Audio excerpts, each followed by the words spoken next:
Hey, pre-notification gang. Coming along great, Rip.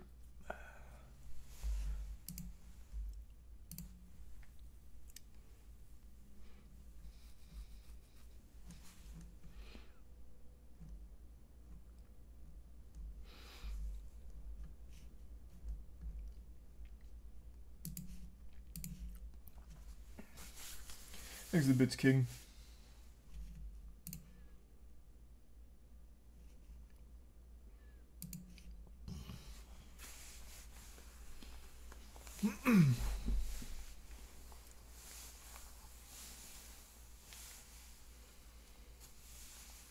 Look at the late show TikTok. Why would I do that?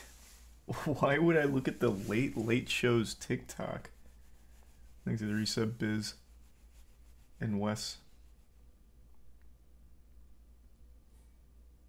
And the Bits K-Berry.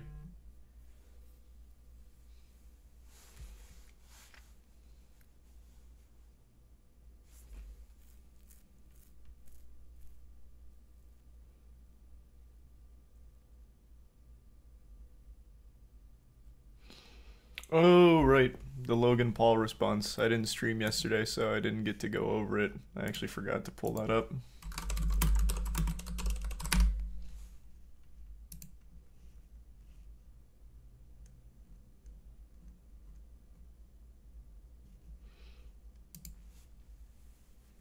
Thanks to Prime Spoder in Glaceon.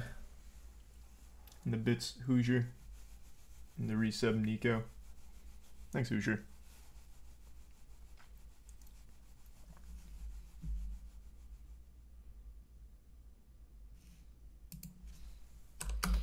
Thanks to the Prime Game Lads and give sub Insanity in the Prime Rink.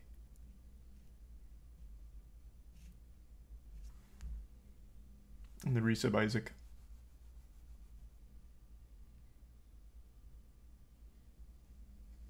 Do you see Plane yet? Yes. It's actually why I didn't stream yesterday. We'll talk about Plane in a bit. Yeah. Andrew, Aaron, and I saw it last night.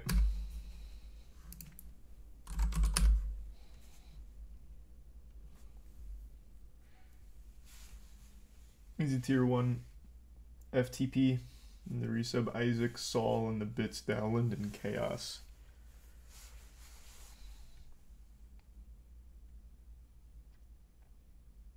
I heard it's actually solid. I don't know who you're getting your info from. This movie fucking sucked. It was terrible. It was awful. It was not good at all.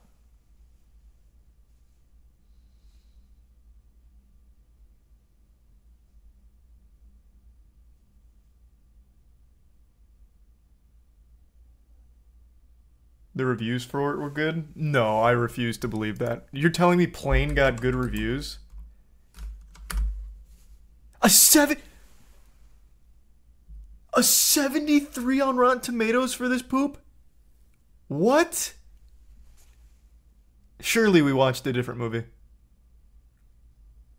That must be it. There must be the two movies named Plane must have came out at the same time. There's no way.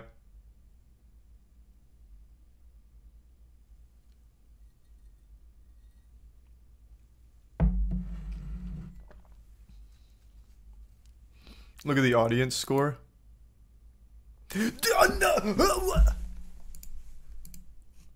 No, there's some kind of astroturfing or something going on. There is no. I just refuse to believe this. A 95%. Oh, there's only 250 reviews, but a 95% audience score. Who? In our theater, there were literally people in the front row FaceTiming during the movie because it was so fucking boring. One of them was even just trying to, like, film it for their friend to watch with them. The movie is terrible. And then behind us, there was some guy playing with aluminum foil. There's no way. This has to be, like, some kind of a... Is it like a 4chan meme or something? Like, hey, let's inflate the rating on Plane as a joke? There's no way. There's no way.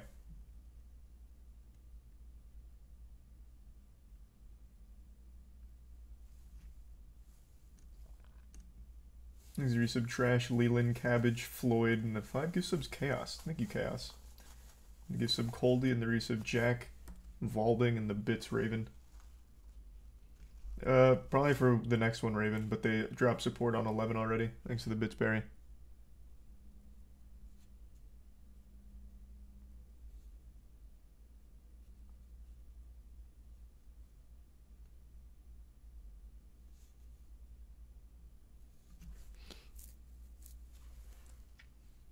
Sounds like you had very disrespectful audience members.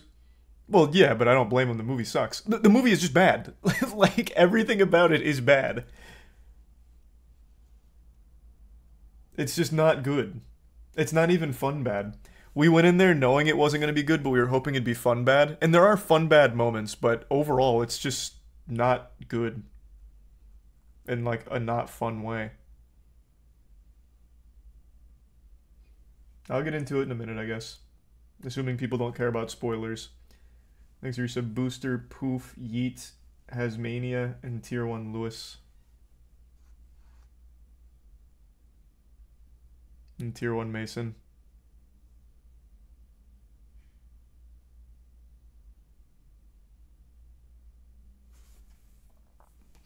And the resub Creason.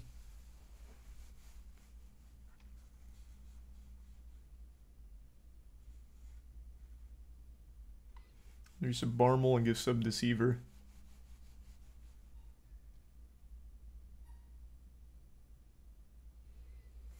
The best part was when he walked into the building, connected 2 cords, and instantly got in touch with the US. That wasn't even the best part of that scene. The best part of that scene was after he connected 2 of the wires to completely fix a 55-year-old phone that was overgrown with all kinds of, like, local foliage. He got in touch with the US twice. And then he immediately got into like a small scuffle, and for no reason at all, ripped the phone off the wall himself and threw it on the ground during the fight to ensure that he couldn't use it again. For no reason. He didn't even use it as a fucking weapon.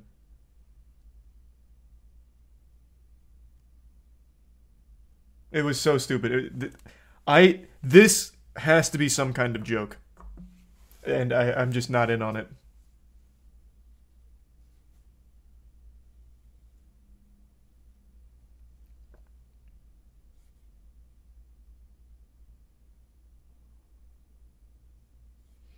Oh, thank you for the 10 gift subs, Tara. Appreciate that. Thanks for the big drop. And the resub Heli, Savic, Staccato, Honey Jams, HGH, Savic, and the Bits Brody. Can you just tell me what that is, Brody? Because I don't know who that is. So that doesn't sound that interesting. Thanks for resub Thunder and Expert. Watch Jeremy. If you tell me Jeremy gave this a positive review, I'm actually going to be so upset. This better not be a positive review. I would be so upset. The return of the 90s action genre. I really hope so. And before we talk about that, gonna give some love to the sponsor of this video. This video is brought to you by I just need to know the verdict. But it leans into its cheese and its premise enough to give you some of that flavor of 80s action movie and 90s action movie. Some of that flavor that's been gone for too long. Maybe we want a little bit of it back. It scratches an itch that modern cinema doesn't generally try to do. It's a very niche thing. It's a subgenre among the modern action movie genre. It's one that's very self-aware. If you like 90s... This is so far from self-aware, it's painful. I love cheesy action movies. You know what this doesn't have? Cheese or action. Or at least not well, I guess I'd rather say. It is bad on every fucking front. I'm assuming you guys don't care about spoilers, right? I'd like to preach for a moment, but there's going to be some spoilers if I do. Thanks to resub Hal, Easta, Horse, Chromosome, Spooky, Wolf, and the gift sub Coldy. And no, my dad builds cars, but I don't. Okay. So, the premise of Plane is as simple as it gets. Gerard Butler is a pilot who has a bit of an interesting history. He used to fly hotshot routes to like Paris and shit, but then after an incident where a passenger got an attitude and Gerard Butler punched him and choked him out, he got demoted into flying less glamorous routes. That's his whole background. He has a daughter, but you only see her 3 times in the movie, and she accomplishes absolutely nothing and is not helpful in even the slightest bit. I don't even know why they even bothered to include her in there. They could have just, like, said he has a daughter instead of show her. She does nothing. She does fucking nothing. So, he's flying his route, and there's a big storm. And he was like, oh, I don't really want to fly through this big storm. But then the evil airline guy said, no, you're going to fly through that big storm. So he's like, okay, I'll fly through the big storm. So now we're like, I've just summed up the first 30 minutes of the movie, basically. Like, it drags even just getting to this point. So then they're in the plane. They're flying through the storm. It gets hit by lightning. All the power goes out. And then, while being jostled around, there's a criminal and the criminal's handler. And the criminal's handler inexplicably unbuckles his seatbelt because he dropped his phone. So he dropped his phone during all of this like crazy shaking and stirring around. He's like, my phone! So he unbuckles himself. He starts like chasing his phone around. And then one of the flight attendants gets up, unbuckles herself. She's like, sir, get down! Get back in your seat! So she unbuckles herself. And then they both hit the top of the plane and instantly die. And then after that, they glide into like a terrorist-occupied island nation. And he's like, man, we lost 2 people. But now we have this criminal here with no handler. Oh, fuck. And I know he killed somebody 15 years ago. Fuck. What are we gonna do? The only thing we can do, I'm gonna go look for help. So we're like 40 minutes into the movie, by the way. Like, by the time they get to the island, you're already like halfway through the film. So there's not even enough time for anything interesting to happen. So Gerard Butler's like, me and the criminal are gonna go to the island. Meanwhile, all of the passengers on the plane, they gave a little bit of backstory to, so you're expecting them to be characters, but they're not. Every single passenger on the plane is nothing but a meat puppet that occasionally gets shot, and nothing else. It's fucking useless. Every passenger has nothing to offer. Absolutely useless. I don't even know why they bothered giving them even 2 seconds worth of backstory. But Gerard Butler and the criminal, they go into the jungle. Gerard Butler's got a gun that he took off of the criminal's handler. Criminal splits up from Gerard Butler, and now he's on his own. He goes into this dilapidated building, and he finds this old fucking phone straight out of, like, the prehistoric era. And he's like, oh, man, perfect. So then he, like, opens the breaker nearby, and he sees 2 wires, and he's like, pfft. He's like, oh, phone's working. I got dial tone. So then he calls the United States, and he's like, I'm Captain Torrance. We've landed somewhere on one of the islands in the Jolo cluster, I think it was. We need help. And she's like, stop prank calling us. Pfft. So she hangs up on him. And he's like, damn. So he takes the wires again, and he connects them, and he's like, dial tone. I'm gonna call my daughter. He's like, Daniela. He's like, Dad? Yep, it's me. Just listen. Shut the fuck up and listen. Stop talking and listen. I'm somewhere in the Jolo cluster. And then while he's on the phone with her, he gets jumped by a local terrorist who happened to have seen the plane go down. So then the guy's like beating him, slapping around. He throws Gerard Butler up against the wall, and Gerard Butler's like, ugh. So then he grabs the phone that he just used, rips it off the wall, and throws it down. This is Gerard Butler, by the way, that did this. Throws it on the floor, and then he pushes the terrorist off of him and then kills him. But then he's like, damn, my phone. It's so... I'm summing the whole fucking movie here. Every possible aspect of this film is fucking trash. I cannot believe these scores. Like, I feel like we didn't watch the same movie. I just really feel like we didn't watch the same movie. Oh, thanks for the resub. Vault, Accident, Nick, Chicago, Pato, and the Primes Vander, Swall, Coober, the resub Funds, Fez, Spooky, Crusade, Rick, Beetle, Tyson, Table, and the Prime, Sora, and the Bits Freak. And no, but that Puss in Boots was great. I thought it was good. What part? Nothing happens. Like, 40 minutes in, and you have no tension of this plane going down. It's fucking terrible. Even during this plane crash, Gerard Butler's like, alright, they're crashing. They are literally crashing. And he's like, you take the helm, co-pilot. I forgot his name. I'm gonna go check on the passengers. So Gerard Butler, as this fucking thing is coming down, is going back to the passengers. Don't worry. We're experiencing big problems. Going seat to seat for some reason. And then he gets his head hit against the wall, and then he's like, okay, I'm going back to the helm. And then the plane keeps crashing. Like, everything about it is so nonsensically stupid. Like, there's no tension. The action sucks. It's all bad. But it's not fun bad. Also, Gerard Butler's not the cool guy here. Gerard Butler is like if I was in this situation. I'm just a spectator watching the cool guy do all the work. So this guy is the cool guy. He kills the people. Gerard Butler's like, oh my god, death! Oh, no. So he sucks. This guy's kind of cool, though, when he's doing his action hero stuff. But anyway, so after the terrorist and the phone situation, this guy comes back, and he's like, pull yourself together. It was you or him. And he's like, you're right. So then he gives him a gun. And then while they're doing that, the terrorist leader drives on over to the plane. He's like, you passengers are coming with me. But not before shooting and killing a woman who tried to run away and then slicing another guy's neck. They don't show any of this, though, by the way. It's R-rated, but they don't actually show any of the violence, really. So they take the passengers, they put them in a cage. Gerard Butler and the prisoner see it, so then they chase them into town. Then they just free them with no struggle whatsoever. This is a movie where everything goes right for the good guys, by the way. They just free them.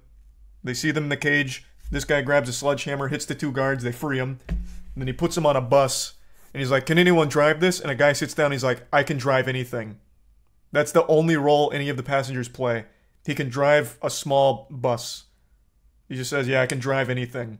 But then the prisoner's like, wait, there's guards up ahead.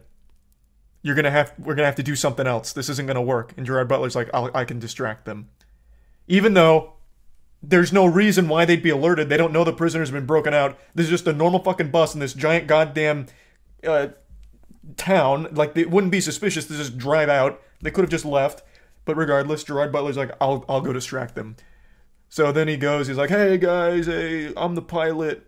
And he meets the terrorist leader and he's like, oh, you're the pilot. And he's about to kill him. And then all of a sudden, the not bounty hunters, mercenaries swoop in that were hired by the plane company that Gerard Butler was the pilot for, Trailblazer. They send in their own Delta Force and they just start killing all the terrorists. It's 4 mercenaries. And they kill every single terrorist. An entire town's worth of terrorists. Hundreds. Literally hundreds without any of them even getting shot. One of them has a 50 cal and he starts like shooting through cars. Which is kind of cool if they actually bothered showing it like in a cool way. But they only show like 2 shots. Because the budget's probably pretty low. They didn't have the budget to actually show the violence and the actual action. So then the fucking Navy SEALs come in. They're killing all the terrorists. Gerard Butler and them are like, alright, let's get back to the plane. Which is the dumbest idea ever, because they have the bus, they're all on the bus, half the terrorists are dead, and for some reason they decide to go back to the plane. The only place the terrorists know they would go, like they know of. That is the only place the terrorists are even familiar with. They could have just taken that bus and gone anywhere besides the plane and been fine. Literally anywhere besides that fucking plane, and they would have been fine. There would have been no conflict left. They could have gone absolutely everywhere. Absolutely everywhere. Except the plane. But they go to the plane, like, alright, it's time we make our final stand. And then the rest of the terrorists come with like 5 cars. And then they just start getting all murdered, just blasted, not even close. Then Gerard Butler's like, the only way we're going to survive is if we all get back on that plane and I fly us out of here. So they do. Roll credits. I don't know what they watched. I don't know who watched this and was like, yep, that was good. That's it. That was the whole movie. I just summed it up for you.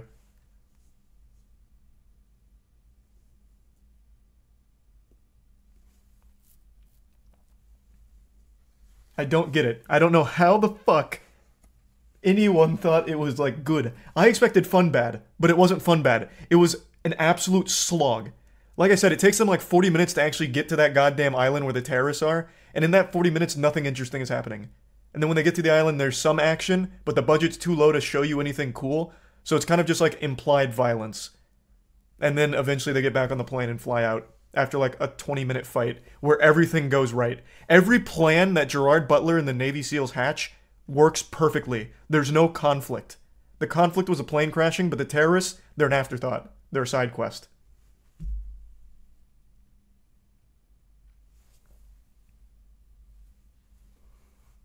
I don't get it. How the fuck does this have good reviews? This is baffling to me.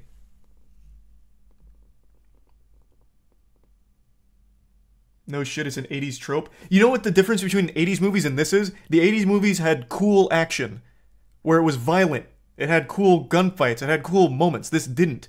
When there what? Example, Sledgehammer. When he gets the sledgehammer, I'm like, oh, this is going to be hype. He's about to kill some people with a sledgehammer. You don't see it. He hits one guy with the sledgehammer, and you see his, like, nose bleed. And then he hits another guy, and then the camera pans up, and you just see him, like, slam down on the ground and see nothing else. There's no actual interesting action. There's no good anything about it. They don't even show it. So it's not like an 80s tropey action movie. It's like an 80s theater project. Read the reviews. But why? It's not going to change anything about it.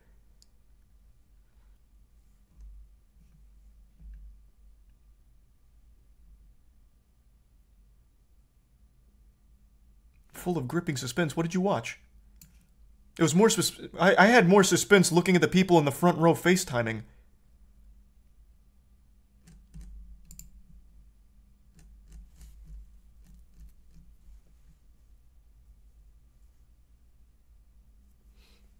Here's the resub. Chuck, Underdog, Happiest, Flunky, Lava, Snake, Slushy, Mini, Adonis, Batman, and the Prime, Sharp, and Trajan.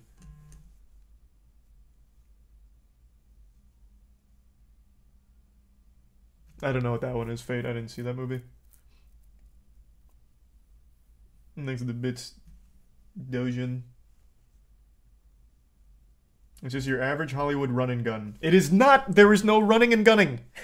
Jesus Christ! Like I said, if this was like a normal tropey action movie from the 80s, that kind of style, I would have loved it. It is not. It is 40 fucking minutes of a plane slowly crashing with no suspense, no tension, no nothing. And then they land on the goddamn island, and then every single gunfight is like implied bullets being hit, except for a couple scenes with the 50 cal that hits two guys, which it immediately cuts away from after they fly against a car. It doesn't show anything interesting. It's not run and gun. It's not bullets flying, nuts to butts action or anything. It's fucking boring.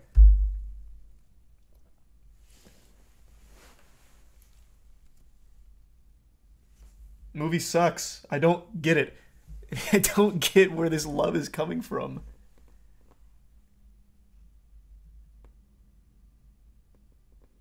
Thanks for some Glock, Judah, and the Prime, Daniel.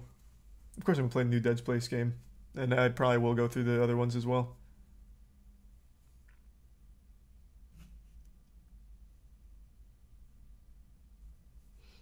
Thanks for resub, TG.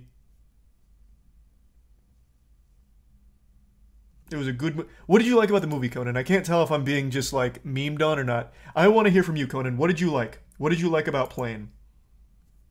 The movie was good. This is just an L from you. What did you like, Conan? I want you to tell me. I'm just trolling. Okay, that sounds about right.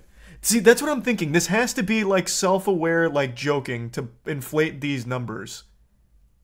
Like, almost like a Morbius situation for Plane. But on a smaller scale.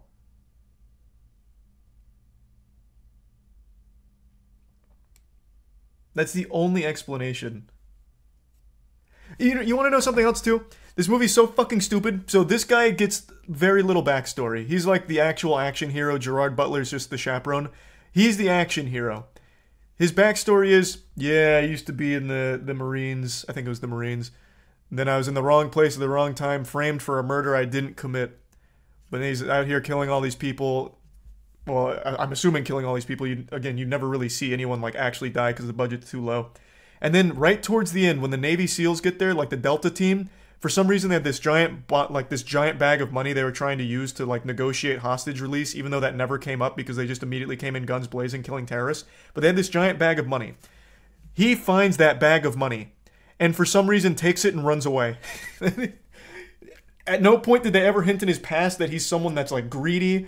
At no point did they ever give any indication that he'd be the kind of guy to be like, money, I'm out ski, bye-bye pussies. So he takes the money and just flees into the jungle. Out of nowhere. In the middle of their firefight.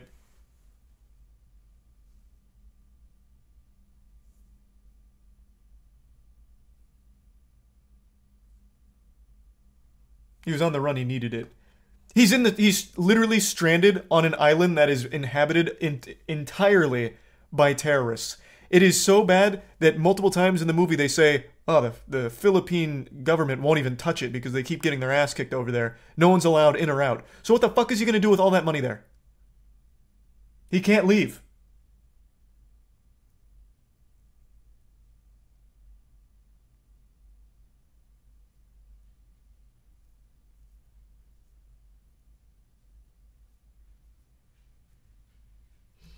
Thanks to the resub Zinni, Ash, and the tier 1 Scraw, and tier 1 Angelic, and the resub Samperino. Do I know the game Rubber Bandits? I don't think so. Thanks to the resub Solarsh.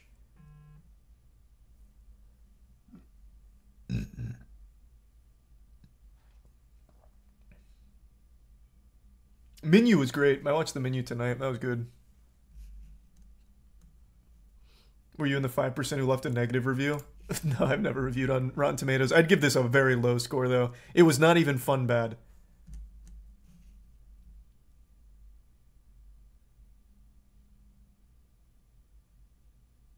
Terrace Island would have been a cool name. It would have been a cool movie. Here, you want to know how I would have saved it? I would have cut out at least 20 minutes of the plane crashing slowly, and I would have had them arrive at the island 20 minutes earlier, and then actually introduced real, like, conflict. Because, again, once they hit the island, pretty much everything goes according to plan.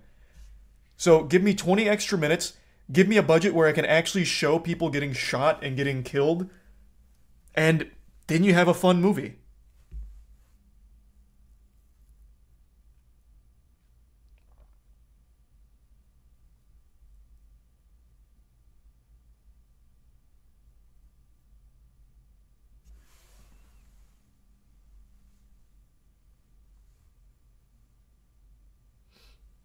Thanks to the resub Pablo and the prime Throck, Maka, Y, and the resub Newts and Abstract. And the bits Frozen, Toad, and Dogs. True Dogs. Thanks to tier 1 Pickle. And the resub Forerunner.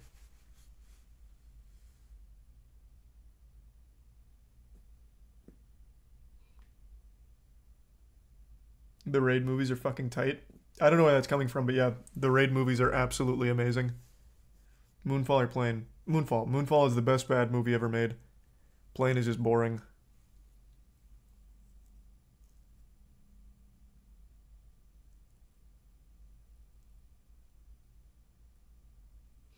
No, Top Gun Maverick's a good action movie. This is hardly even an action movie. This is more like an audiobook of action than an action movie. Because whenever there's gunfights, you don't really see anything. Another great example. The main villain, the main bad guy, Datu, the leader of all the terrorists, he dies in what could have been a really cool way. As Gerard Butler's taking his plane off, Datu's got an RPG out. It's like, okay, finally, something hype. And then it cuts back and forth. Gerard Butler's eyes, terrorist eyes. Gerard Butler, Datu, Gerard Butler, Datu. Plane's starting to take off. The wheel's about to hit him in the head. And then it doesn't. It just hits the car next to him and you're assuming he just got taken out with it. Instead of just showing you something cool like, bam! Datu blows up into blood and guts everywhere. A fucking crazy finale. It's just, here it comes! And we didn't have the budget for that, so here's a car getting hit instead. It's so dumb. It's so underwhelming. It's not a good action movie. Unless you're just using your imagination like SpongeBob and Patrick in the Box.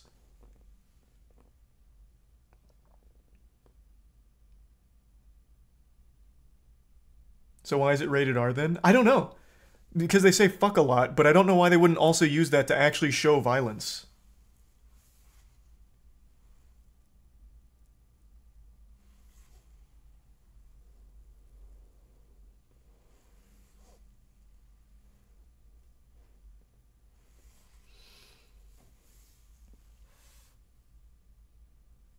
Thanks to the resub Brett. And the gift sub Bell and the prime Steven. Oh, that's sure yet, Ghosts. I have no idea what they spent it on, Wes. I could not tell you. On a scale of 1 to 10, how pathetic was Wizard of the Coast response? We'll get into that in a bit.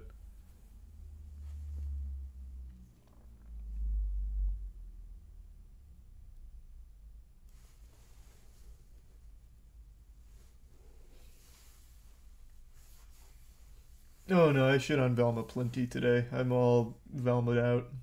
Thanks to resub Trex and the bits to Toya.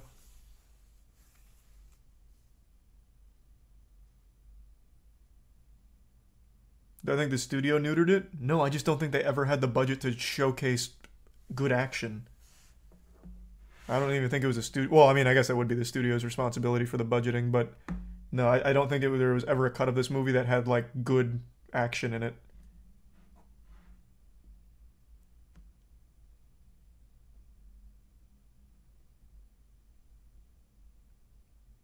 There's a resub Venus.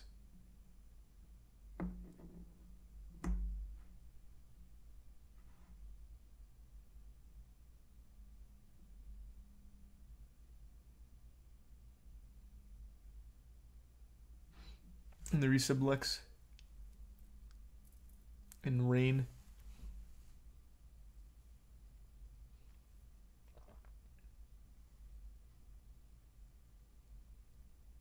Did you see / enjoy Hereditary? Yeah, I liked Hereditary. I think that's Ari Aster's best work. There's a resub Wild.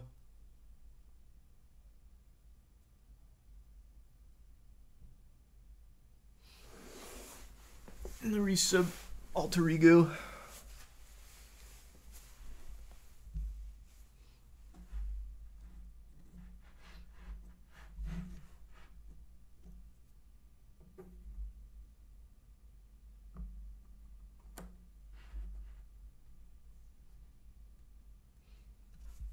Pokemon cards? No. I finished my Pokemon card collection.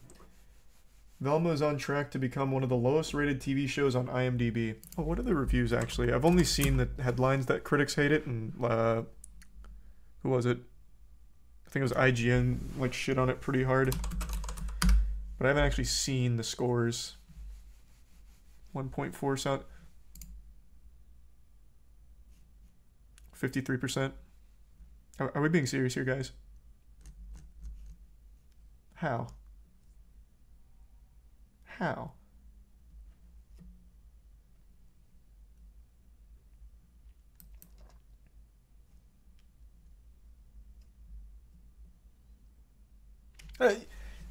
I wonder, what does GameSpot think?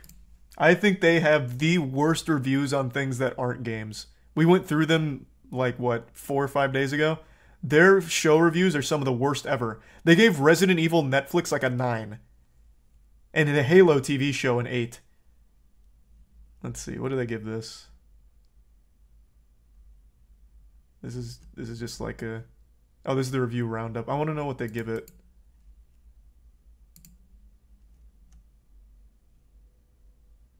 Have they not reviewed it yet?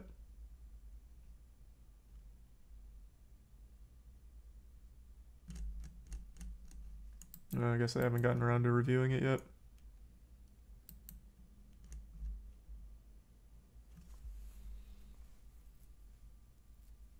These are some Schmokes, Lalils, Vince, and Tier 1 22 Spidoo, and the resub Clunk and Prime Cactus.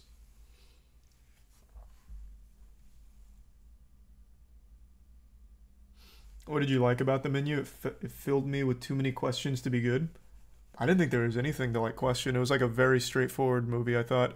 I just love kind of like what anime does with cooking and shit when they like hone in on something super specific and take it very seriously. So the menu all about like the obsession of cooking perfect food and getting really into it always makes me giggle. I'm always a fan of that kind of shit. Like, oh, I'm getting hints of the umeboshi fermentation here. Oh, it's almost a bit playful with the palate. God, to have such a fine dichotomous relationship struck in such a small dish. I just love that shit.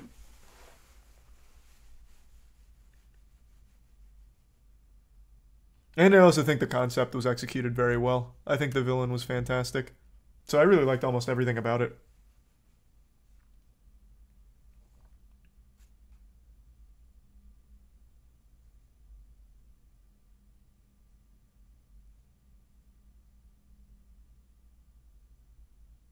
Talking about the menu.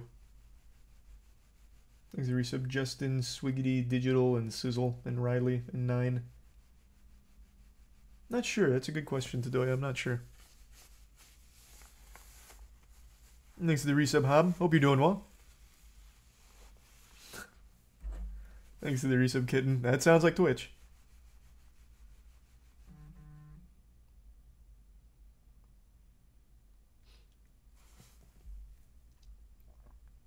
Yeah, I highly recommend the menu. I thought it was great. I thought it was absolutely great.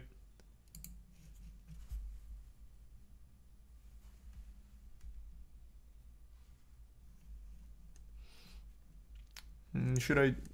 We'll do Logan Paul thing first because I don't have a whole lot to say about this. He released this 2 days, or wow, this was yesterday. That was 2 days ago, man. He released this apology. Coffeezilla is not a criminal. I called him. I apologized. My initial response to overall, he just eats shit like we all expected him to after those Discord messages where it became very clear he had no other options. So he's like, "Yep, this one's on me. It's a shame how everything went. This is terrible. This is awful." Offering a rewards program for all of the CryptoZoo people who got let down, disappointed, lost money, whatever. And it's about what you expect. He's like, Coffeezilla is actually a hero. You know, thanks for what you did, Coffeezilla. So he's singing a completely different tune now, apologizing for being so combative and hostile, this and that. I was wrong about the refund thing, though. I thought for sure he was going to just fold and issue the refunds, but he didn't. Watch it. Why? It's boring. It's just... His series was that of fire, an ego, flair, whatever it is, pride. I'm a fighter at heart, and I was defensive because I know I never scammed anyone with this project. I never made any money, never sold any tokens, and I only had the best intentions going in. But the fact is that suing Coffeezilla is not going to help CryptoZoo holders, so I do need to focus my attention where it should be.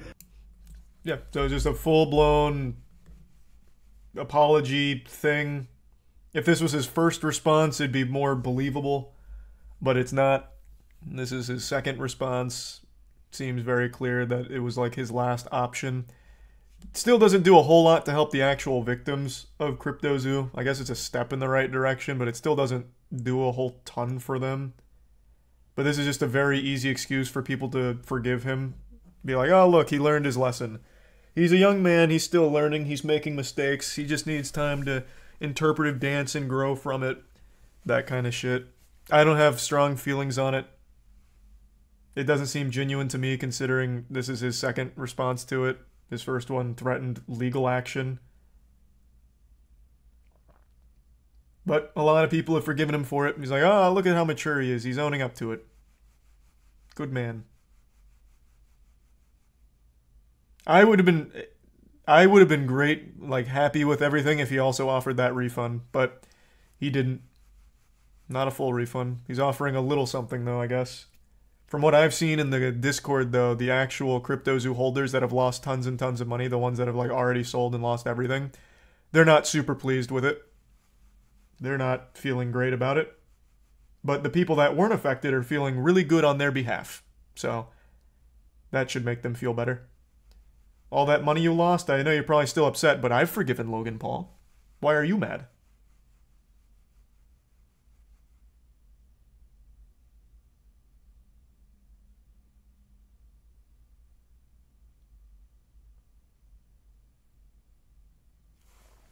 Thanks to the Tier 1 GameStein and the resub Bean, South Park, Same, T, Zoid, Kitten, and the 6K Bits London. Thank you for that. Thank you, London.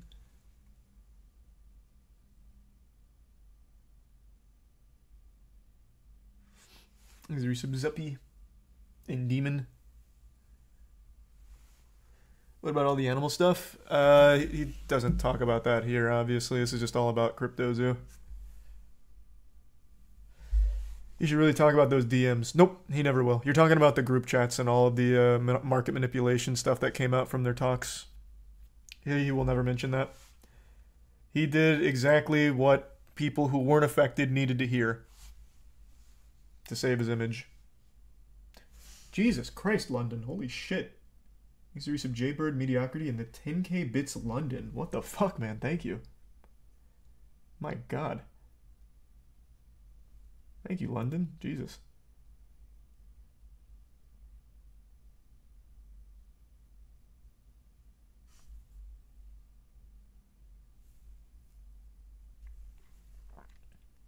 You get in big trouble for revealing the Coder Guy criminal record. Oh, true. Well, I don't know if he could get in big trouble, but that's... Holy fuck. Oh my God, London. What the fuck? Jesus Christ. Thank you for the 20K bits. God damn. Going absolutely hog wild. Good lord, man. Hope you had a great day. Thanks, resub clubs. Jesus Christ.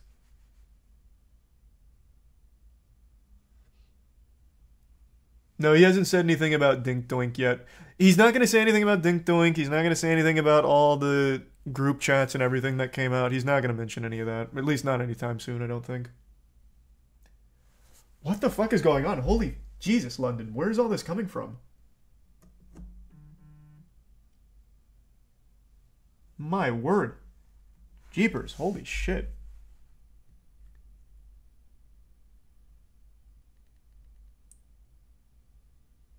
God damn, London. Thanks for your sub Laggy and Commander. And Taco. Fuck me. God damn. London got his money back from Logan. Yeah, he won all 1.3 mil from the rewards program.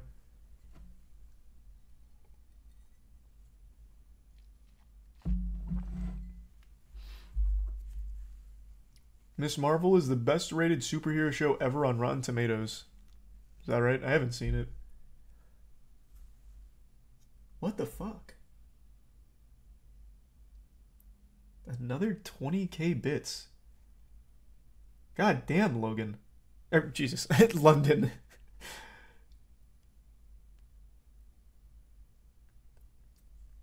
Thank you for the generosity. My God.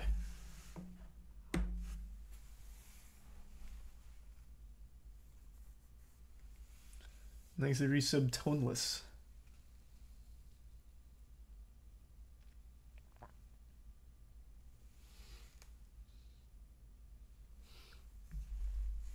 Is Logan trying to do damage control? Well, yeah, that's what this new video is. So he's working on it. Where the fuck is all this coming from? Thank you for the gift sub Dash and the 50 gift subs Blitz. Jesus Christ. Holy shit.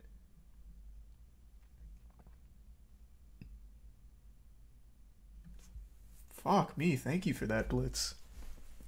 It's the damage control. Yeah, right now it's Mike on his alt accounts.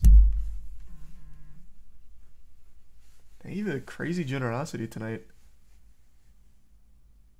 That's enough to fund one match of Rocket League esports. Thanks to Prime Bob and the resub Lasagna. Really appreciate it. Thank you, Blitz, and thank you, London.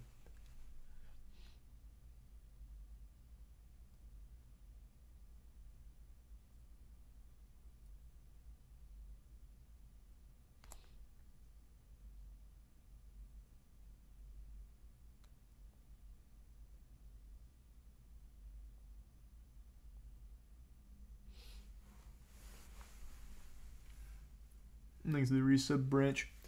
Have you seen the Iowa husband calling contest? Yeah, I have. I've seen all that.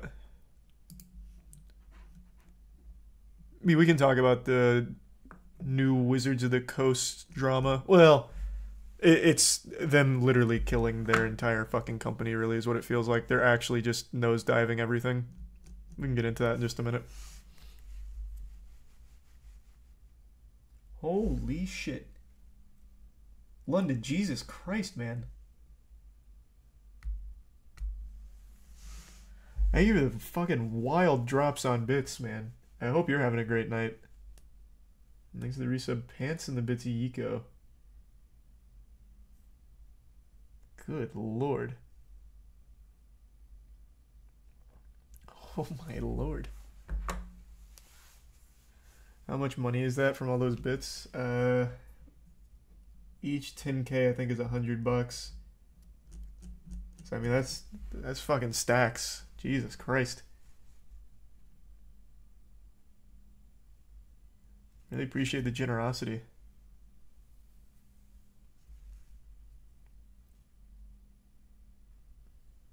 Thanks to the resub Seth, Pumpkin, and the Prime Cash, and gift sub Miguel.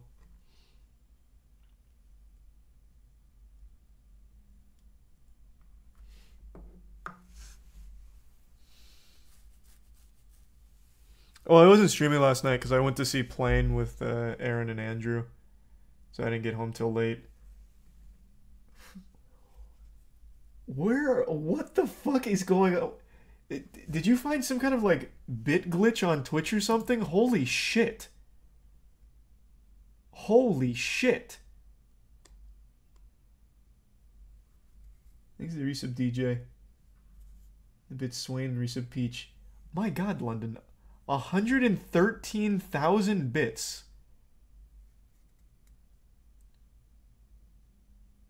Won the lottery? Imagine.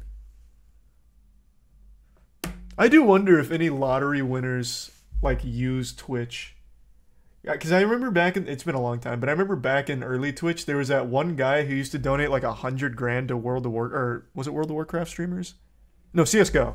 There was this dude that kept donating like 100 grand to World or CSGO streamers.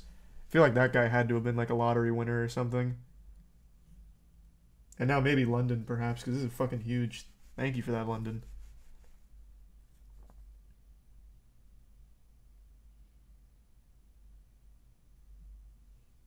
Is the resub cool in the Prime? Okay. If you could have a game be remade and surpass the original, what would you have remade?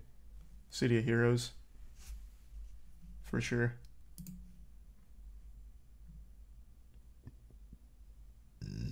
Thanks to Tier 1 macro.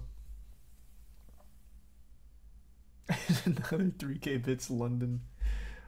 My god, what the fuck?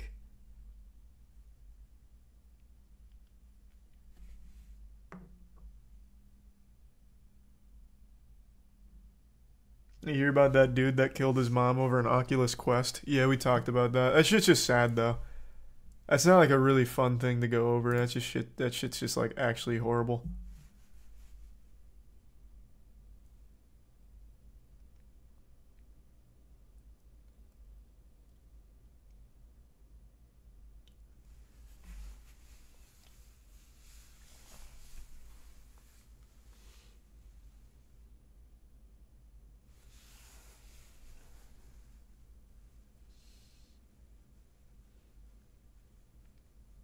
Can we get a quick summary of what the Oculus Quest killing? I mean, it's pretty much exactly what it sounds like, man. Thanks to the Prime Takatsu.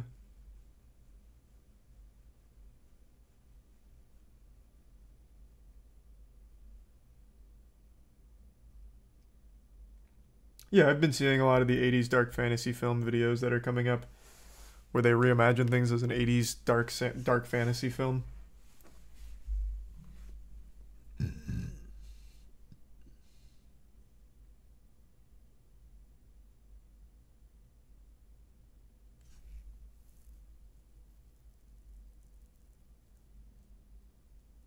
Thanks to give Sebastro.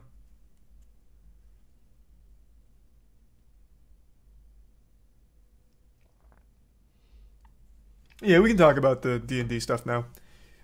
So we already went over the situation, but I'll break it down real quick. Wizards of the Coast / Hasbro, they made an inexplicably awful decision to change their open game license, making it very restrictive to have your own campaigns and do your own stuff with the D&D world. This targets things like Critical Role, stuff like that, where you have these campaigns that go on for a long time, and it becomes a huge piece of content all over the internet. They want royalties on that kind of content. They released a really misguided new set of rules that you have to follow. It's all terrible. I won't get into the nitty-gritty. But in a nutshell, it was basically a community killer. Without exaggeration, their new game licensing, their new OGL, was actually a community-ruining decision that would absolutely just tank all of it, for sure. That's just the reality of it. There was huge pushback on Twitter. A lot of people realized through like an anonymous email from a employee at Wizards of the Coast that they care deeply about D&D Beyond subscriptions. That's their main metric they use. So it became a big trend on Twitter and Reddit to cancel your D&D Beyond subscription, to really hit Wizards where it hurts the most. After, I think it was 2 days, only 2 days of tons and tons of people canceling their subs, Wizards finally made a statement talking about the OGL and the changes, and it is such a passive-aggressive statement. Does this article have it? Because I'd like to show you the actual statement in its entirety real quick. Thanks, the resub Flash. And the resub Machine, him, Ryu, and the Prime Ollie. And the Pizza in London. Where is it? This is the leaked draft. So this is like the new OGL stuff. I'm looking for the official statement.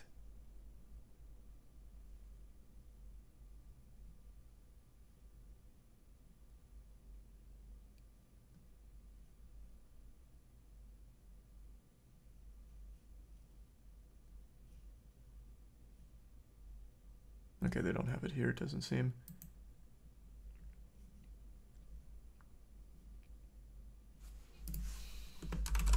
Maybe it'll come up with this. Oh, here we go. It's on their Twitter.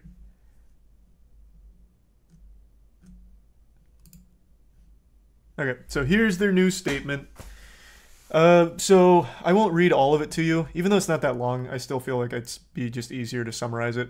Basically, the tone they take is they walk everything back, and they're like, well, the actual reason behind this was Gigabrain. It's some real supervillain anime shit where we were 5 steps ahead. We wanted all of this to leak so we could get your feedback. We wanted to hear from you guys because we take all of your feedback so seriously. We wanted your feedback on potential OGL changes. And in fact, the main reason we were doing it is because we wanted to address those attempting to use D&D and Web3 blockchain games and NFTs by making clear that the OGL is limited to tabletop role-playing content like campaigns, modules, and supplements. So they tried to play like the hero, protect you from hateful and discriminatory products, and ensure that the OGL is for the content creator and homebrewer, the players, and the community. Which makes no fucking sense because the only reason anyone was able to give feedback is because it leaked. It leaked. They didn't officially post it and ask for feedback. The goddamn thing leaked. Also, this doesn't even talk about the royalties. How do royalties protect from Web3, hateful, discriminatory products, and this kind of shit? That doesn't even address like the main thing about taking royalties, as well as also having the clause in there where not only do you take royalties, you can take their entire property and sell it for yourself as your own thing without even needing their permission. I didn't talk about that in my video, by the way. That's one that I probably should have, but I focused more on the monetary side. One other thing in the proposed new OGL was they have full rights to whatever you'd make. So they could take that and they could sell it as their own. They could monetize it as their own and they wouldn't even need your permission. It was so dumb. It was so fucking dumb. Thanks to the resub. Asni, Nuclear, and the give sub Nuts, and the Prime Casey. But here, let me get back to the new statement. Where does it go?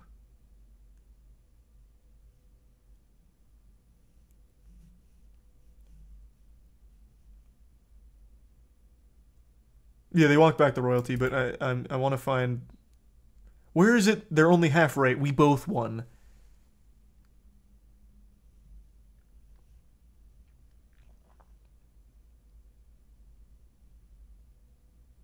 Oh, here we go.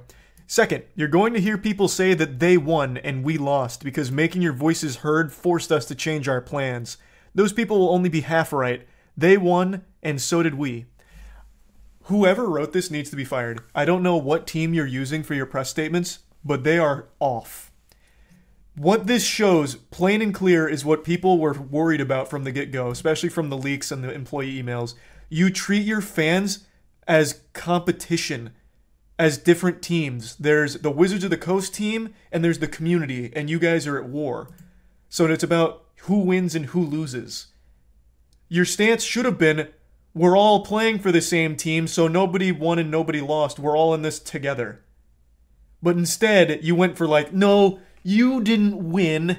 You kind of won, but at the end of the day, we win. It's so stupid. It's so fucking stupid.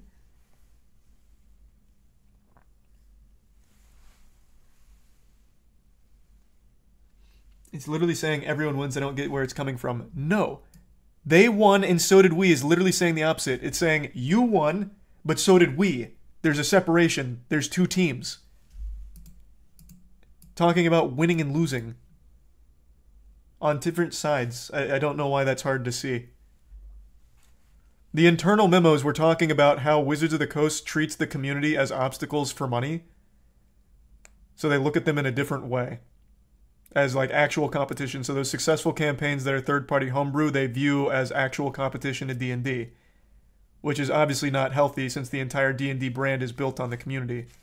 So them coming out and saying some shit like this kind of confirms that fear that they literally view those people, those campaigns, that community as competition instead of like customer. Well, customer is the wrong word.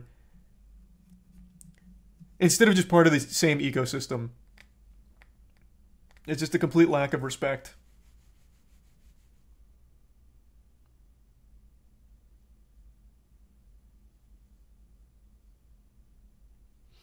It's just, all of it just seems to come out against the community while trying to pretend that it wasn't.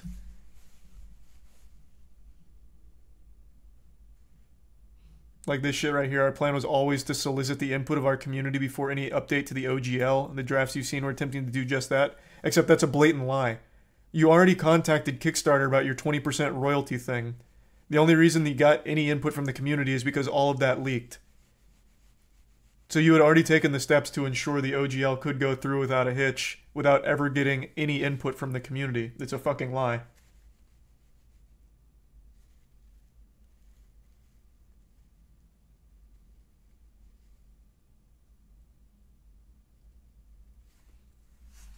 He's a tier 1 GBA, and the resub Artgrim, David, and Webb. And the bits JD.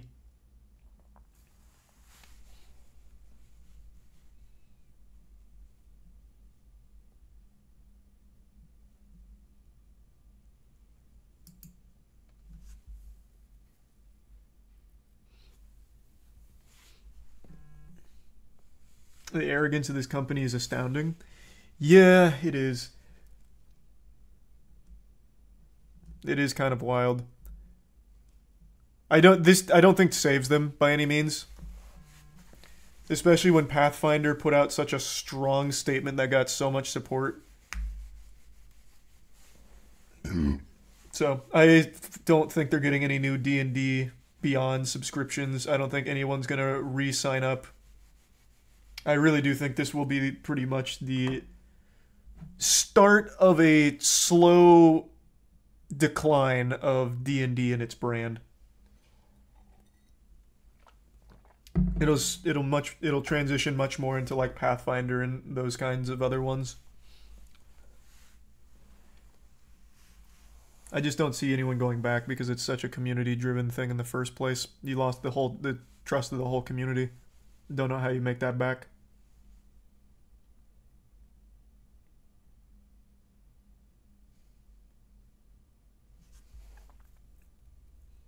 He's a Prime Star.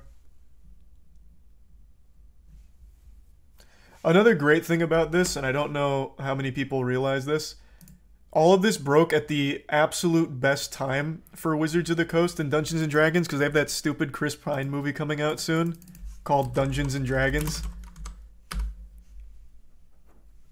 So, I think this comes out next month. Maybe even less.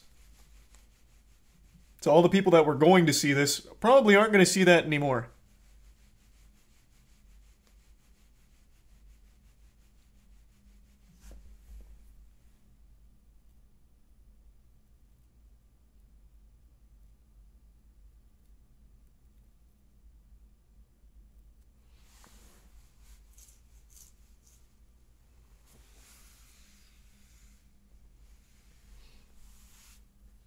The Last of Us HBO looks incredible. Oh, I thought it was out.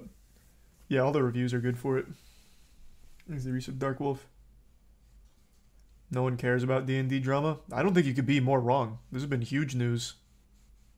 D&D is probably one of the most recognizable names in anything gaming related. That's a name that's had fucking 50 years worth of like media hysteria, satanic panic, and still surviving and absolutely blowing up.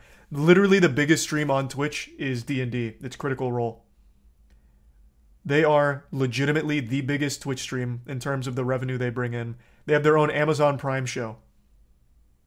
I don't even know what you're talking about. That's straight up delusion.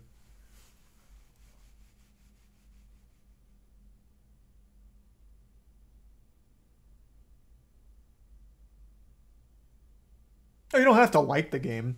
I'm not saying just because it's super popular it has to be the best game ever, but it is indefensible that it is a huge property still. Jesus. Inarguable that it's a huge property still.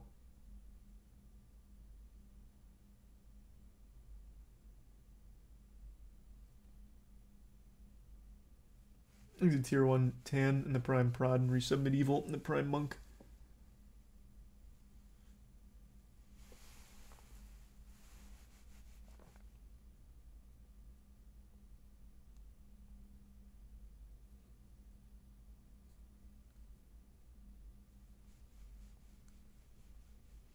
Have you seen the Osu World Cup cheating scandal? No, actually, I didn't see that. It's a Resub T. The Resub Dragon.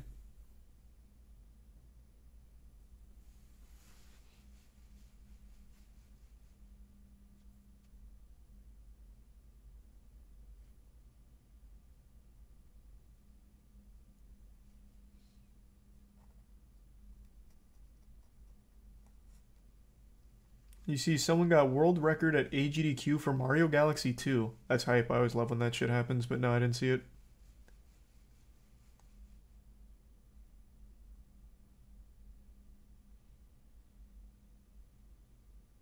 There's about every game imaginable is having a scandal.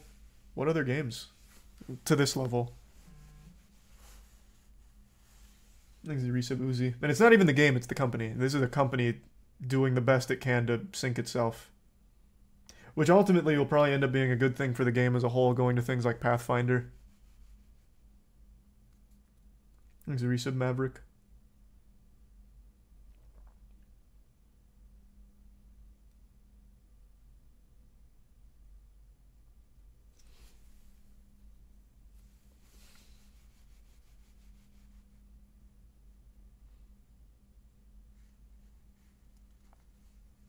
Skull and Bones not having a good time. Yeah, delayed again, I saw.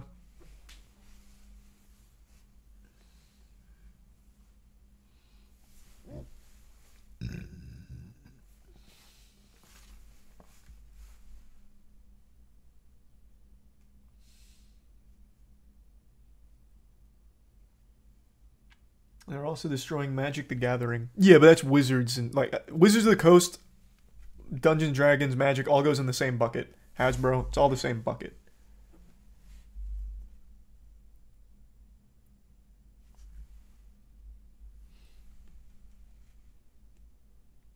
Because every bad decision they make with D&D, they make for Magic the Gathering as well.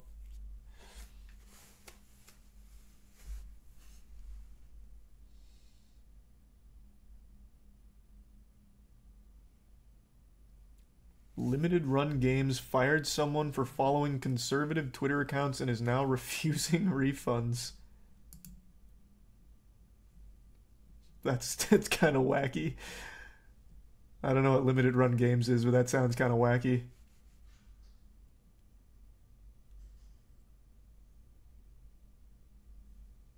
There's the Prime Fungus. I don't really play Valorant anymore, Pickle, so I don't know.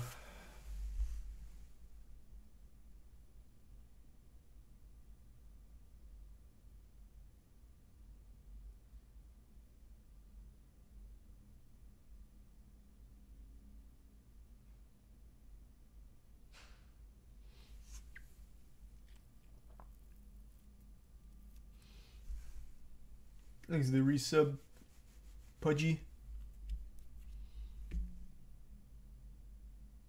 Did y'all clear the heroic vault? Not yet. We're still on Razageth. Thanks to the resub, Valeri. And the resub, Kalubal. And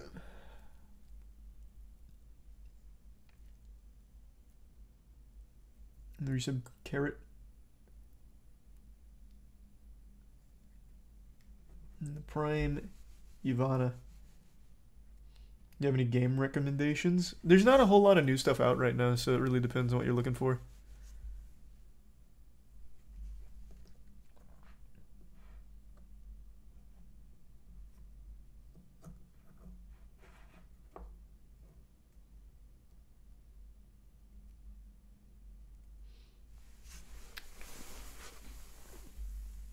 You gonna play a new Fire Emblem? Nope.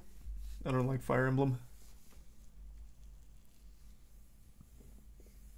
I've never actually liked the Fire Emblem games.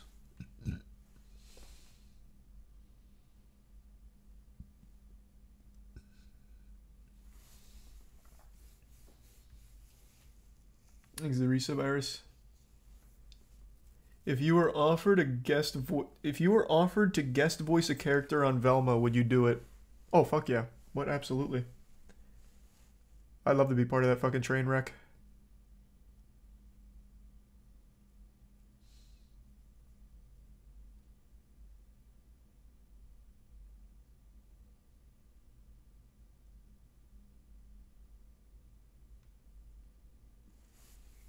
Thanks, the bits of bungie. Would you do your Scooby-Doo impression? No, they'd fire me if I even, like, mentioned Scooby-Doo. I bet they treat Scooby-Doo's name like Voldemort at that office. I have no doubt they have this snobby fucking attitude about it, like, we're more than Scooby-Doo. We wouldn't be reduced to such a low basket like Scooby-Doo. This is all about Velma. And our characters, which are much deeper and more complex and realistic than Scooby-Doo.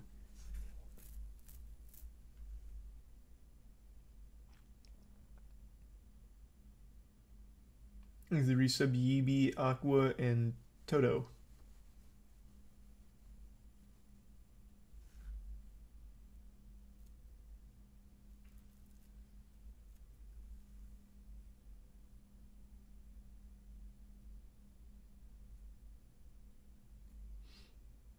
Thanks the Prime to Sony.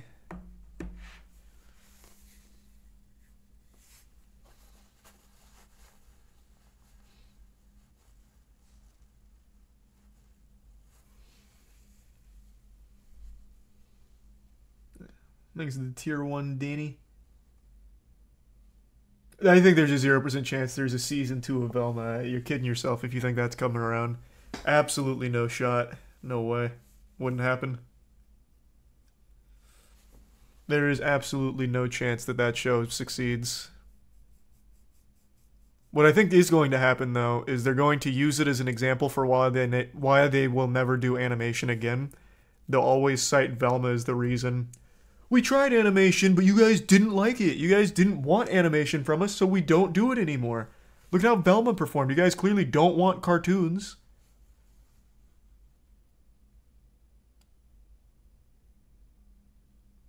Thanks, Risa Blitz.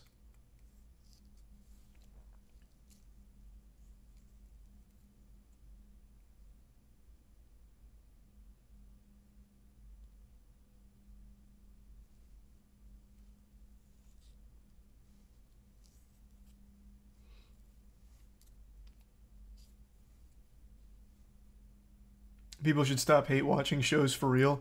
Yeah, you guys should stop hate watching shows. Just let me do it. I'll hate watch for all of us. Stop giving them like this boosted sense of like popularity when everyone fucking hates the show. I'll do it for all of us. Just stop giving them voice crack. Stop giving them those numbers.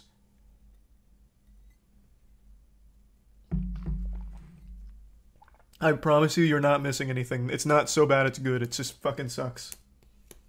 Thanks, resub, Mikhail.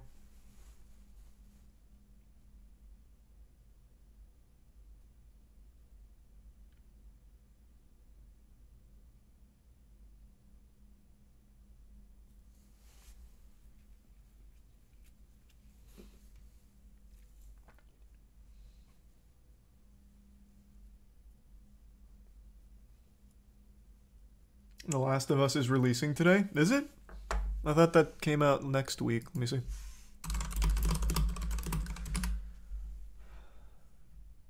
Oh yeah, it is. January 15th. It's coming out today. Well, tomorrow, but like 2 hours from now. Here's hoping that's not a pile of shit. Oh, it comes out tomorrow at 9? Oh, okay. Not at midnight? Gotcha.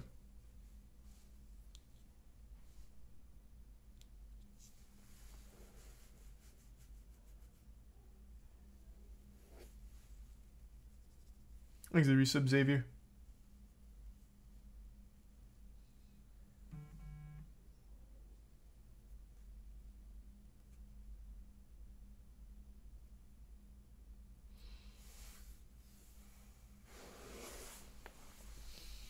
Have you seen anything about the new Moon Girl and Devil Dino show? What the fuck are you... What is Moon Girl and Devil Dino? What is that? Moon Girl and Devil Dino. And Devil Dino... Jesus! Devil Dinosaur. It's an upcoming American cartoon series by Marvel. Is there a trailer?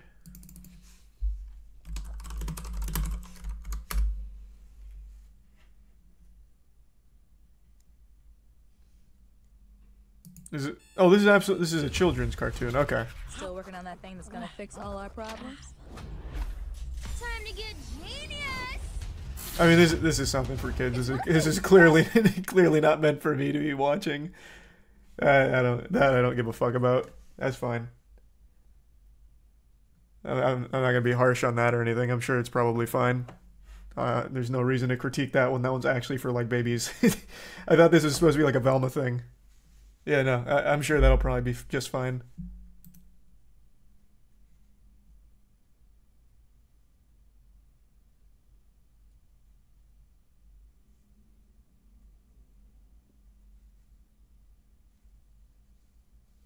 Devil Dino goes hard in the comics.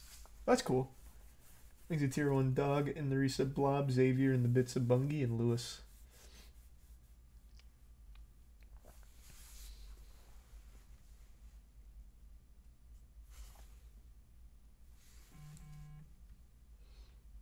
They're making more Phineas and Ferb. I heard, actually. Saw it on Twitter. I never watched that show. Never once, actually. So, not, like, excited or anything, but hope everyone likes it.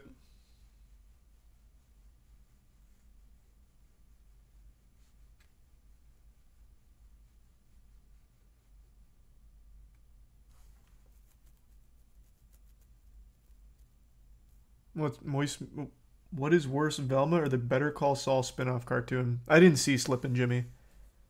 It looked terrible, but I didn't see it. There's a tier 1 Nismojo and tier 1 Decomposition.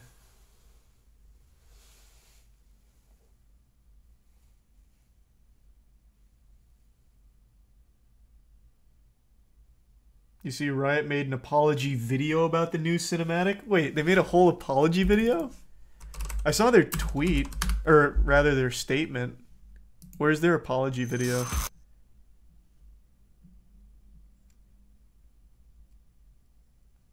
Is it not on this channel? Where is it? It's on Twitter? Okay. Let me look it up. Is it on their official Twitter, like Riot Games Twitter? No, it's not there. Is it on League of Legends Twitter?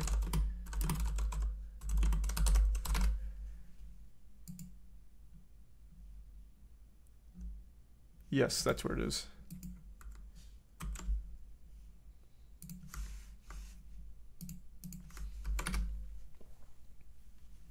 Hey everyone, my name is Jeremy Lee. I'm also known as Riot Brightmoon. I'm the executive producer for League of Legends. And hey, nice to meet you. Also known as Midler.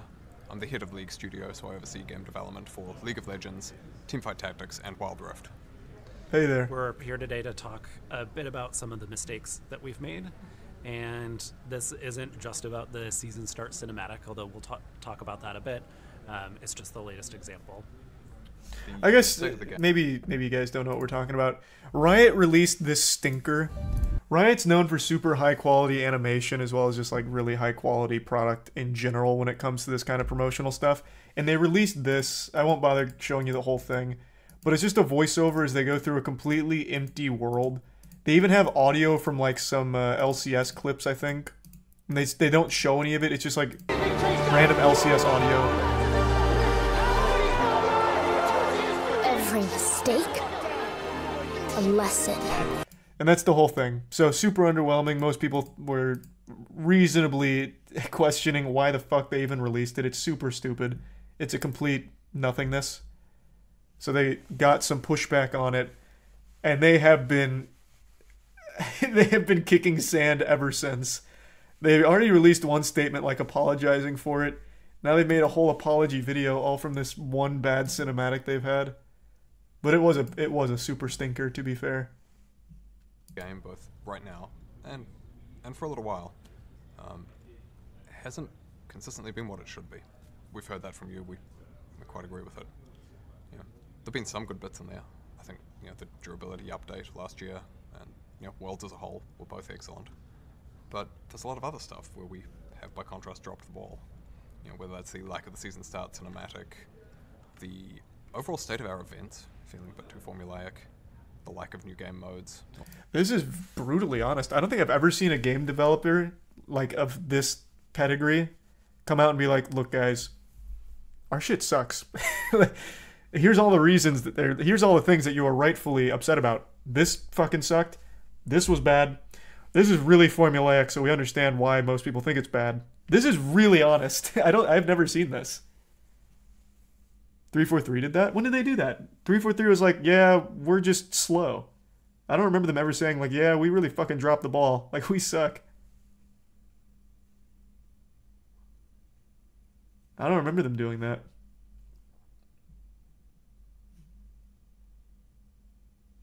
It was a few months ago. They had a whole stream where they said they fucked up. I must have missed that stream. Thanks to Resub Hale.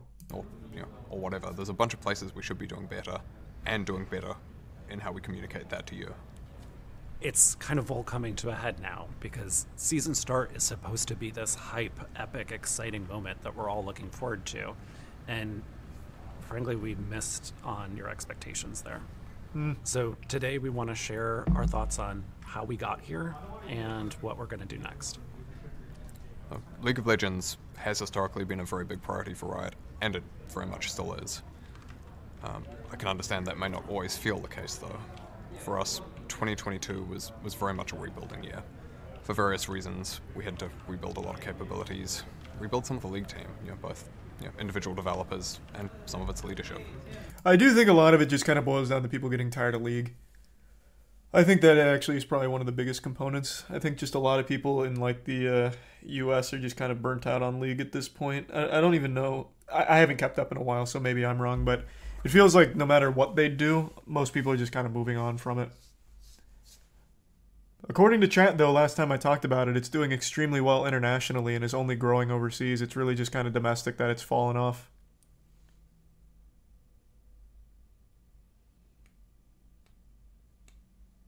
They just don't do anything at all. There's a prime tier in the resub toasty. The bits frosty.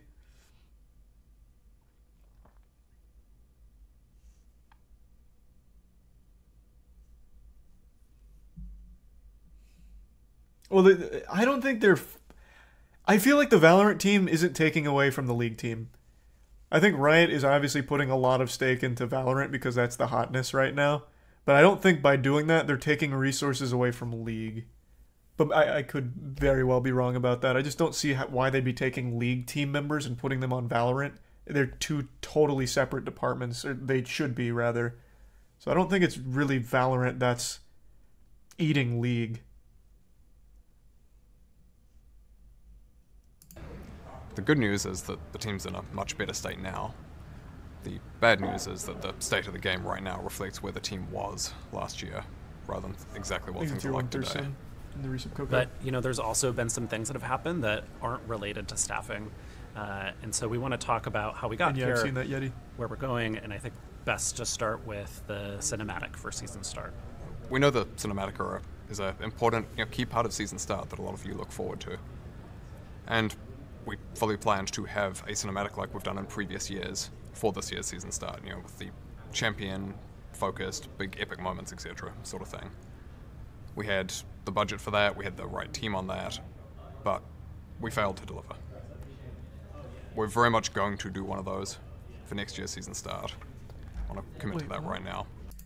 I have so many questions on that. So you allocated the budget, you got the team, and then you still delivered this. It's not a failed to deliver. This is like a failed on every front. If you had the budget, you had the team, why did this come out? How did this come into fruition? Something must have fallen through internally. And where did that money go? Because it didn't go to this. That's for damn sure.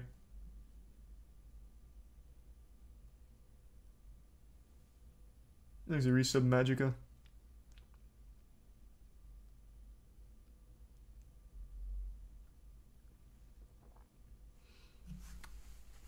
Budget fell to their pockets. I mean, I guess maybe. That just doesn't really make any sense. I don't understand how this would have happened if they had already allocated the budget and team and everything, and as well as a champion-focused cinematic that they're known for. How the fuck did this end up being the result? Must have been pure chaos. Why are you criticizing a cinematic, man? Low effort criticism. This is what they're talking about, you dumb asshole. It's not a cinematic either, by the way. It's a voiceover going through an empty landscape. And this is the first one that's like this in fucking, what, 12 years? Even season, 1 had, an actual cinematic. So when this dropped, it showed a lack of care for the property, which made people doubt that they even put any effort into it anymore. That's what it all stems from. That's why they're making this video. Because people are losing faith in them having any level of passion left for League.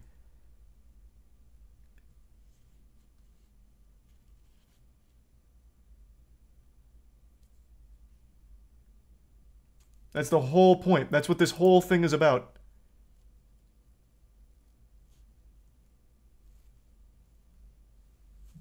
There's a Prime Nuts, and they give sub Levi and resub Josh and Doodoo. We also want to commit to doing a much better job of talking with you folks. We knew this was going to be a problem a while back. We should have just been transparent with you all, helped you understand what to expect, rather than ending up with a last-minute surprise here that dashed your expectations.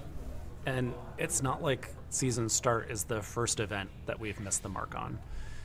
We have been hearing that events have felt a bit repetitive or lacking some of that twist or special sauce that events used to have. But events need to have something novel and interesting to actually do, to play, not just a pass to grind or the skins to buy or whatever. And so we think the big missing piece there, in particular based off your feedback, is game modes. Is it game League modes, though? Used to have a game modes team, and I think a pretty good one. And we ended up using that team as the foundation for the development of Teamfight Tactics and the ongoing development of it. That was great for Teamfight Tactics as an experience, but at a cost to Game League. modes would save it? And we've been gradually rebuilding that modes team. But to be frank, we haven't prioritized it or moved as fast as we should have. The good news, though, now is that we have a modes team who is staffed up and ready to execute. In fact, just this week, we played a prototype for a new game mode a couple days ago, and it's really promising and something that we're hoping to get out to all of you sometime this summer. So this is a mode that involves 4 teams of 2 who get matched against each other in a series of deathmatch-like rounds, and buy items and level up and so on between rounds. It's a little janky, it's a little rough as a prototype, but we think it's showing a lot of promise.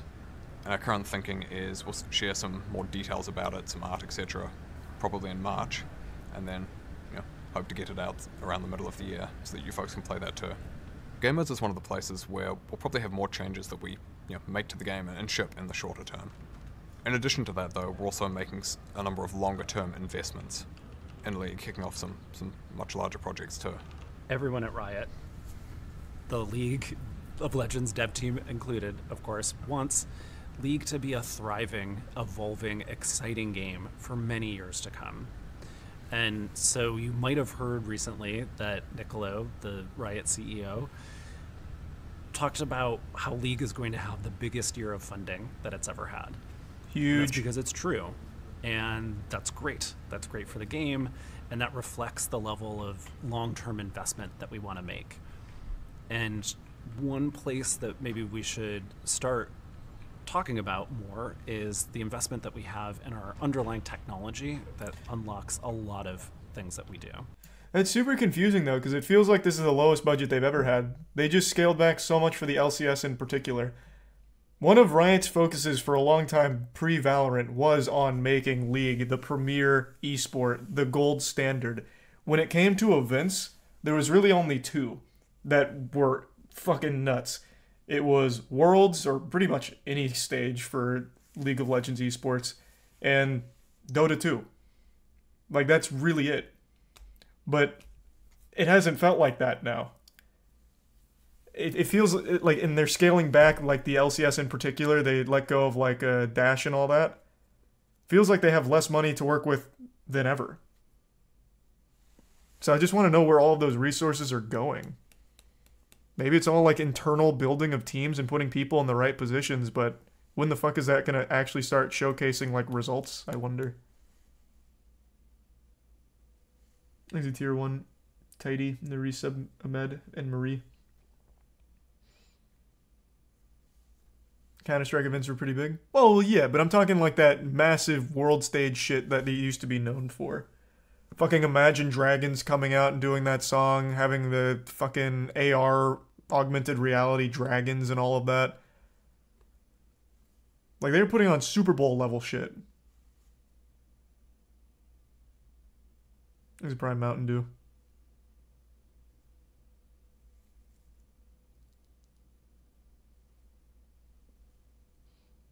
World's still massive, got a new format. I know it's still massive. I'm not saying that it's dead or anything. I'm just saying it feels like it's walking backwards, like it's going in reverse.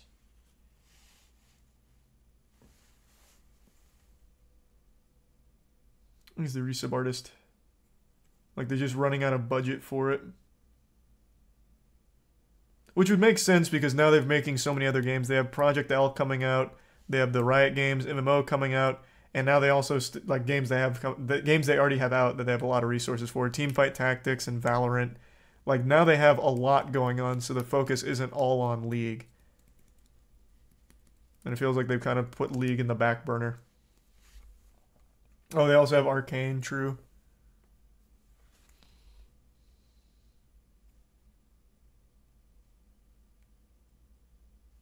This is good. The LCS scaled down. You can buy into the LCS if there's an LCS left.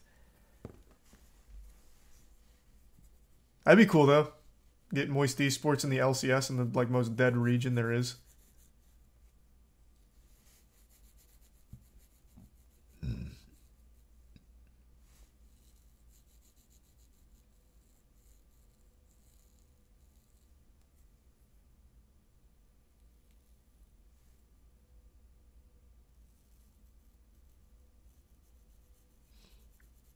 You do a Cyberpunk replay? When the DLC comes out, I'll play it.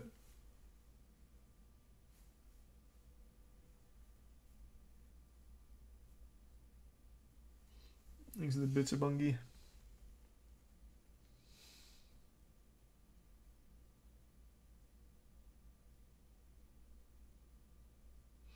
LCS time slot now Thursday and Friday at 3 p.m. makes no sense for an NA audience. Yeah, it's one of the big criticisms right now of why people are assuming they're just slowly killing off the LCS.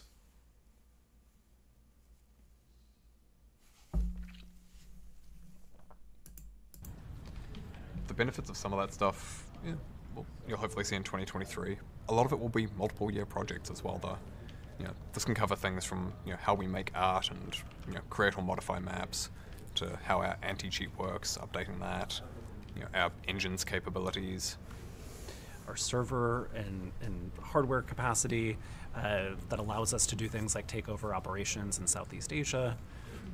There is a ton of work happening that is investment into our long-term growth of the game.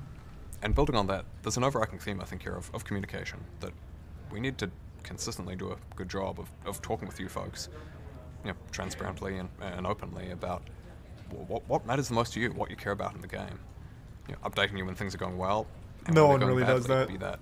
I think it's silly to expect Riot to. I don't think they will. Events or game modes or esports updates, whatever it be.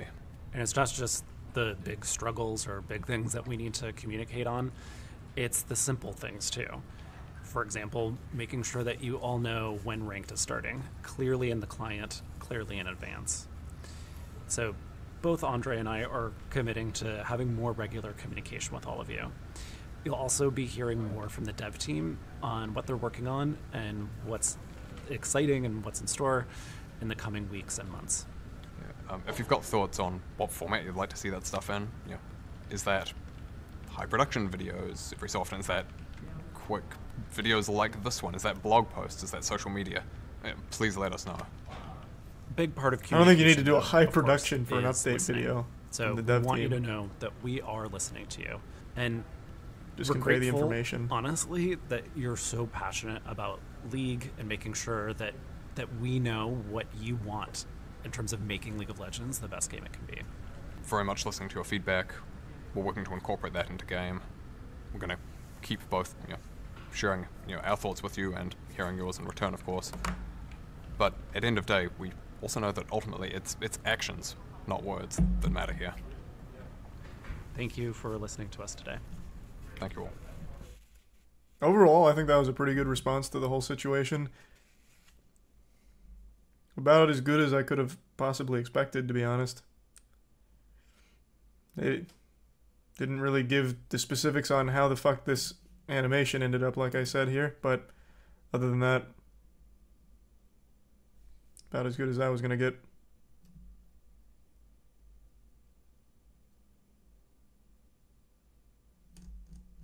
Hey everyone.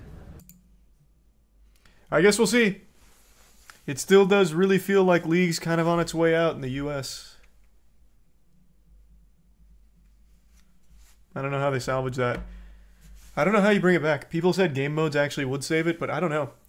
If they, let's say they do Dominion 2.0, bring out a new Dominion. Who's coming back? Like, game modes are keep players that are already playing, I'm sure. Give them something else to do, but I just don't see it bringing in new people.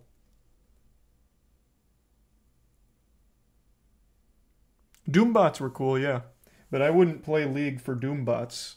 Doombots was just always something to do after I got fucking tired of playing ranked.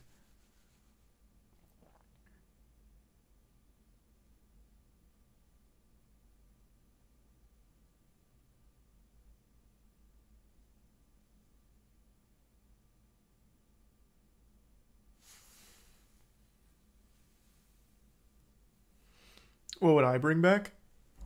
Well, I just don't think... I am personally of the belief that game modes wouldn't save it or, like, help it have this renaissance of players. Like, it'd give people that are already burnt out on the game but addicted something else to do, yeah, but I don't see people coming to play those game modes.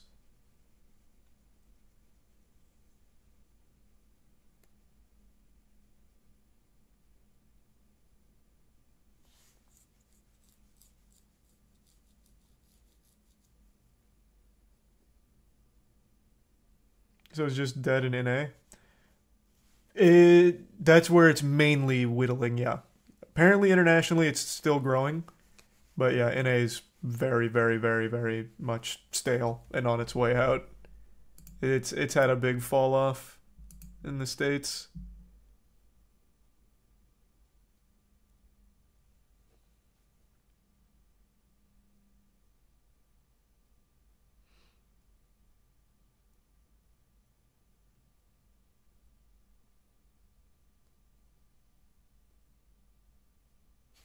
Are you gonna play the Stadia before the servers shut down? Nope, absolutely not. That sounds fucking miserable.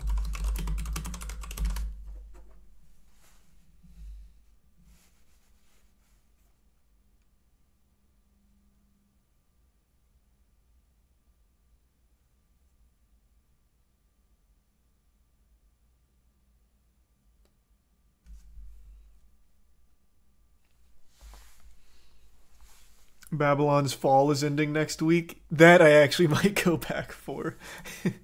One last oorah on Babylon's Fall. That's the Prime Fusion. Give me 2 seconds. I'm gonna go take a tinkle and fill up the water. Be right back.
I'm back.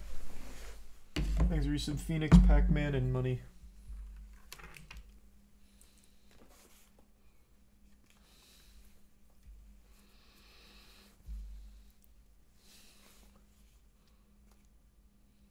Thanks for resub fragment.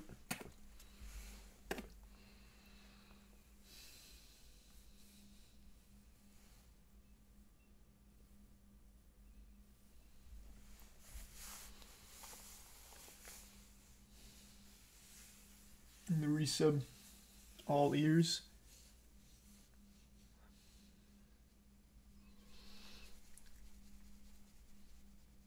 Jerma completed a speedrun. What game is he speedrunning?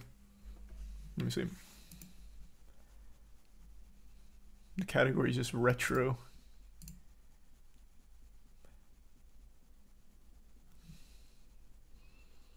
Bob the Builder, huh? That's huge.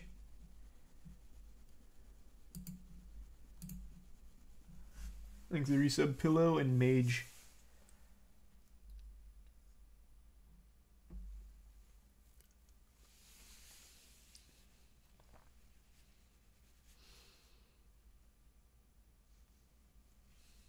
KSI won. He did. He won like instantly. I saw.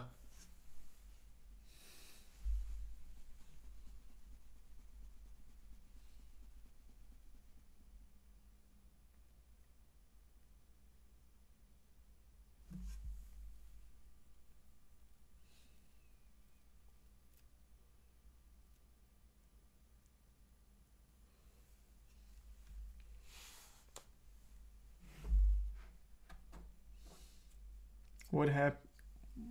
Let's see it. Let's see some mustache.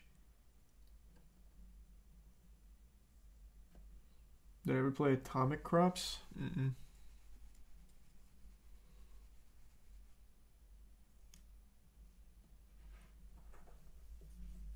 What's the next new game coming out?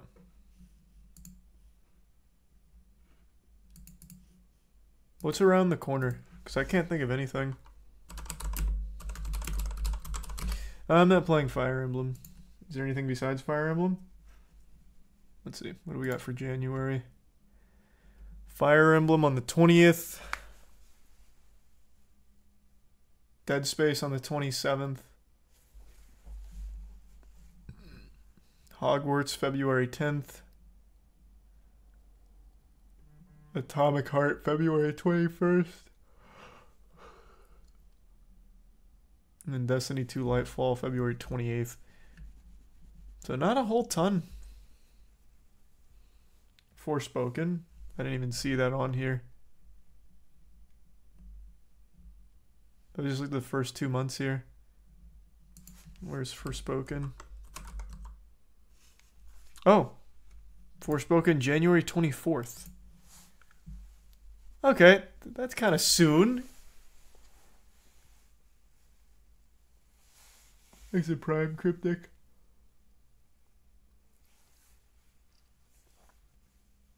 And the resub Gray and Crown.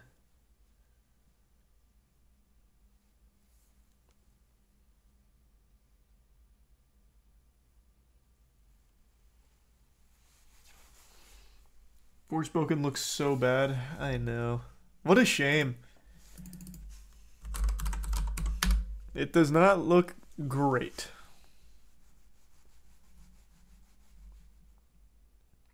They shouldn't have even bothered releasing the demo, really. Craft creates a defensive shield. Oh my god. I wonder if eventually at some point in this game we can have like a mount, perhaps. Oh, that's a crocodile. That's a pretty cool looking crocodile. Play a demo? Man, I'm not playing the fucking demo. Isn't the demo only on PlayStation?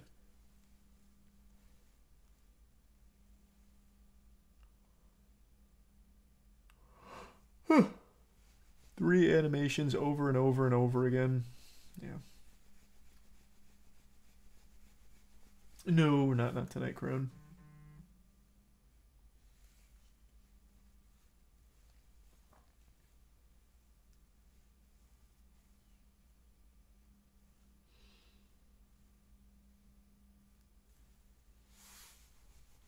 Is the new Yakuza in your scope? Yeah, I'll play the new Yakuza.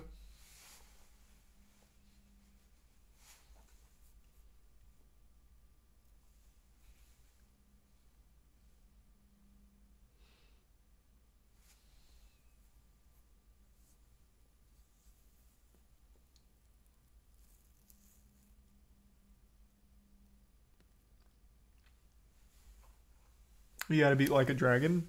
No, I don't.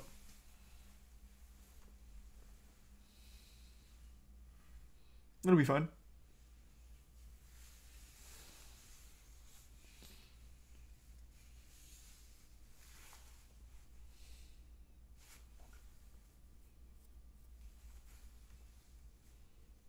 What do I think's next for the God of War series?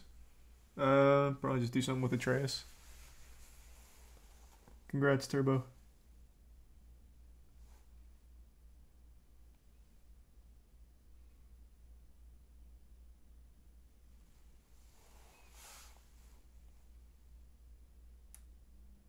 Pick a number between 600 and 2,000.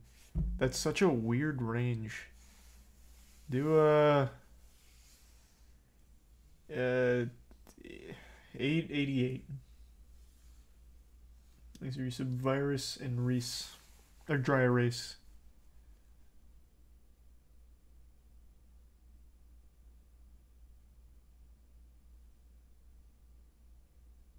Thanks the Prime RAM.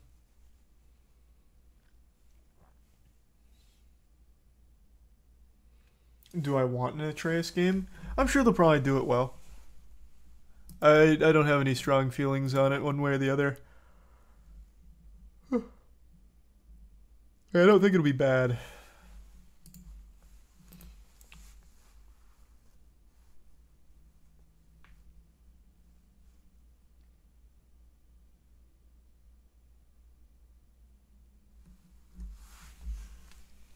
Thanks to Resub Midnight.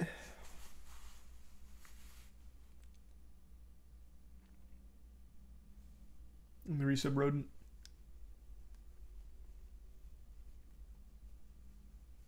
And Squirrel. Still hoping they bring Bloodborne to PC. Well, alright then. Here's hoping. Won't happen, but who knows? Maybe they will bring it to PC.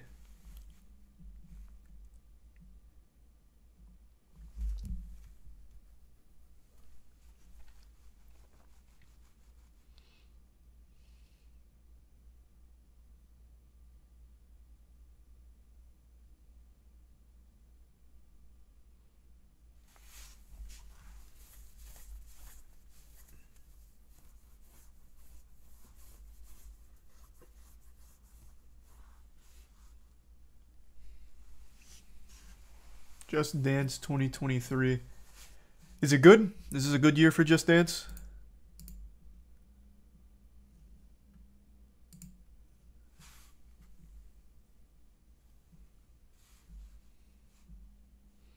Exhibit's favorite VR game? I don't know. Probably Super Hot, I guess. I don't really play VR. Thanks, Arisa Bexian.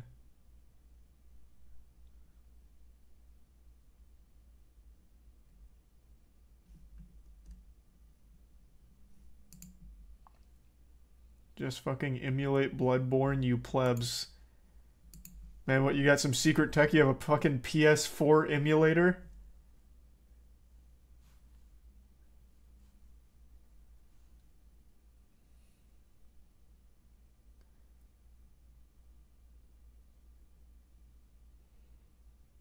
Yeah, the time travelers in chat.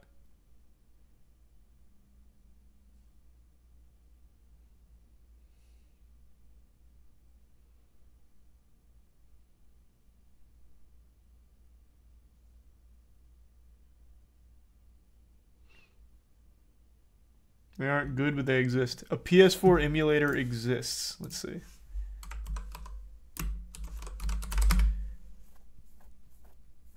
An open source low-level emulator based on QEMU Orbital. It uses existing hypervisitors like M10. None of this makes any sense to me. So right now it looks like the only one here is this. And it can't do shit. Unless it's been like drastically updated. Oh, here's a video. The current state of PlayStation 4 emulators. This is from a month ago. So let's see.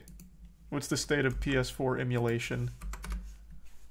So over the last 12 months, there's been some pretty big advancements when it comes to emulating a PlayStation 4 under Windows.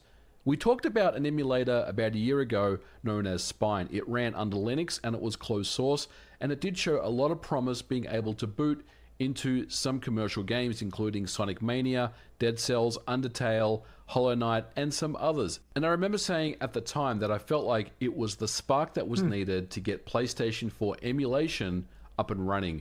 And now that is kind of crazy. No less than 4 PlayStation 4 emulators in active development. And in today's episode, we're going to take... Well, that's surprising.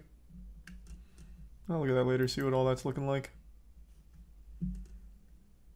They don't even have like a full Xbox 360 emulator, do they? Or a PS3 one.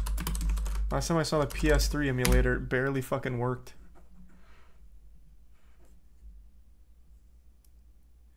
As of December 2022, December 26, 2022, the PlayStation emulator can boot every game that launched on the console. Whoa. When did that happen?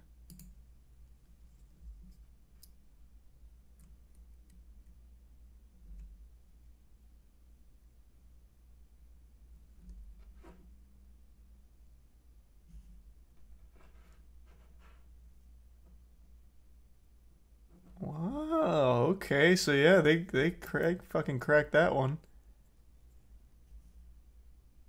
Interesting, I didn't even know that. Yeah, that was last month.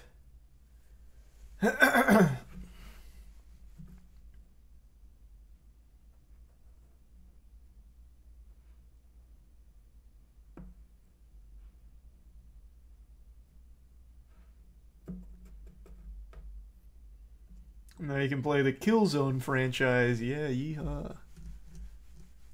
Cool.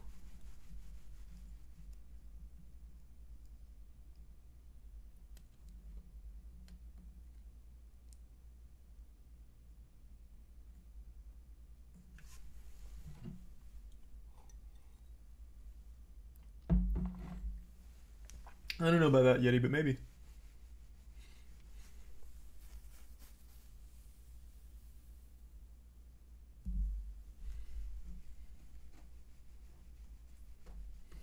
You can check out the list of compatibility on their website. They work very well. Yeah, I'll check that out. I didn't know it came so far. Thanks, Resub Galdu. That is pretty cool.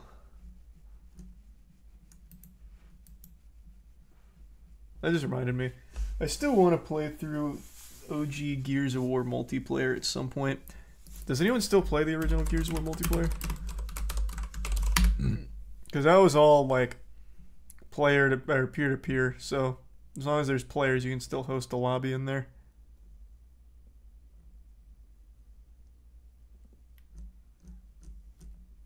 Just play Ultimate. Nope, Ultimate sucks. Ultimate is much worse than OG Gears of War. There's a huge gameplay difference between Gears of War on 360, like the base one, and Ultimate. It's trash.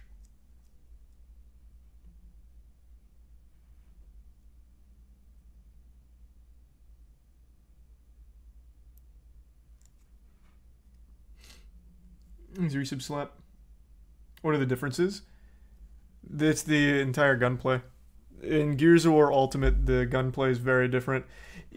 I don't think anyone in chat has nearly as many hours as I have in Gears of War. I put like thousands in the OG Gears of War on 360, and when I tried Ultimate, it was so fucking off. Felt more like Gears 2, but with a Gears of War 1 skin. It's the Resub Slayer and Brex.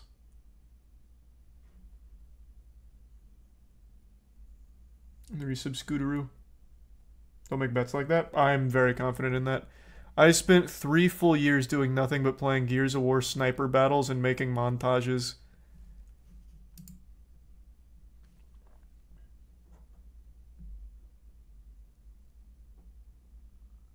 It's literally the same game with Omni rolling and spotting. It's just legitimately not here. No.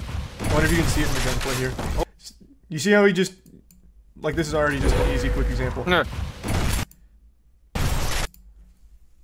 That is not at all how the Nasher functions in Gears of War 360 base. That's how it functions in Gears of War... Or that's how it functions in Gears of War 2. It's extremely different. Is it tier 1? Chindrix? No, it's just like, that's just how it is here. Let's do an old montage here. Let's just go to like Gearsopedia and do one of these. Not a sniper one. We'll do the shotgun since I just showed an example of the shotgun.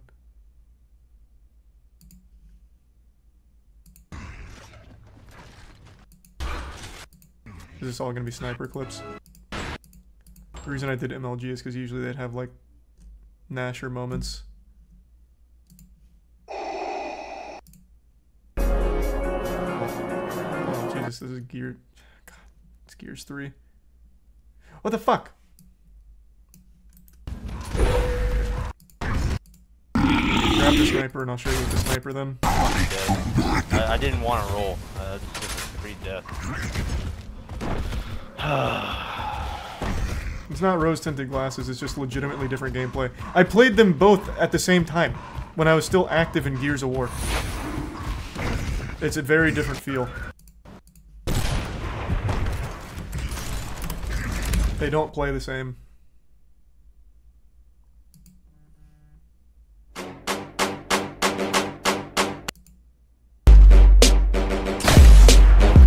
You're gonna tell me that right there, what you just saw here. Let's watch that back. Also, Iceman was one of the OG Gears of War montage makers.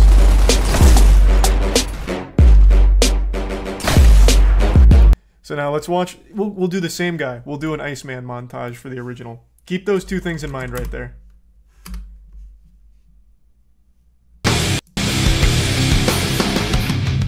Okay, this is the quality's really.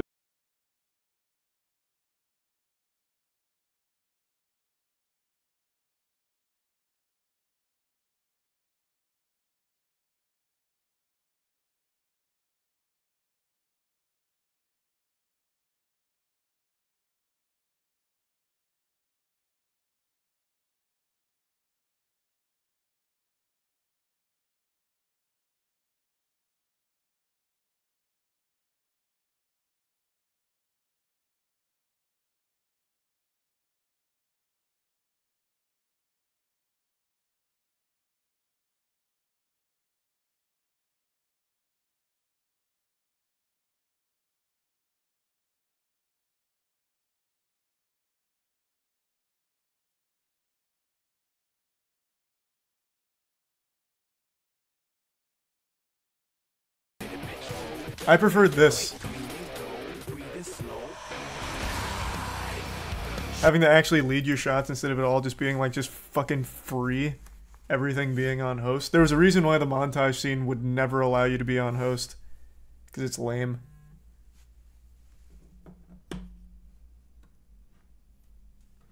These are some Souls, Crad, Hex, Nameless, Swami, and Honey.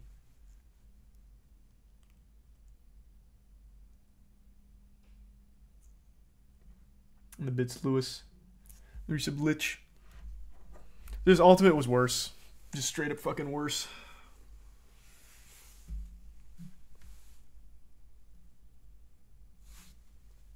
What's happening with Machinima?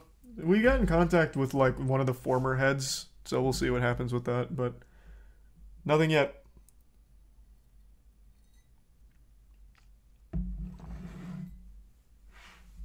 Thanks to the resub Krug, Schedule Bread, and the bits Lewis. What's an ass game you wish was good? If the game's ass, I don't really care if it's good, man.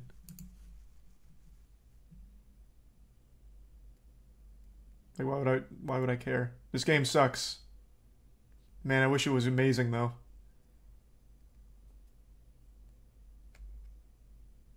What about Anthem? That game was just fucking trash from the get-go. Why would I care if that game's good?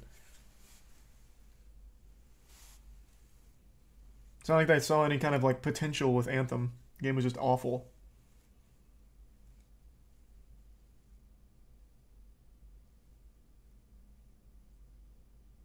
you wanted Scorn to be good? Oh, that's a really good point, actually. That is a great example. Here's the Bits Crown.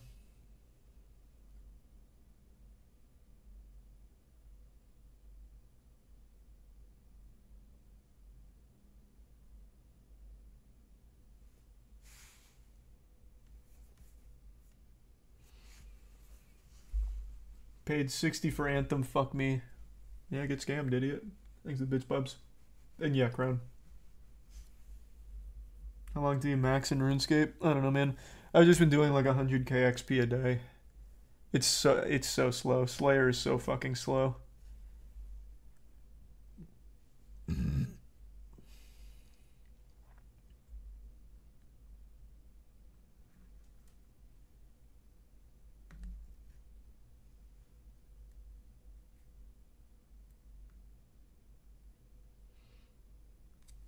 Thanks the bits, Mike. Appreciate it, man. Playing any more WoW? Yep. Heroic Razageth on Monday. You'll stream yourself getting 99 Slayer, right? Yeah, I will. Thanks the bits, Lewis.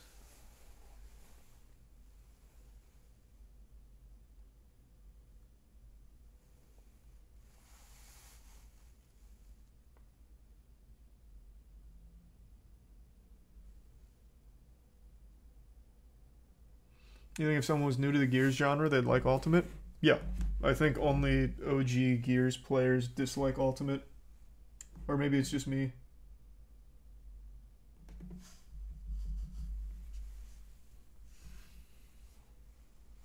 Just you? I don't think so, man. Most of the diehards in the Gears community didn't like switch to Ultimate or anything. They just stayed on original Gears. So I definitely don't think I was alone there. No one liked playing on host.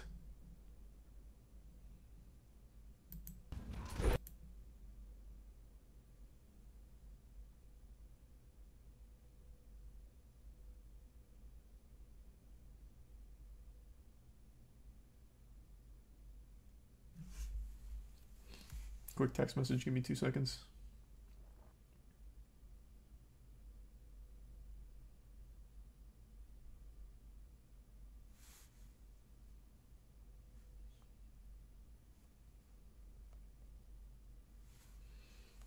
Okay.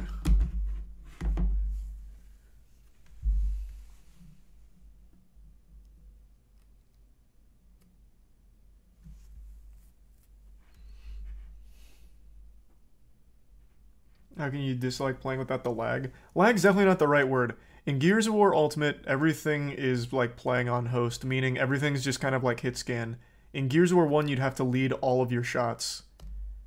So there was just a different skill ceiling to it. In Ultimate, everything was hit scan, basically. And I liked the leading and everything like that from Gears 1. Thanks to the resub Deku. Yeah, Nick Merckx hates Gears of War Ultimate too. Yeah, I mean, Nick Merckx was an MLG pro in Gears of War. It's definitely not just me. There's just so much more skill involved in the first Gears of War as opposed to the Ultimate.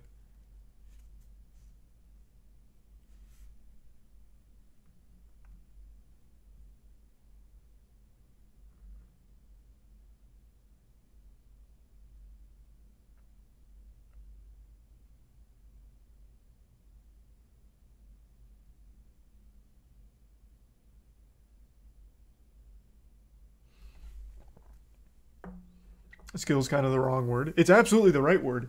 It's so much harder to lead your shots properly than just be good at hit scan. I think that's just inarguable. Having to lead the shots adds a different element to it.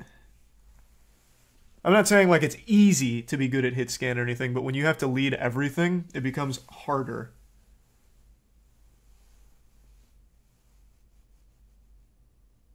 He's a prime light brother. The resub Jesus.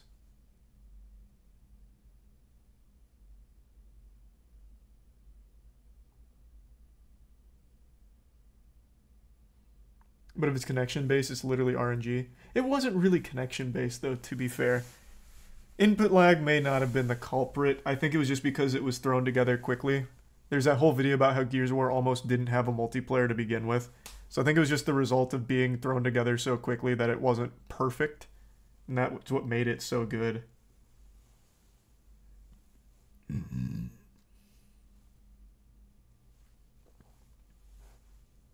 Thanks, the resub cook.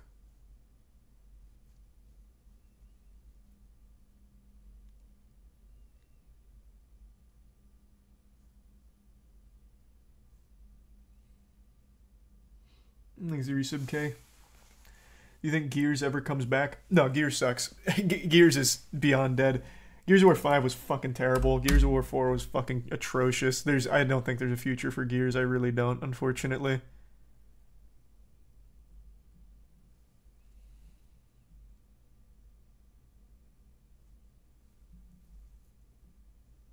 How would I fix it? I really don't know how I'd fix it. It's not like I have an easy solution to it. It's just not fun to play. It's really not.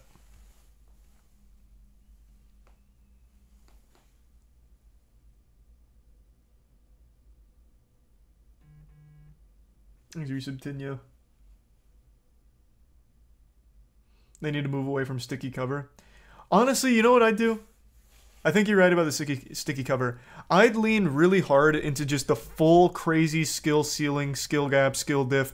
I'd go guns on it. If any of you remember guns. I'd add all kinds of like crazy tech to it and just let it ride.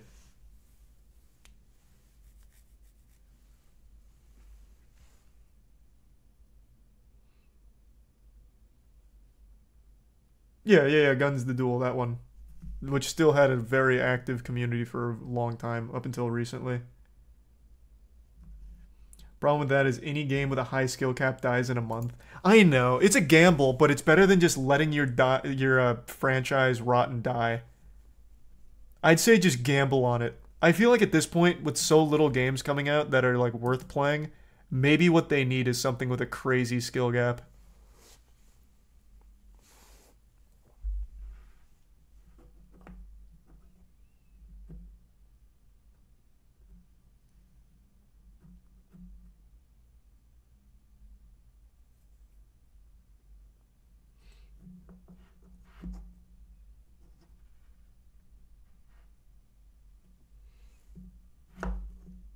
Thanks for the gift sub, Lewis.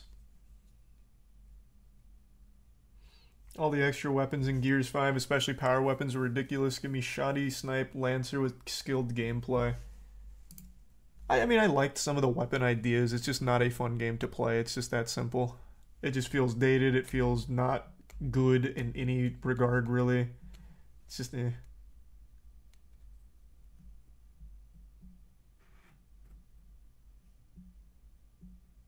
There's a Prime Ranger. I really do think there is right now an opening in the multiplayer FPS market, or even third-person shooter market, for just very high skill intensity shooter.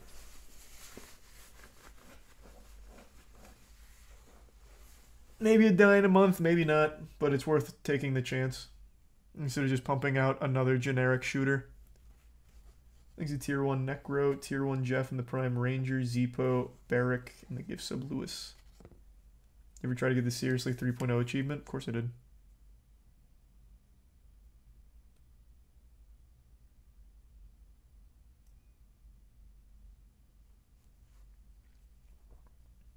High skill third person is Fortnite. Yeah, but Fortnite's a high skill game, but with the skin of a child's toy box. So it's like a very acquired taste. But it has a massive skill ceiling, for sure.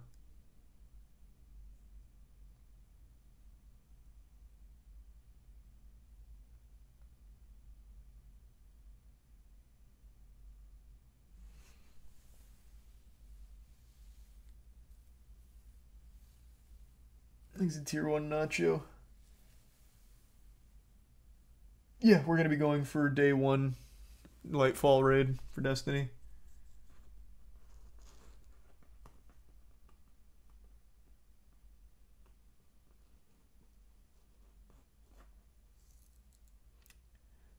Jaguars just won a playoff game. They came back from 27-0.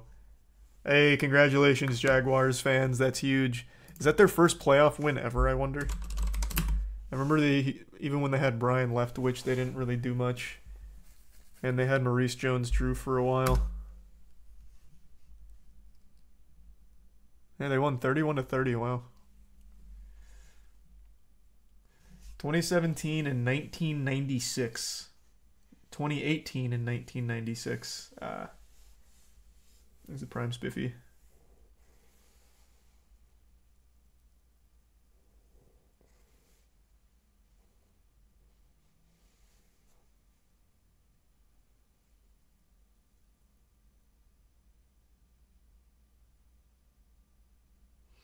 Are you the actual Nizmojo that made the Gears montages?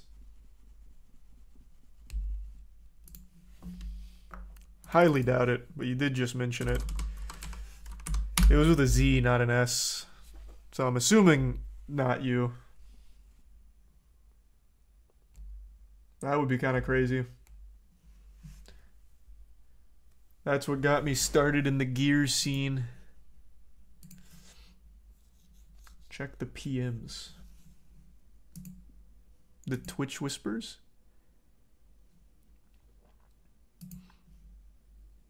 Is it Resub Glavo? It is him. How old's that account? How can you see an account's age? That would be fucking wild. You should re-upload your first sniper montage. I remember it got taken down for DMCA or something. Where can I see the age of an account?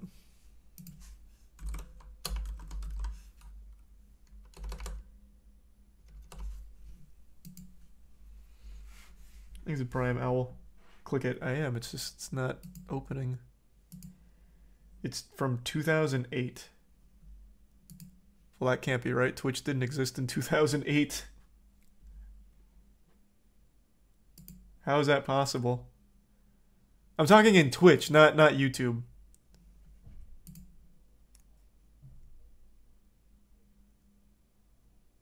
Do the JTV accounts carry over? I thought when the JTV got bought, they lost the account, so they had to remake on Twitch. They had the merger?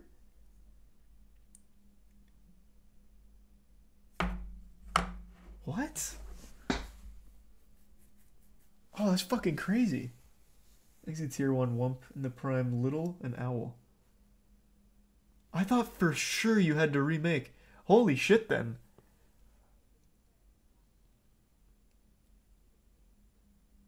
Oh my god, so yeah, that's probably him.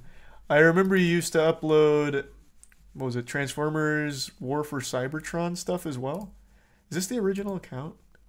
I don't think it is. It could be though. Maybe. This is probably the original account. It's such a shame the montages got taken down. Fuck me.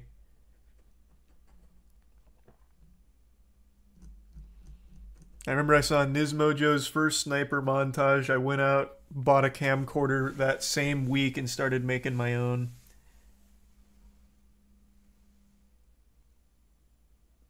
Thanks for the gift sub, Jeff. Damn, that's crazy.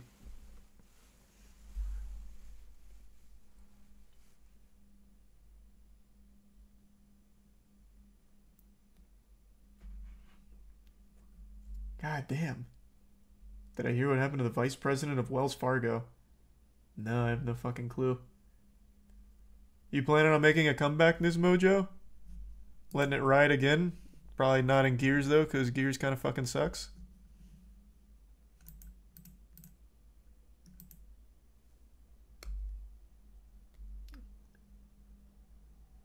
Thanks, Risa Macaroon.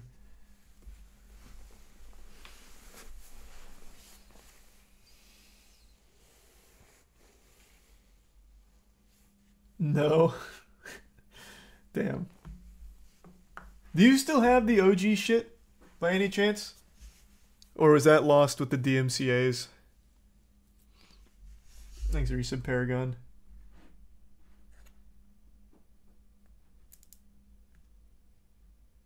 You have it all on your SSD. You've got to re-upload that. It's so bad in 480. Re-upload it. Send it to me. That would be so nostalgic. Holy shit. Thanks for the resub, Sway.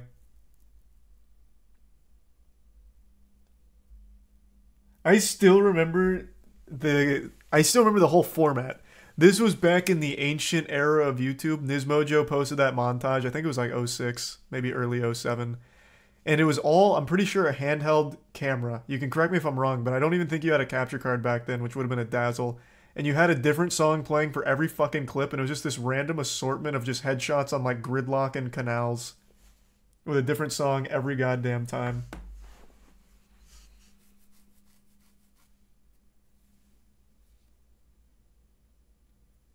Thanks for the resub, Salami and T-, the bits, Lewis.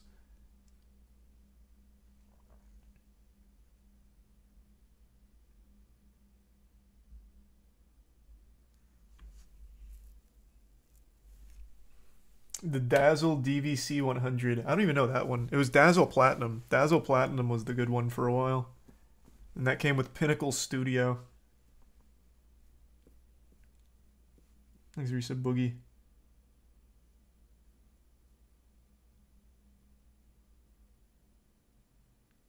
I had a Sony Vaio with a built-in RCA input jack. I don't even know what the fuck a Sony Vaio is.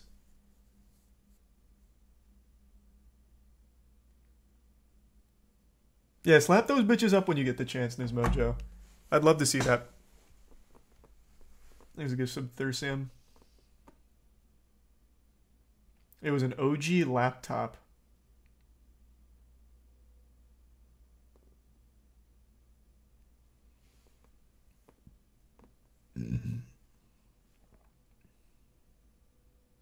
Back then you used anything you could just to get footage. I know. Oh my god, man. I wish I still had that camcorder. It was the cheapest shit Best Buy had. It was a small little white camcorder that only had like 3 options. It was record, playback, and fast forward. That was like it. And I set it up on a step stool facing my TV.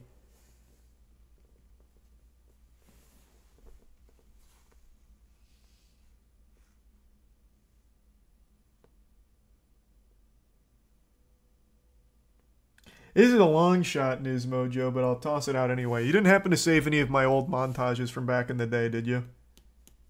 So you said you've got your old shit. Do you have any of my old shit by chance? I doubt that you were going around, like, collecting it, but might as well ask.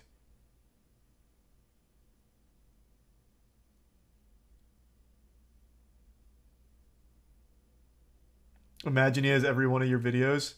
That'd be $25,000 on that SSD. Some still on the Gearsopedia YouTube. Yeah, those were the ones I sent to them, though. I had about 500 videos that I deleted in, like, 2010, but I made them back in, like, 07 through 09. I've been trying desperately for the last, like, decade to get those back. Thanks, resub cheese.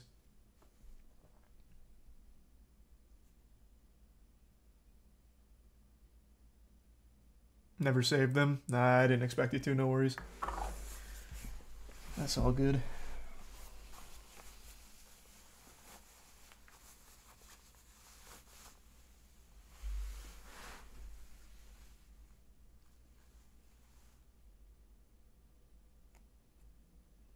Never send them to Machinima and they might have them? Nope. And if I did, it would have went down with the Machinima going down because I would have uploaded them to their service. They had an upload functionality back then.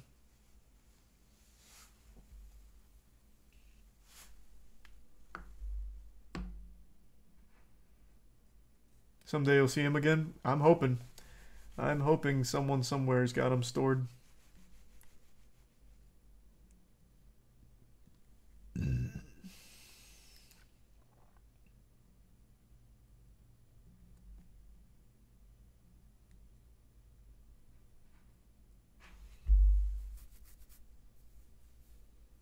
He's a tier 1 squashed.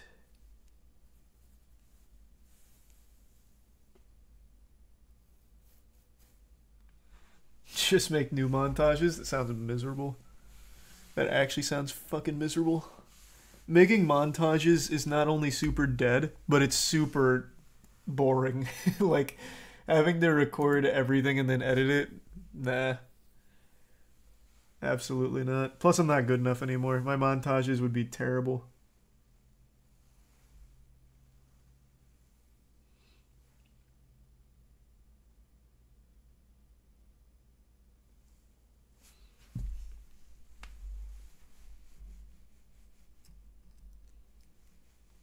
Look at the Wells Fargo VP. Sure.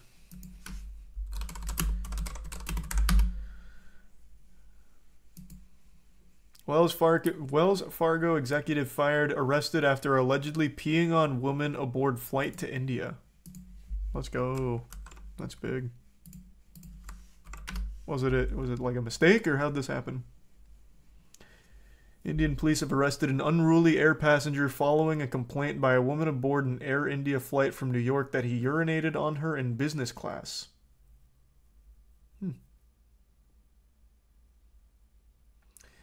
Times cited that Mishra as saying he was drunk and could not believe what he had done. He could face up to 3 years in prison.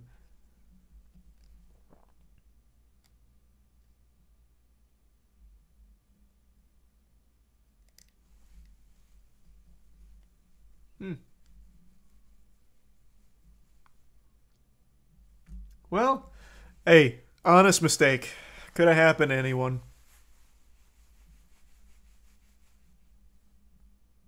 Thanks to Resub Harvey.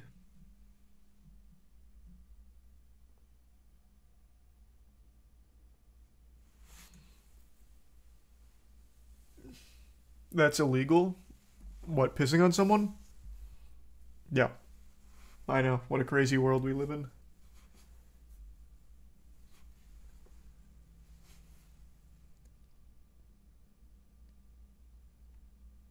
Thanks, Resub Vinox.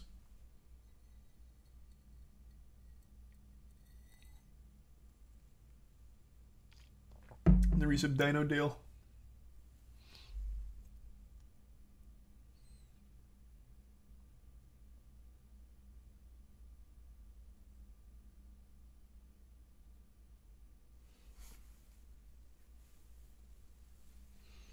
Have you thought about trying to revive 360 Gears of War for nostalgia? Fuck no. But I would like to do it on stream once or twice. Just have people from stream hop back into the OG Gears of War. Do some matches. Probably do that at some point.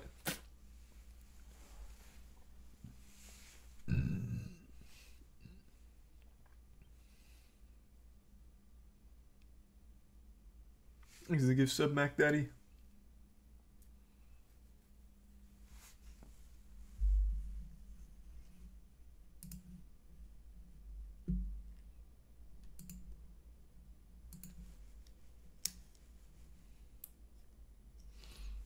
Watch the Google Minesweeper speedrun. Seen it. It's not that cool.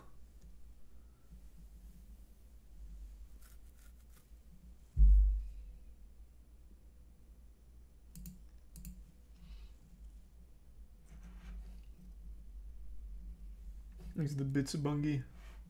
Band-Aid.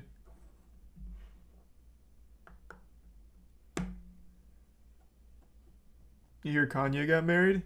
I did. I don't know who that is he married, but yeah, I saw they got married. That's huge. What did they know each other for? Like 6 hours before getting married? Thanks, Resub Ryu.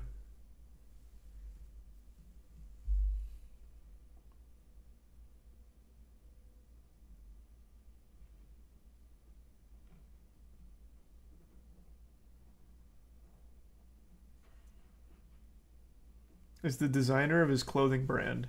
Oh, is that who she is? Like, she was... How about I just look her up? She looked young. Like, she looked like straight out of college. How old is she?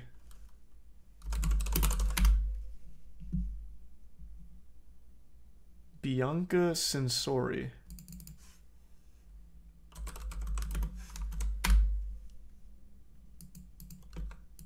Oops.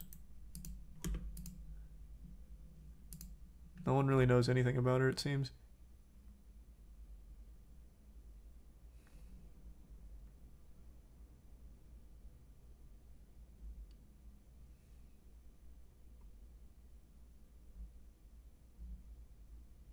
So how old is she? According to her LinkedIn, she's been in her role since November 2020. Oh, here we go. She's 21. Oh, no. She's 27.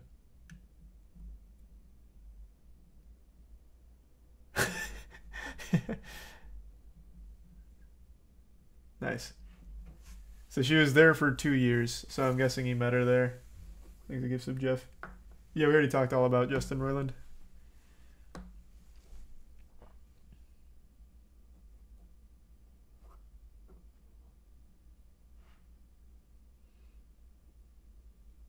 She looks like Kim K.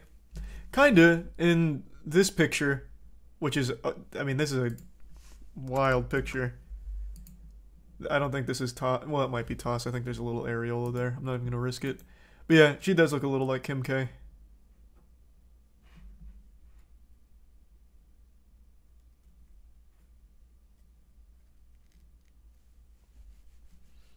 The marriage will last roughly 2 months. I think you're wrong. I think they go the distance.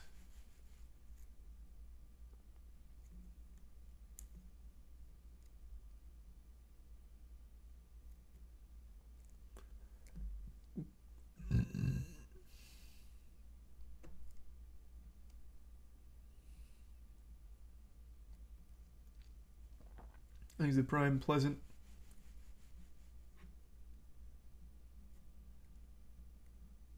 And there's some Jacob.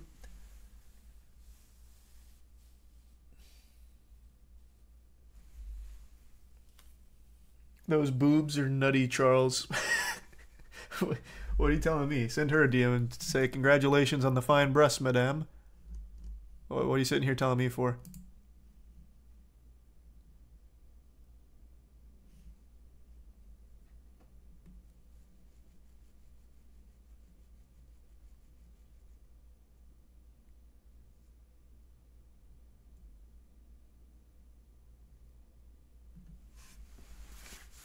Is the resub New Mason and Raikiri and Clowning and Jacob? Ooh. When you get a suit made, do you say fabric, fiber, or material? Never had a suit made. I don't know.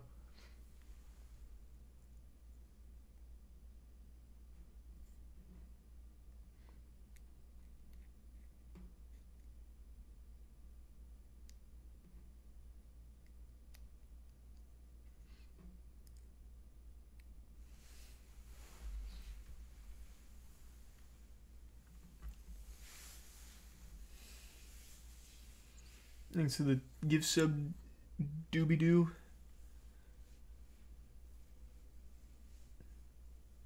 How to become a retailer for Godslap? Oh, I'm sure you can reach out to the just normal email. Do you own a comic shop? We're in quite a few now. So, I mean, that's definitely something we've been doing. Yeah, just reach out to like the normal email on the site.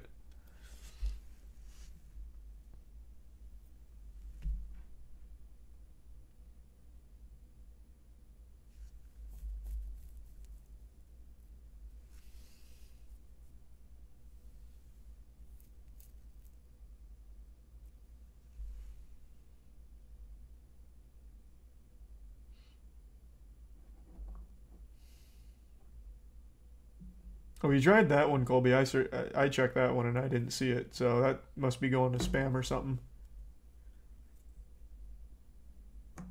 There's a good sub Thursum. The resub happy.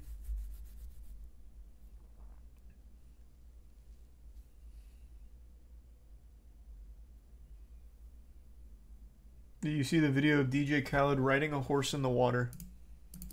Mm-mm.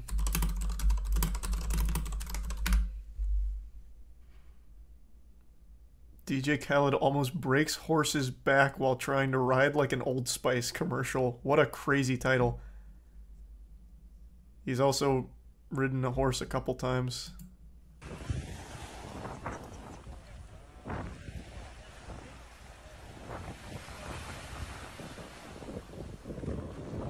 He's so majestic up there. That horse is lucky.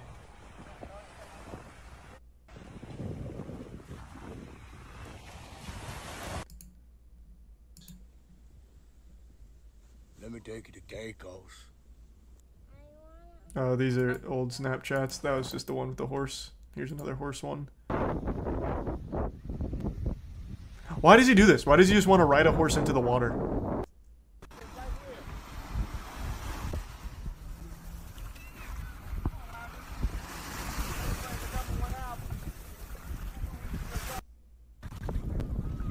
What does this have? What does riding a horse have to do with having the #1 album? Jesus Christ. DJ Khaled is one of the most interesting enigmas on the planet. Give me a second, I want to go pee real quick. Thanks, Bits Jackson.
I'm back.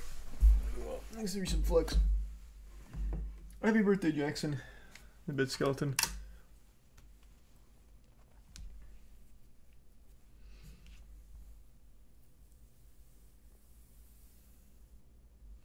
Hear about YouTube charging back earnings if you have demonetized videos. Yes, I didn't watch that yet, but I saw it on Twitter. I saw this floating around and I was going to watch it tonight. Thanks for reminding me. I want to see what this is all about. Hey everybody, how's it? So YouTube has a new, well, he'll probably go over it, but I'll just quickly explain. YouTube has a new thing that you have to agree to, otherwise you lose your partnership. If you don't agree to their new terms by July 10th, you're no longer a YouTube partner. So they're taking it very, very seriously. And in these terms, there's apparently some extremely shady shit that he is about to talk about. He's a Prime Zeke in the gift sub Livy. Also, you might recognize him. For a long time, he has fought hard for the right to repair. I think he is fantastic. I want to get that out there right now. The work he's done in the right to repair community, I think, has been extremely important stuff. How's it going? I hope you're having a lovely Friday morning. Today I'm sitting here with Clinton the cat, and we're going to be discussing something that made Clinton the cat very angry today. So I logged into my YouTube account and I saw a banner on the top of the screen. It said, "Action required, accept new terms to stay in the YouTube Partner Program and to start earning Shorts ad revenue." Now, I don't really care about Shorts ad revenue because I don't do Shorts, because it's just not a video content form that I'm good at. But the Partner Program is what allows you to put ads in your videos, which allows you to get money from YouTube, which is nice because Mr. Clinton likes $3 per can cat food, and we have to spoil the Clinton. Aww. So I went to click this link and actually do something crazy, which many people don't do when it comes to legal agreements, which is read it. And cringe. Luckily, there's guys like him that actually read it. The majority of people, myself included, when there's terms of service, everyone just assumes that it's just nothing, which is exactly what I did. So I saw that the other day, and I just assumed that it was something very simple, very silly, no big glaring changes, so I've already accepted it, yeah. I had no idea they snuck in some wacky shit there, and I guess I should have known better when it comes to YouTube. Because in every other service, the terms, like, it's always just nothing. Like, actual fucking nothingness half the time. Except for this one time, YouTube banked on everyone just glossing over it and just being, like, mindlessly droning through it and then just clicking accept, which is exactly what I did on it. It honestly isn't that long, and it really doesn't take much time to get to the part that, in my opinion, is a massive screw job. So if you just search through this agreement, you will see this one section called non-qualifying revenues. This is the It screenshot says over I saw. here, and I'll zoom in to make it easier to view on the screen. YouTube may either 1. Withhold or adjust any partner earnings associated with a breach of the terms, including the YouTube channel monetization policies, or 2. Charge back or offset such amounts against future partner earnings payable to you. YouTube will notify you if any of these circumstances occur and provide details on about how you can appeal in accordance with these policies. That's so evil. Now, That's so the main evil. problem that virtually everybody has spoken about on YouTube at some point in time, whether it is a creator with 1,000 subscribers or a creator as large as PewDiePie, is that it is virtually impossible to actually get through to somebody at YouTube and speak to them if something like some sort of error occurs and you violate one of their policies. One of the best examples that I have on my channel of this happening to me is this video I did of an angry Clinton. So my cat's name is Mr. Clinton, and he was meowing for about 1 or 2 minutes very angrily. So I decided to record it because when Clinton meows, it's kind of funny. And he got flagged. It says, "We are removing this video because it violates our community guidelines. You'll be able to view the video for 7 days. That's and crazy. This period allows you to review the content to decide whether you wish to submit an appeal." I had problems having the video reinstated until I did the video on the content strike that I got for, I'm not kidding, harmful and dangerous content. This video is literally a cat. It was an adorable little cat, and the cat is just sitting there on the counter, and he's meowing. Look at him. He's just sitting there, and he's going row. I bet if you took that video to Twitter, though, he'd get a totally different response from all the pseudo-intellectual veterinarians on there who have never once left their goddamn house or the comfort of Twitter. They would diagnose this cat with depression, call him a terrible cat owner. It's clearly in distress. Maybe it's starved and it's lashing out for food, desperate to eat anything because its owner's neglecting him and shit like that. And that's probably exactly who was behind the manual flags at YouTube. Those absolutely delusional weirdos. That happens with every cute animal video ever for some reason. That is so fucking weird how that always happens. Dangerous content for a cat meowing is wild. Now, it's one thing if YouTube makes a mistake and one of your videos disappears. At some point, any content creator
Huge.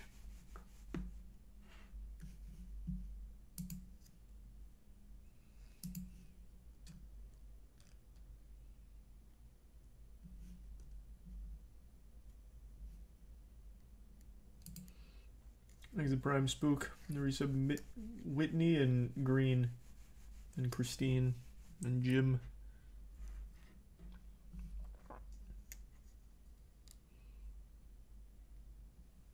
The resub Goose.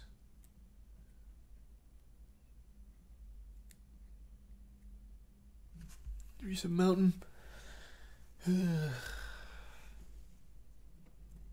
resub Yuki, Dasho, and Bitsabungi. Yeah, it just doesn't do anything, Bungie, unfortunately. Thanks to resub Max Alive.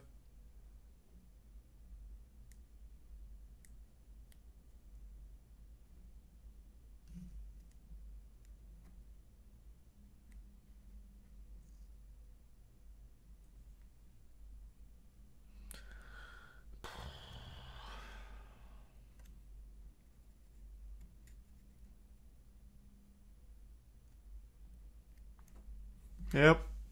We were overdue for a crash.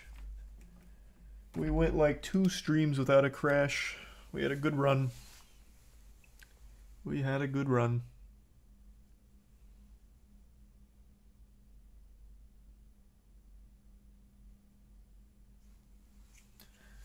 Thanks you said bad and resurrects.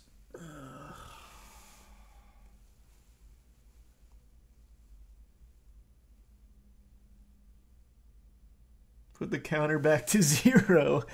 Yeah, 0 days since last crash.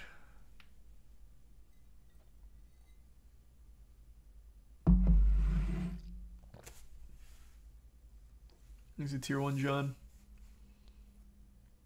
There's some Minecraft. Haven't seen you crash while playing a game? Well, then you have not been here very much. There's some Minecraft and Forsane.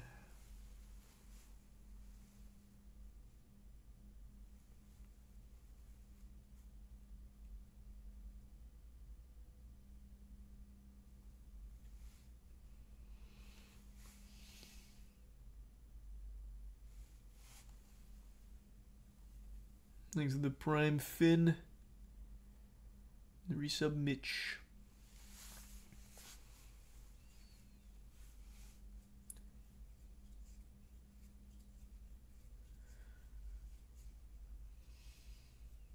It usually doesn't crash twice in the same night, so we should be fine. We'll see though. It could be a magical evening full of crashes. Thanks to Prime Alley. It's one thing if YouTube makes a mistake and one of your videos disappears. At some point, any content creator with thousands of videos is going to say mea culpa, whatever it is what it is. They're going to curse, but they realize that there's no other platform on the internet that is going to allow them the reach, the monetization that YouTube does, so they just kind of suck it up and deal with it. But I think something that's going to cause a lot of people to start saying, no, screw this, is the ability for YouTube or Alphabet to literally reach into your bank account and take back money that they gave you based on a robot striking your cat for hate speech because he was meowing. And that is what you have the potential for here. If I am reading this contract right, and if I'm reading this contract wrong and you're an attorney, please do let me know. This is a serious issue.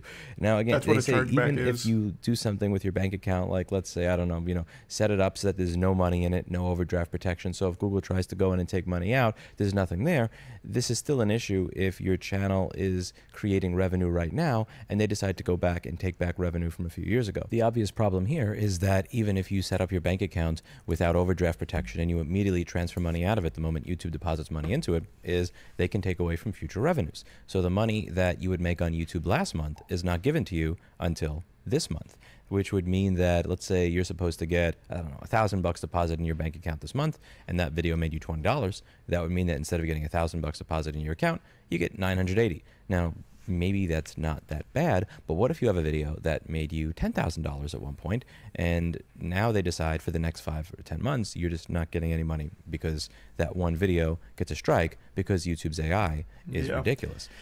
That is extremely concerning. That's the conversation I saw happening on Twitter about the whole thing, especially the ability to go into your bank and take it out. It's that kind of shit. It's very scary stuff. I don't even see how that's legal. I'm not an attorney or anything, but that actually just doesn't seem legal. Thanks to resub Ray, Squilliam, Stoney, and the Bits Neon.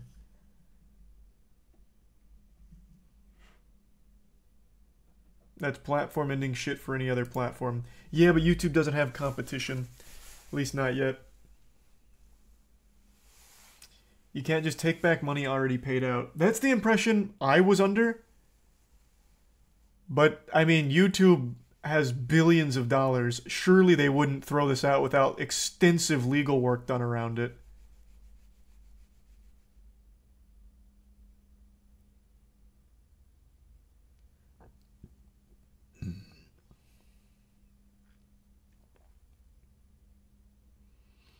Don't know about the YouTube problem. Well, he's still explaining it. Basically, YouTube's got these new terms, and in the terms they have a clause where they can charge back. If you break a rule or something, they deem you a little too extreme or whatever, they can either not pay you what you're owed, or even do a chargeback, which, as he points out, could mean them legitimately like taking that money out of your account.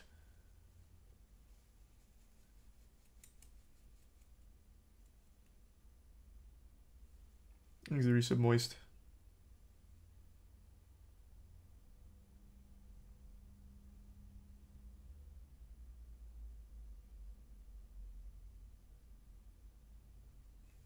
And the resub Jaden.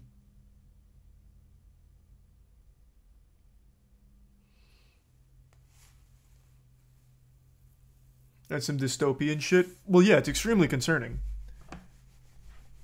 Like it's a huge deal. And yeah, I've seen them, Neon. Imagine they take your money for every demonetized video. So I don't think it would be for demonetized videos. Hold on, let me send a quick message.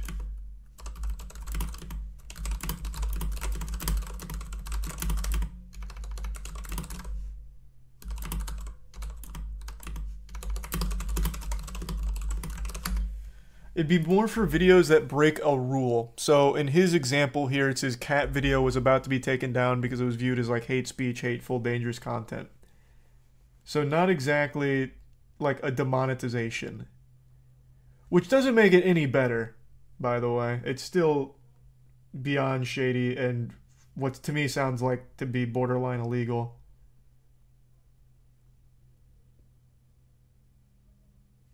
Thanks to Tier 1 Jackson and the resub Carl.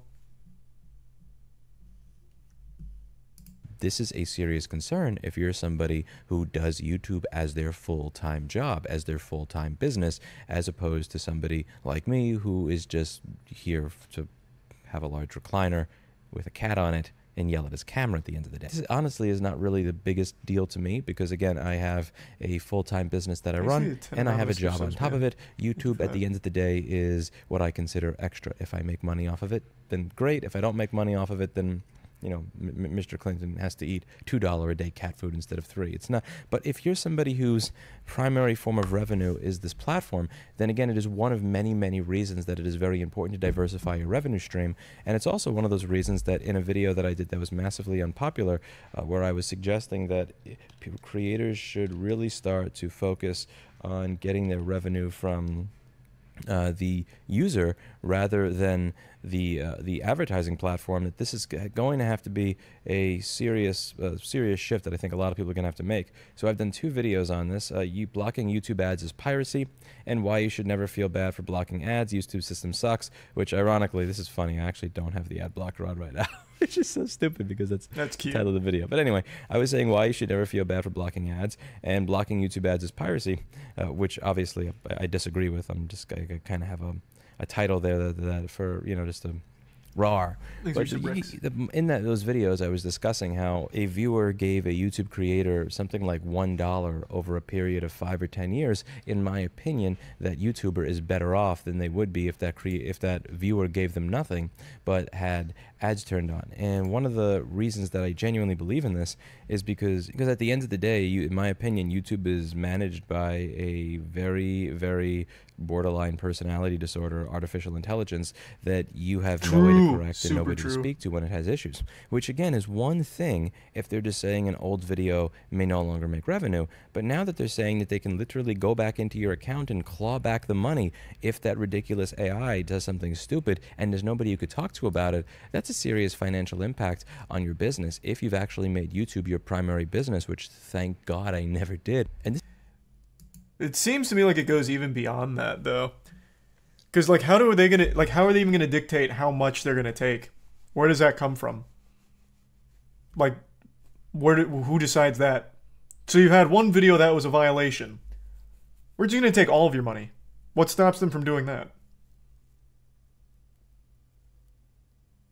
We won't pay you this month because you broke one of our rules. The AI does. Oh yeah, the AI seems to work really well. I'm sure it'll stop them from overdrafting and taking all of that. They're taking too much back.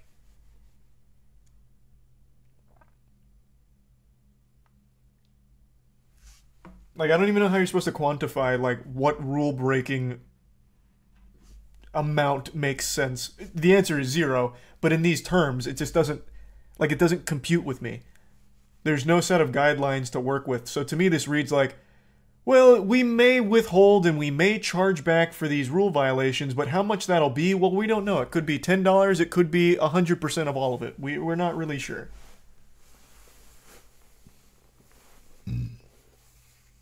There's some Tank, Space Cowboy, and Star Platinum. True, good shit, Neon. YouTube runs as a net loss for Google overall. So you're getting old information. YouTube ran at a loss for like the better part of 10 years, but it has been profitable, at least to my knowledge, for quite a while now. At least for the last 3 or 4. Let's see.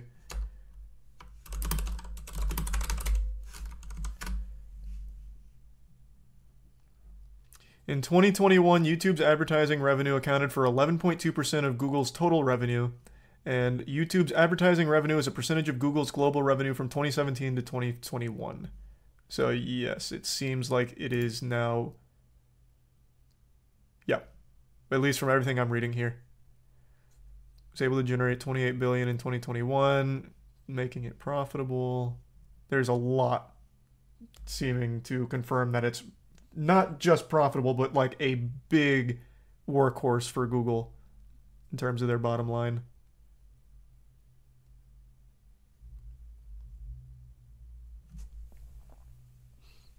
Revenue does not equal profit. No, but it's just going deeper into like their financial side of things. This is their revenue and talking about how it's profitable now from this article. Who is this? 4 week? What the fuck? I don't know this source at all. Maybe this isn't a reliable source, but there is quite a few headlines of this. But it did run at a net loss for a long time.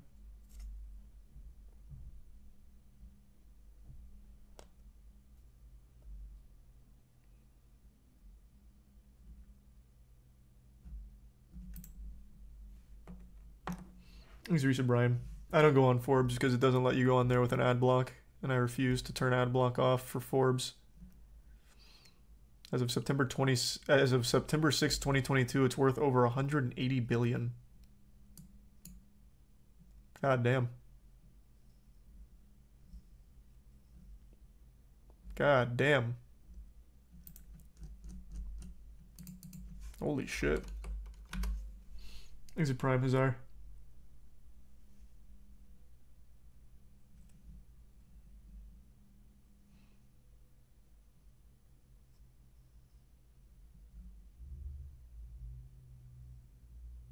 These numbers are absolutely unreal. It grew 45% in just the last year. It's still fucking growing. That's crazy. That's all that shorts now. Shorts, I imagine, are absolutely crushing it for YouTube.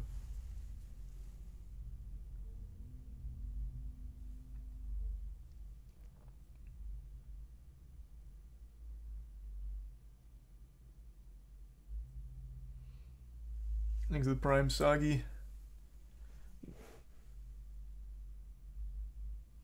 Tier 1. If I'm here.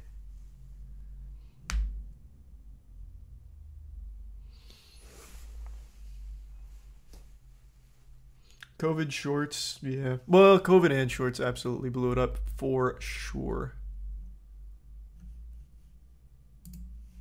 I does something stupid properly, and let's face it, YouTube is still run by Susan Wojcicki, so it most likely will be implemented improperly, is going to seriously affect people that have not diversified their revenue streams that do YouTube as a business. I strongly suggest that if you are one of the people that actually has YouTube as their main job, that does YouTube as a business, do everything that you can to start moving away from the advertiser-supported model, and do everything that you can do to start working with the patron-supported model. A lot of your viewers are going to say, I wouldn't pay 50 cents for this, your content's...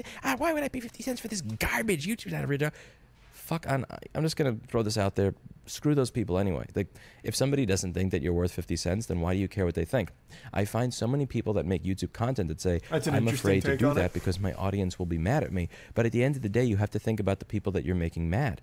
You're making people mad that think that that the entirety of your content over the course of a year is not worth 50 cents. Why do you care about pissing people off that think that you're worthless anyway?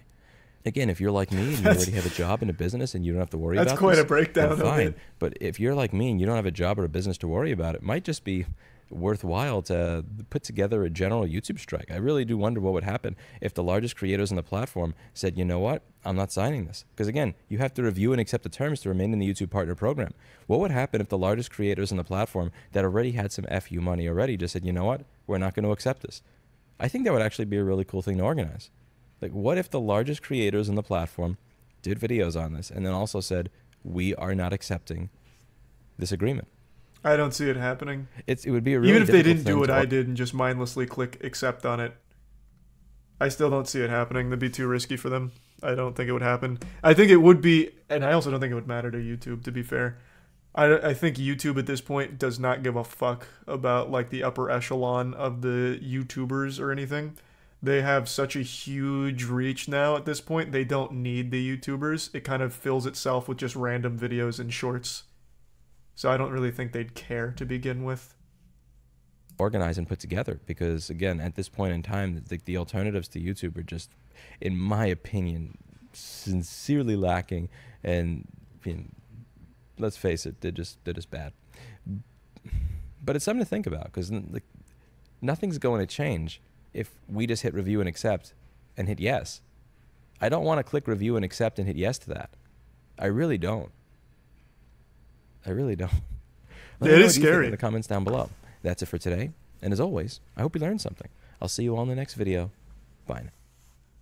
Goddamn. That really is kind of a terrifying new policy.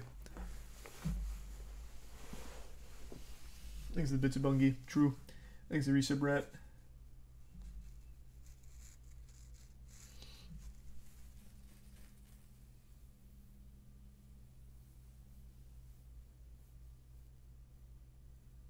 I don't think that'd work that way on YouTube though, Ty, because that would only be for the company, not the individual. Wouldn't the onus be on them to be the reimburser? You can't, because YouTubers are treated as employees of YouTube, I would imagine. Can an employer just take back pay? I don't think that would. I don't think that would fly. And it's still in their garage, Neon. Thanks to Prime Alex. Contractors at best? Oh yeah, maybe they're considered contractors. Maybe that is the right classification. You're not remotely considered an employee. Well, yeah, maybe employee's not the right word. Maybe it is contractor. But when you're a partner on YouTube, you do have to... I don't think it's a 1099. What the fuck is it? I think I'd recognize it if I see it. What are all the ones that it can be? There's a 1099. There's a W9. What is the tax form you have to sign for the partnership program? It's a W9. And what does a W9 indicate? No, it's not a 1099. I just looked it up. It's right here on their support page. A W-99 will be required for U.S. person, companies, and partnerships, so on. This is for their partnership program. So what does the W9 indicate?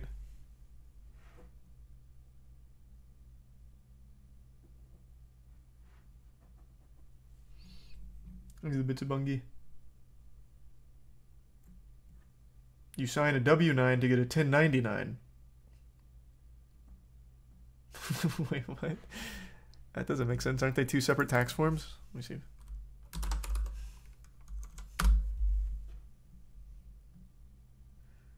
1099 is for miscellaneous income including... well, actually, hold on. Let me get like a bigger breakdown.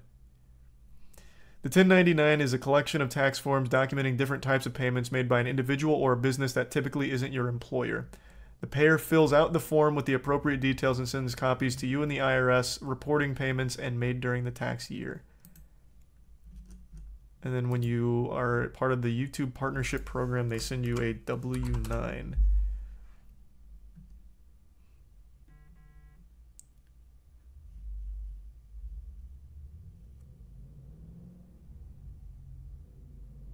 Yeah, so for YouTube, they make you submit or you need to fill out a W9 with all of your information.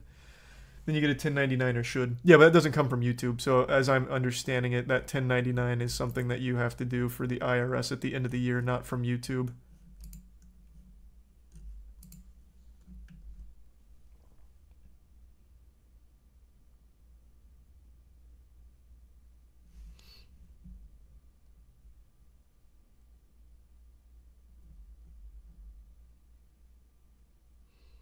The W9 signs you up to be a contractor.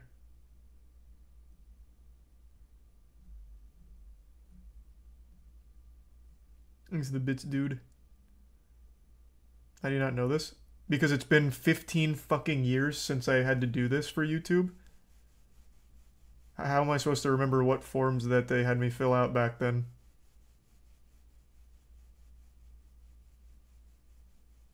Thanks to the bits, rags. You don't file your own taxes? Well, not through YouTube. You file your own taxes through like an actual filing of taxes. YouTube doesn't do my taxes for me.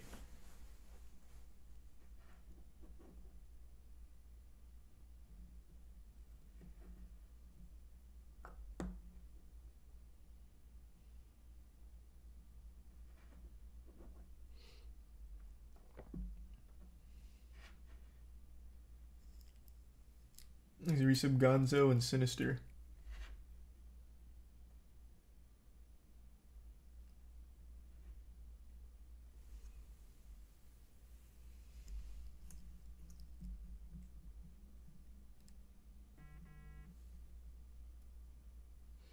Oh, Matt's here. So you send a W9 so they can send you a 1099. Okay, so you need one before the other. Gotcha.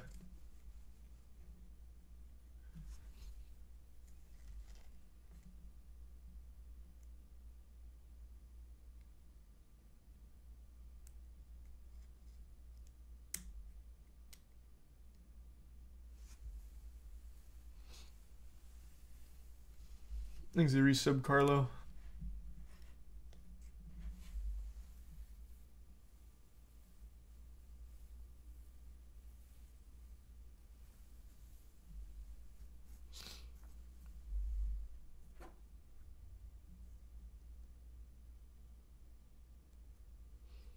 So they need it for independent contractors. So we just went in a full circle. So it is considered a contractor then for YouTube, right? So the question was, can you take back money that you already paid a contractor? And can you withhold payments that's due to a payment due to a contractor? Those were the two questions. I'm getting no's and yeses. I don't know why I'm asking chat. That's just something I can look up.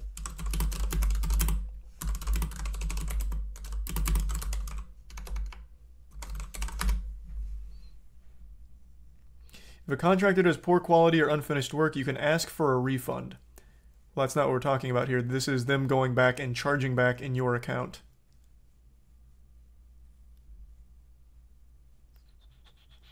But yeah, it looks like you can take money back from a contractor, but it has to be through like an actual refund process, whereas this new term is a chargeback. which is going into your earnings and taking it.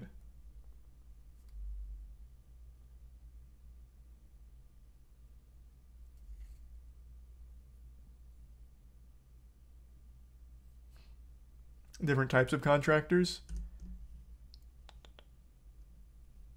Okay, let's see. Let's broaden the search. This one's for any service provider.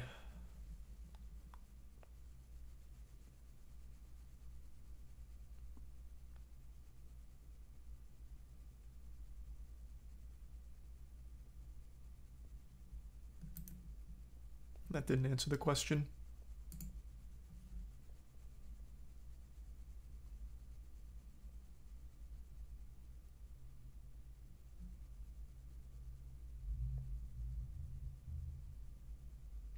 So it looks like in order to like force the refund, it has to be through a lawsuit. Is this right? No, that doesn't sound right. No, I probably won't play WWE 2K23. He's a prime high five in the resub bagel. What is that, Plutonian?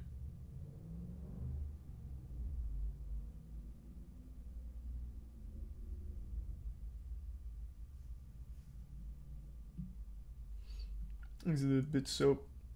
I'm hoping the Dead Space remake is good. I have no idea. I haven't really seen too much from it.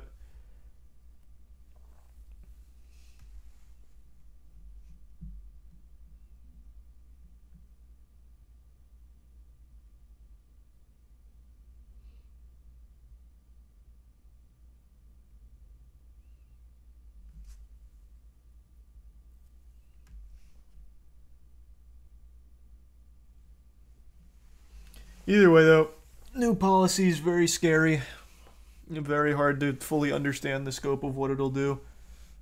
To me, it still sounds like that's in a very legal gray area, going into your account and taking money back that they've already paid you because you broke a rule on a video you uploaded well after you were paid. That seems very odd. That seems in a really wishy-washy area.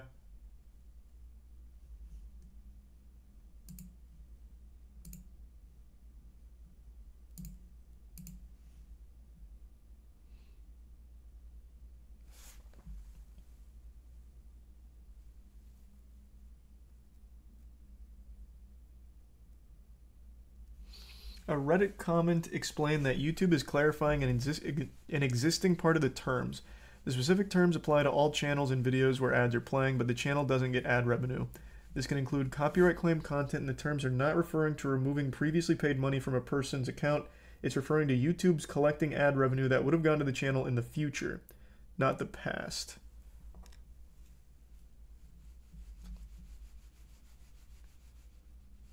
Well, that just makes it sound even scarier if it can even include copyright claimed content and you not get, and they can still charge back.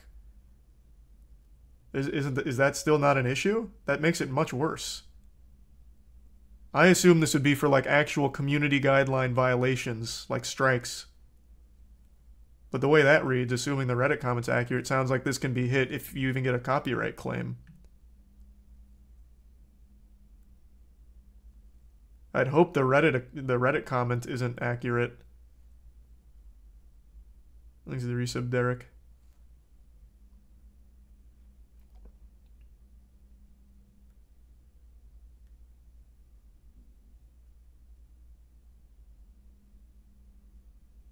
This is a random person on Reddit. I mean, yeah, usually how it goes. But an interesting interpretation of it. The beauty is in the vagueness.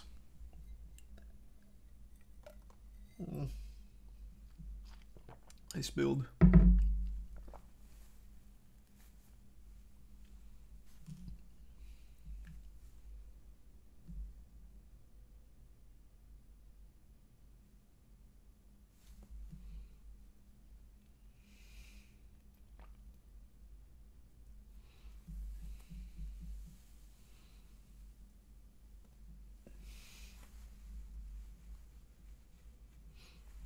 I guess we'll see what happens. I already know the outcome won't be a change. It'll just be a forced acceptance of it, as it always is with YouTube.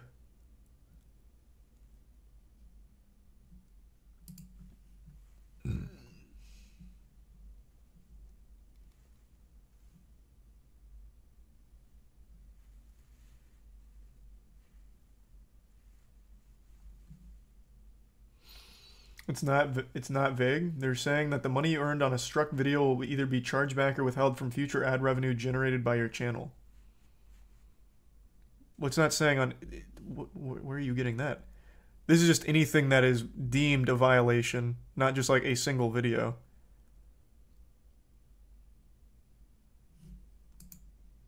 Well, I don't know where that's coming from.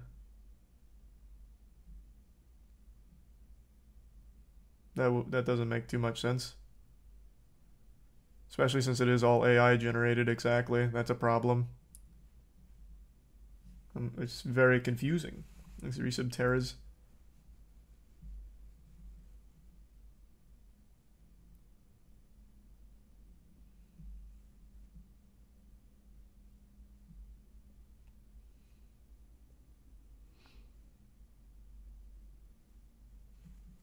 I mean, what am I misunderstanding? He said the same thing. Payable to you. YouTube will notify you if any of these circumstances occur and provide details on about how you can appeal in accordance with these policies. Now, the main problem that virtually everybody has spoken about on YouTube at some point in time, whether it is a creator with 1,000 subscribers or a creator as large as PewDiePie,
Huge.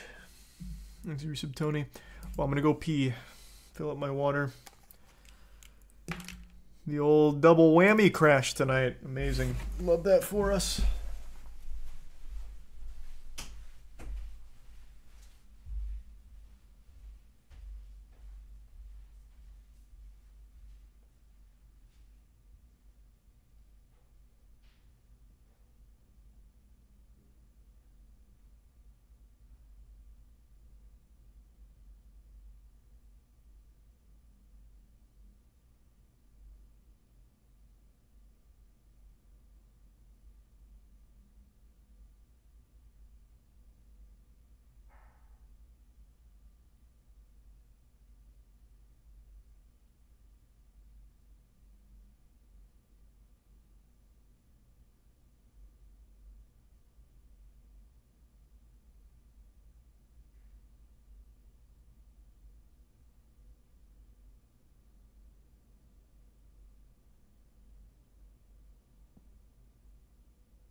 Theory SubTube and Andrew Ryan.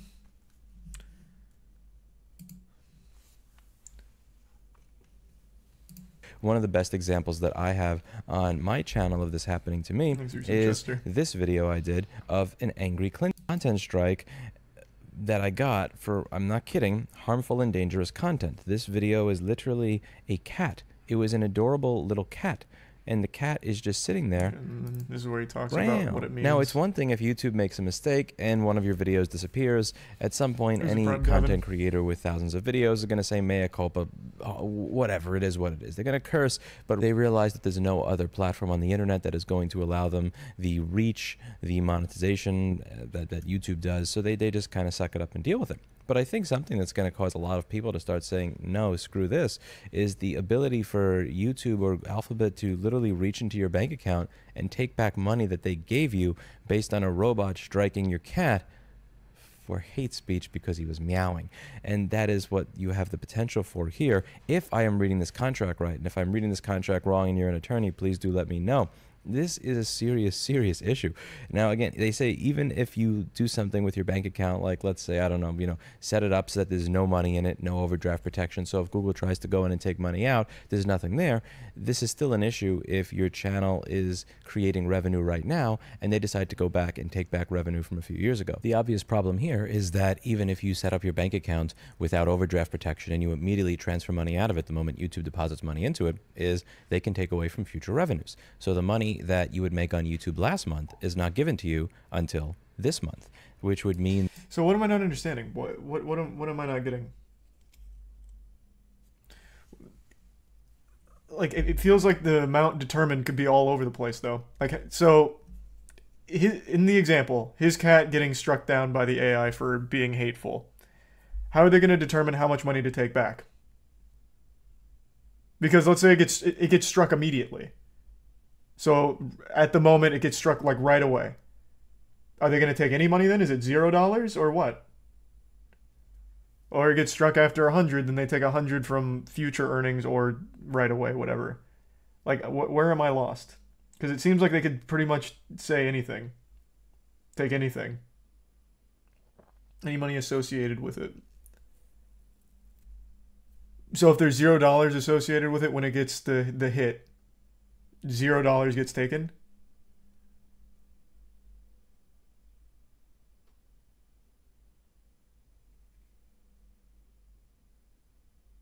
Because that's not what I get out of this.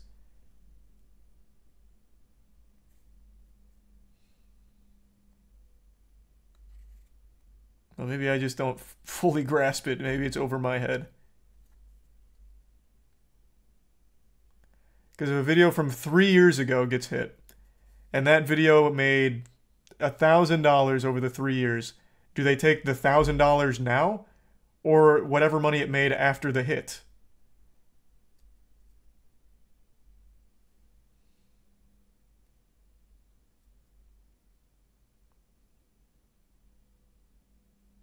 There's a Prime Nico.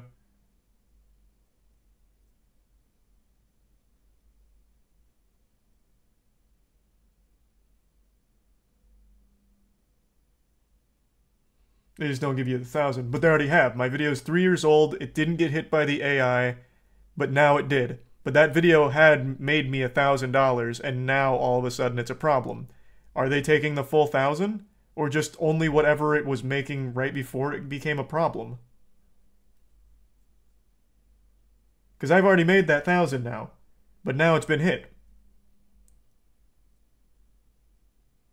But the policy wasn't in place. Doesn't matter. It's retroactive. All of it's retroactive. So now I've lost $1,000 that I made 3 years ago. Because this new rule came into effect and the video that violates it didn't know that this rule was coming.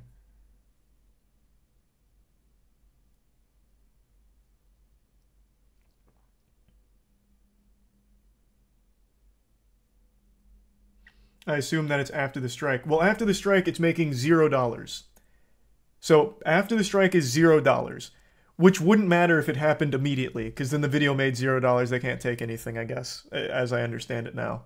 But if it hits an older video, like in his case, the cat video, let's say that cat video made $1,000, now it's been hit. Are they taking $1,000? Because it made $1,000 then, but now it's hit. Are they going to take $1,000 that he's already been paid out from future payments? He gives that exact example. He does it in the so he says about how you okay, we'll go through it because he gives the example of like $20, but that's all like that's not whatever it is. Maybe I'm not they're getting gonna curse, but they realize that there's no other platform on the internet that is for YouTube or Alphabet to literally reach into your bank account and take back money that they gave you based on a robot striking your cat for hate speech because he was meowing. And that is what you have the potential for here. If I am reading this contract right, and if I'm reading this contract wrong and you're an attorney, please do let me know. This is a serious issue. Now, again, they say even if you do something with your bank account, like let's say, I don't know, set it up so that there's no money in it, no overdraft protection. So if Google tries to go in and take money out, there's nothing there.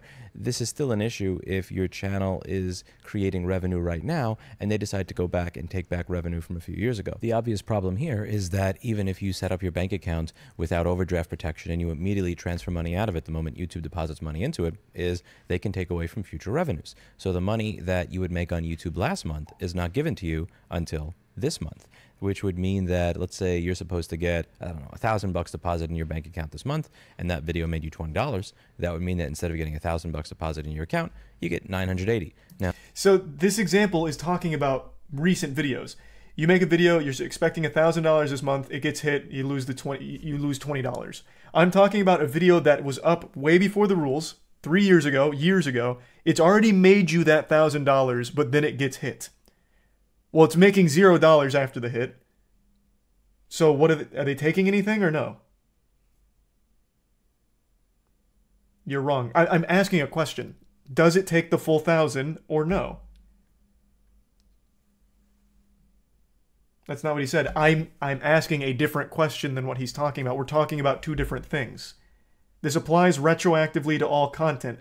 If I had a video that made $1,000 3 years ago, and it's already paid me $1,000, but now it's been hit, are they taking $1,000 from future earnings? That's my question.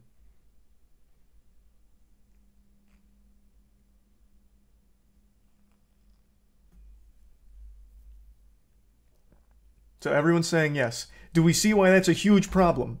If that's the case. Because I've already made that $1,000 on a video that was totally fine for years until the AI came in with new rules and slapped it.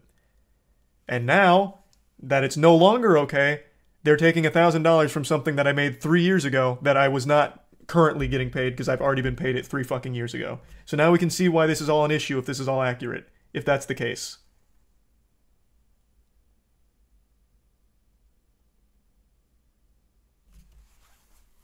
That's my question.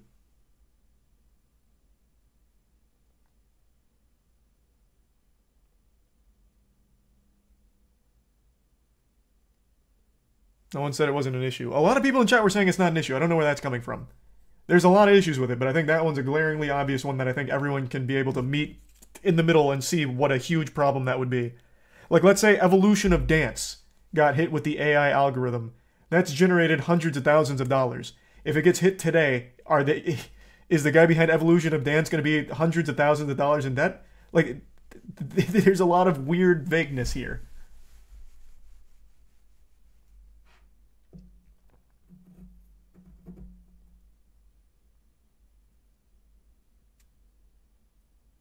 You keep the money you make. That's not what it sounds like, though.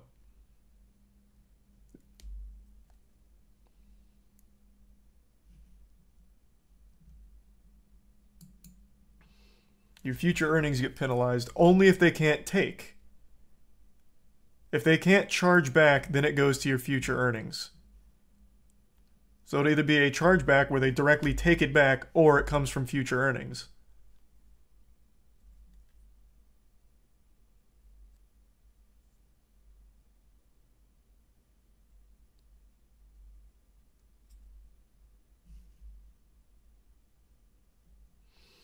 If your biggest video got taken down right now, they would charge back everything you made for that video. Is that confirmed, though? Is that how this policy goes into effect? Is my question. I think it's too vague to actually know the real answer. Thanks to Resub Wonders.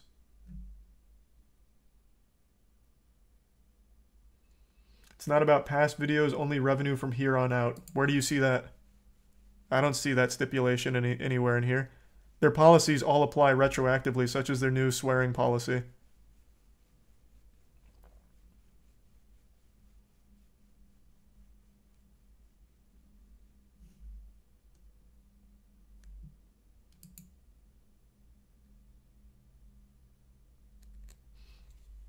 I just think it's too vague to know like the actual answers to these questions. And I don't think there'll ever be clarity. It'll probably just be a case-by-case basis kind of thing.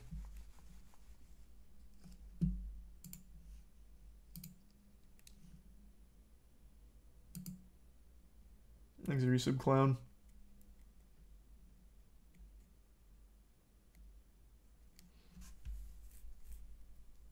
Why are you asking us? Because people were getting mad at me for like talking about the potential ramifications as if it's all very clear. Which I don't see how it could be. It's fucking 2 sentences.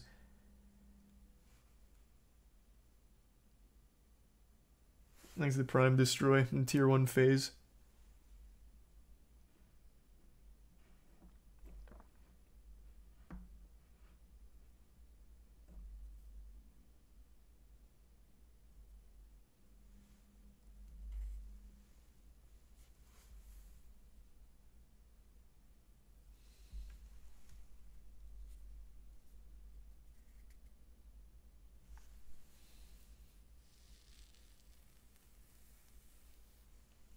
Yeah, maybe Legal Eagle will do something on it.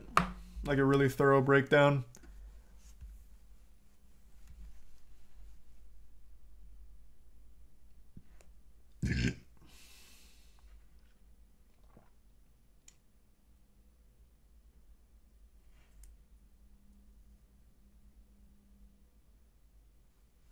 True, Bungie.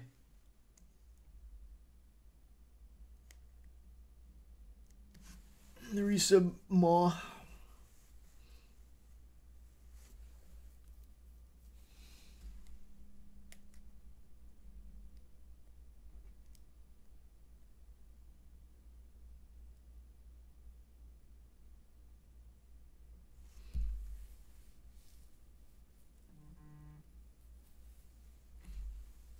They have to mention future partnerships earnings, so it's probably about future content, and old content can stay the same. Well, you are really doing a lot of liberties with that interpretation. The reason future partnerships is mentioned there, and as he mentions, means they can take it out of your upcoming pay. So if you release a video that makes $1,000, then it gets hit, now they're taking $20. It comes out of your next payment next month. So now you're $20 down. I don't know where you're getting that it's only affecting future content. I don't know where that is here. The future payments is about your upcoming payments that they'll just take from, just withhold.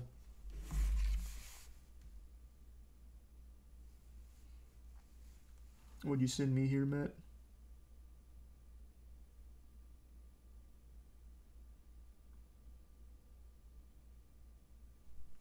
Okay, Matt sent me something from, I guess, a deeper dive.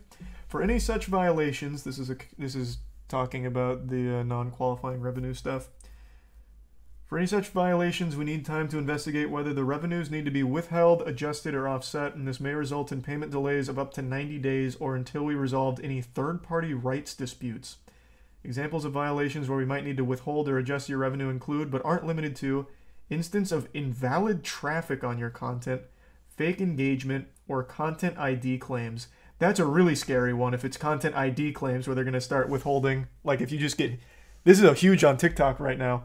There's so many people that can just content ID claim your actual voice, like your actual audio. If it happens to content ID shit and you just lose all of it instantly and they withhold it or take in the chargeback, that's disastrous. And they have no systems in place to actually help you in that case. We'll inform you in writing, by email, or in product when we have to enforce our policies, and we'll let you know what the options are. That doesn't inspire confidence.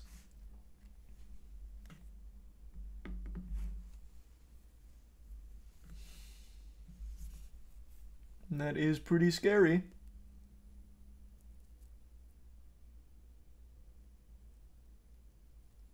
Thanks for the resub, Quim.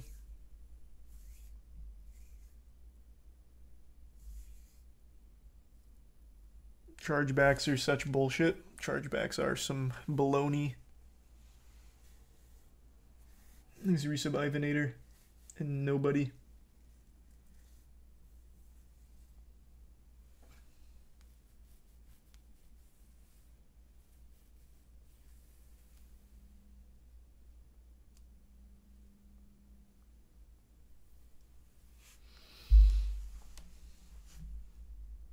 So is YouTube going to charge you for content you made years ago? That was my question. That was one of my biggest things, because I think that one is the most unclear.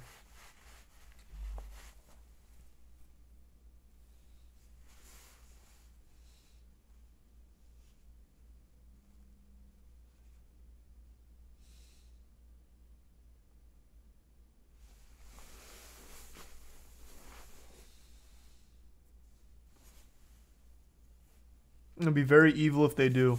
That would be beyond evil. 100%, yeah. That would be crazy. It doesn't say future. It says future partner earnings, not future videos. This just means your upcoming payments that they take from if you're in violation.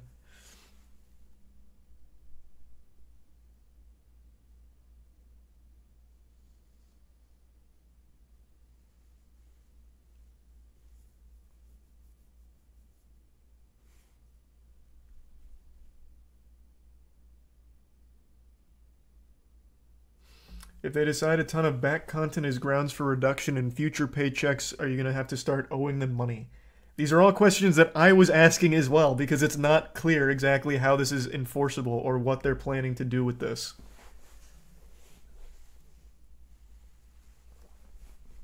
We don't know. I don't think there's any way to know.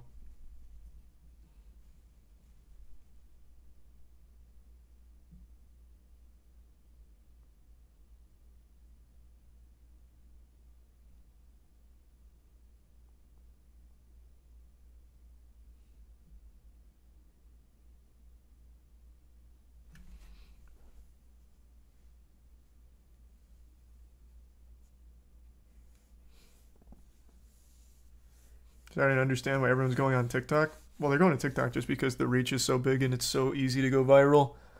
But you don't actually make money from TikTok itself. You make it from your brand deals on TikTok. The creator partner program or whatever on TikTok's actually dog shit. They just make it through brand deals on there.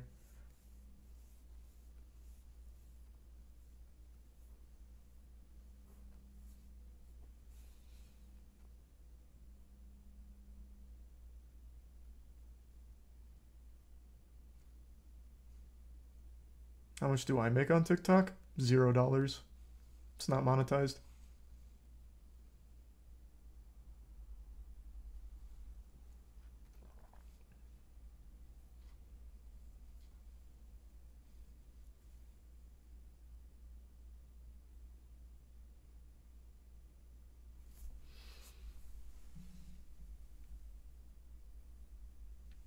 Yeah, I saw the KSI Timper knockout. I didn't watch the whole fight. It ended in like 15 seconds. So no, I didn't watch it.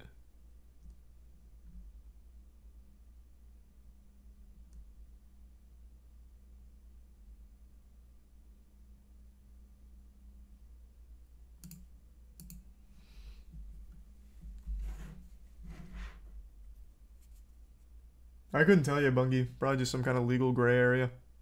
Am I going to finish Smoke Shop 3? It's Weed Shop, and no. No, I won't. I don't have any more goals for Weed Shop, so I haven't played that in a while.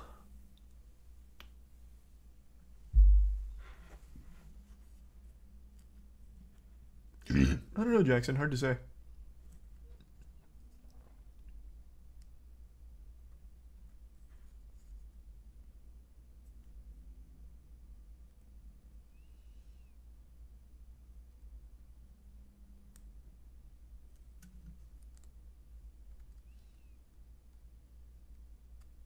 Thanks, the resub lousy. And Stacy. What's a better show to watch than Velma? Nothing. Velma's the best. Thanks, the Prime Panda. I don't even know why you'd ever need to watch another show. Thanks to the Bits Neon. The Prime Cardi.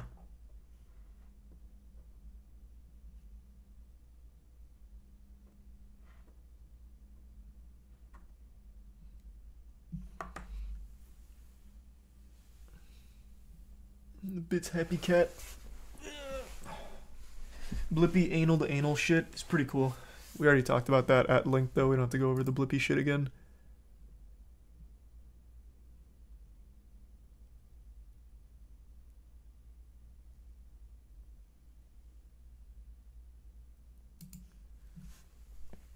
There's some Tavon.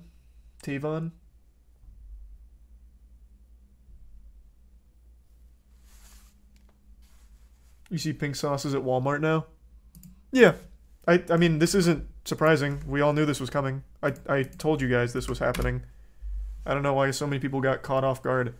She signed a deal with a huge foods producer. I forgot who it is. In order to put pink sauce in Walmart. This was like 6 months ago. I'm actually surprised it took this long.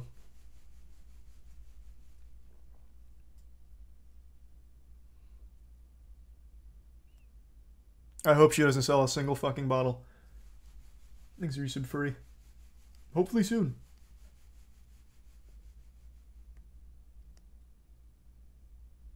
Does it have a real voice crack? Does it have a real nutrition label now? Yeah, so I'm pretty sure what they're selling is an actual consumable version of it that won't kill you. But you know, how about I just look up the company that's producing it for her? Because it's not her. She's not making it. They just took her name.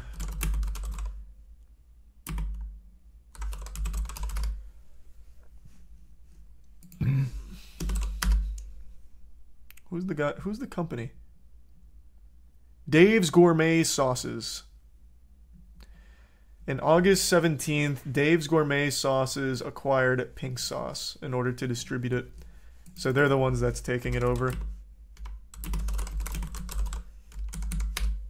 So they produce it, they put it in Walmart, and I imagine it's actually consumable. I don't imagine they're still selling a biological weapon like it used to be. It does not have a nutrition label. Even still, oh wait, there it is, there it is. This is their last picture. So yeah.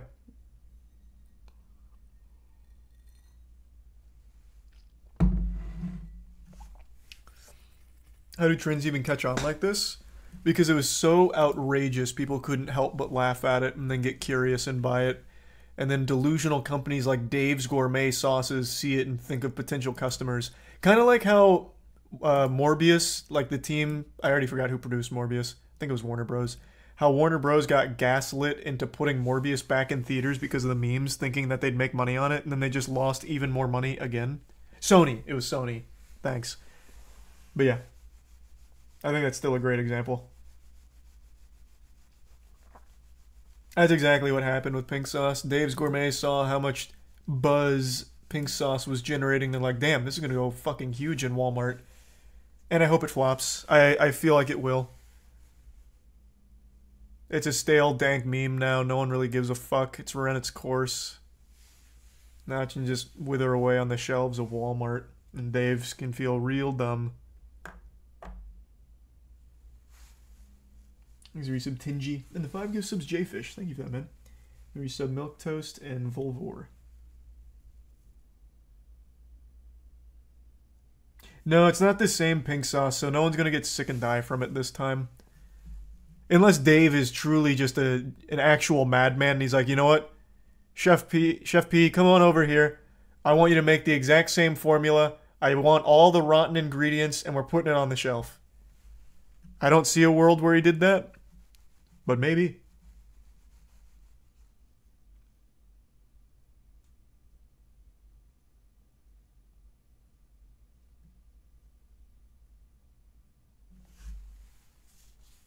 What if it's a delicious sauce now? Well, then it can still suck the dirtiest part of my ass.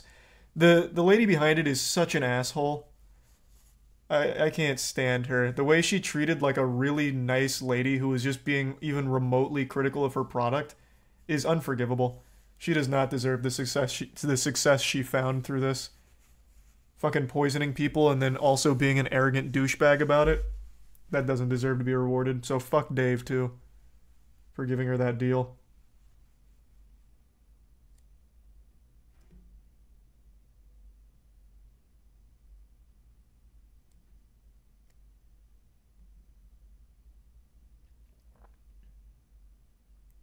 That's a garbage take. People can change. Bro, this was a month ago.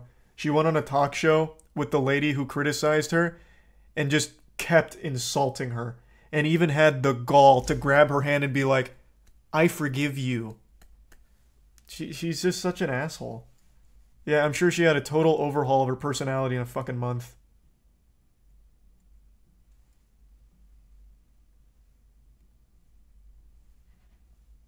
Show it? I can't because the guy got so grilled that he deleted it. It was, oh, what was that guy's name? The talk show host?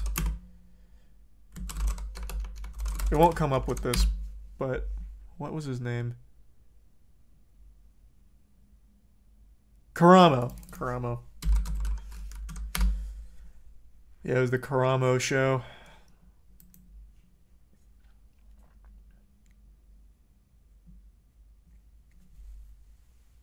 Didn't you make a video on it? Well, yeah. But I was just looking up the show itself.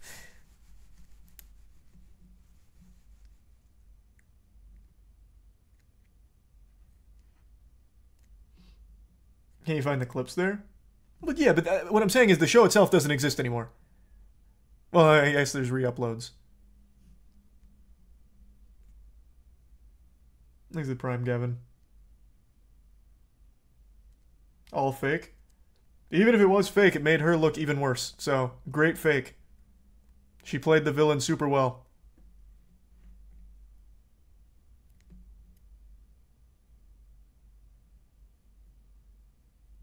Yeah, it's hard to say, Jackson. Thanks for your sub, Dylan.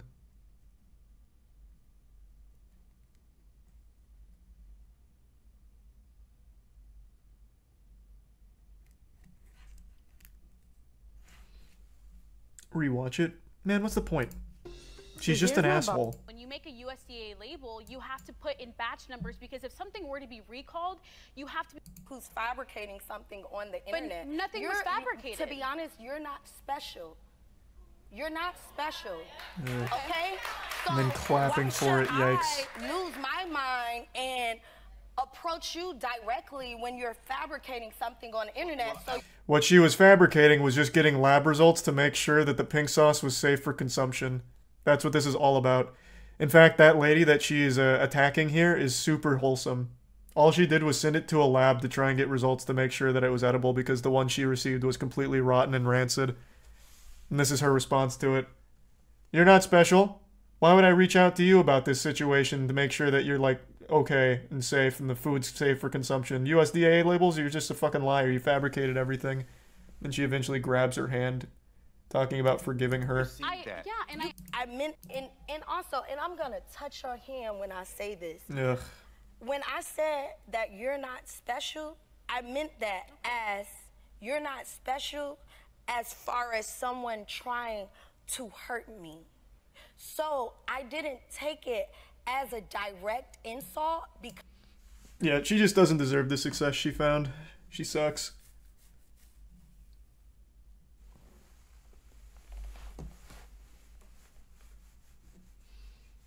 The arrogance, the self-entitlement, and the pure, complete lack of talent as well. Pink sauce fucking sucks. Fuck you, Dave, for putting it in Walmart.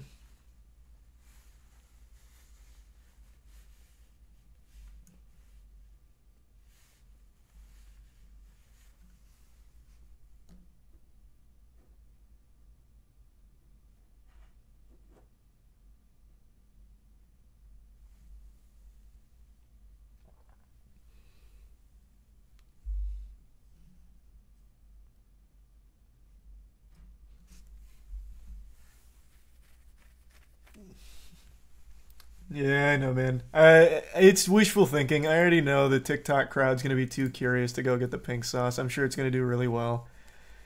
And that's the sad reality of it. It is what it is.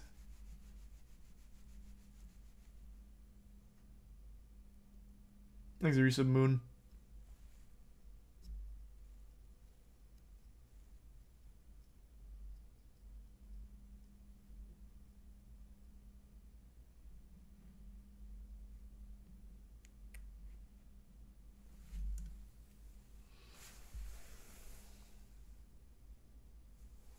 Did you want... Yeah, we were just talking about the Rossman video.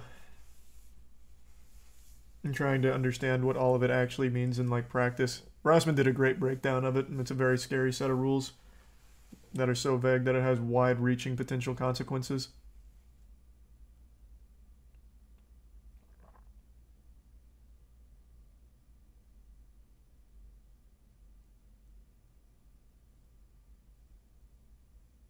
Opinion on the Rothschilds owning the world? My opinion is probably the same as most people. Fuck them. They suck. I don't know them personally, but they suck. Fuck them. Thanks, Arisa Iverson.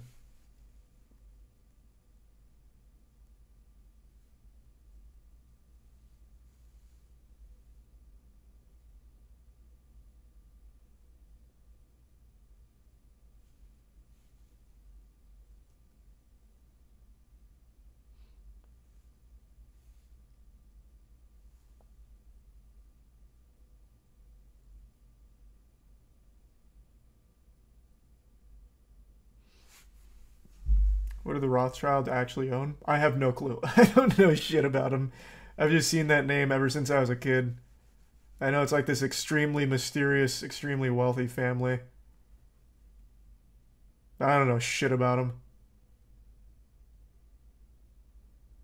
They own banks and shit? Ah, okay. That makes sense then. That would explain why they're like always talked about as like this mysterious family. I know the Rockefellers also are a really weird group. The Rockefellers, did they do the lobotomy? Didn't one of the Rockefellers get a lobotomy? Nope, I immediately mixed them up with Rosemary Kennedy again. No. The Rockefellers were involved in her lobotomy. That's, yeah, it's right here. The secret lobotomy of Rosemary Kennedy, and one of the Rockefellers was there talking about it. I knew it had something to do with lobotomy somewhere.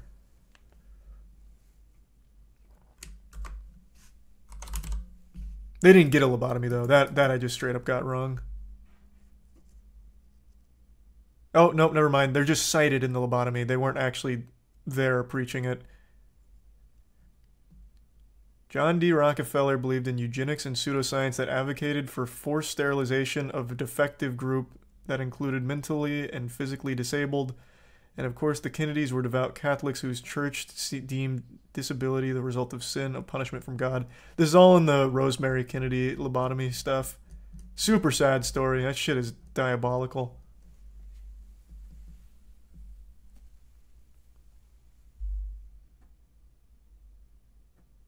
One of the Rockefellers was eaten by cannibals.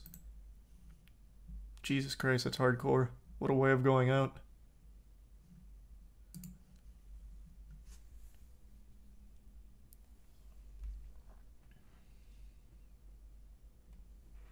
Thanks, the resub, Rusty.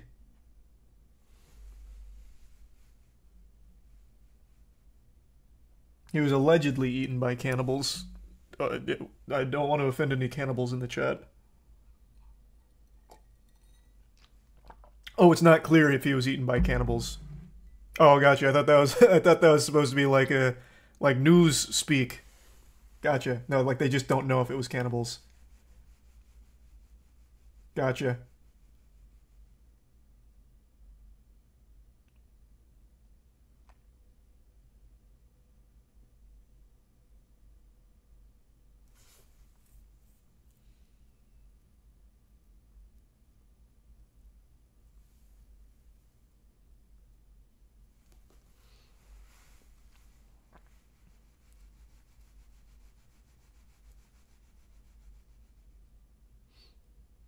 When Nagoon made a video about it? I don't think I've seen that one from him then. I'll have to check that one out. That sounds like a really interesting video.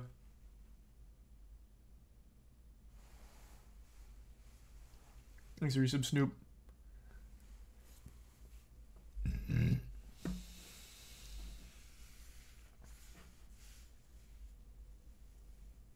Any news on Mizkif? What do I look like, the Twitch Terms of Service team? I have no fucking clue. I don't know what he was banned for. I also don't know what any of the other 4 streamers were banned for. There was like a purge.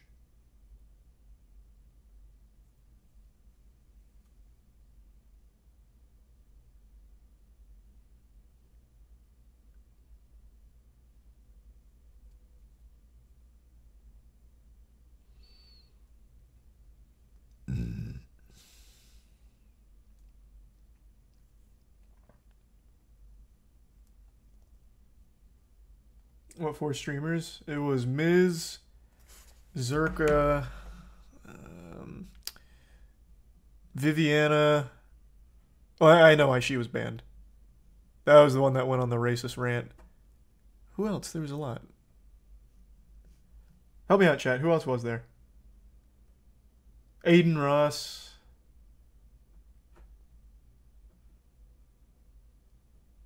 Neurosama. Yep, the AI streamer.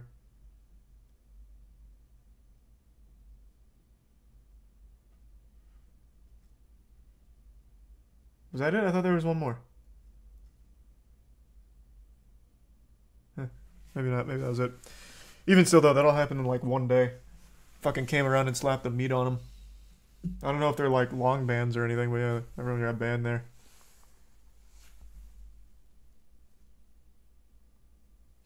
Something wacky happening? Oh no, you're just talking about the pink sauce lady being in stores now. There's no justice in the world. But I guess it's kind of cool that Walmart's now selling the pink sauce, so if there's anyone out there that just really wanted food poisoning just to try it for the experience, they can go there and get some pink sauce and make it quick. That's cool. Thanks for that one, Dave's Gourmet Sauces.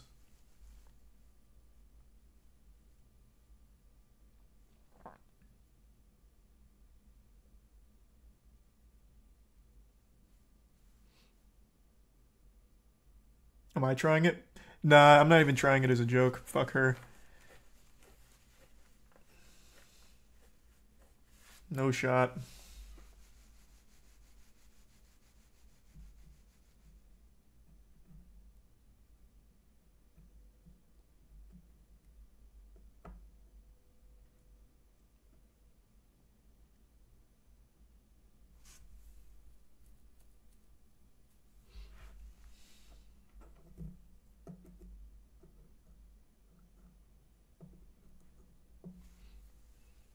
Was the pink sauce recipe you did official or just an approximation? You think the pink sauce recipe we tried to make in the kitchen was like an actual official recipe? No, man, that was all guesswork.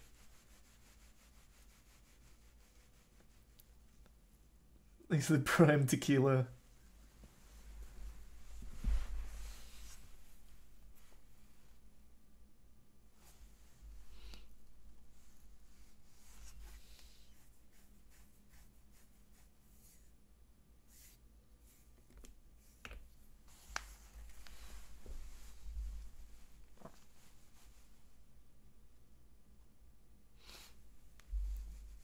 It's only mayo and ketchup.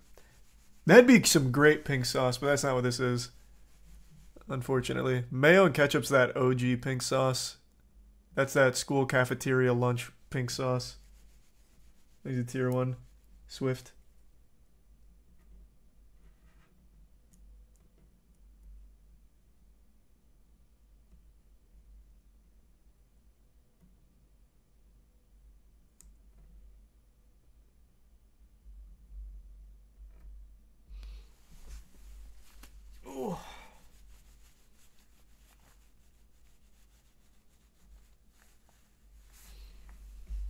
Make your own sauce? Maybe at some point.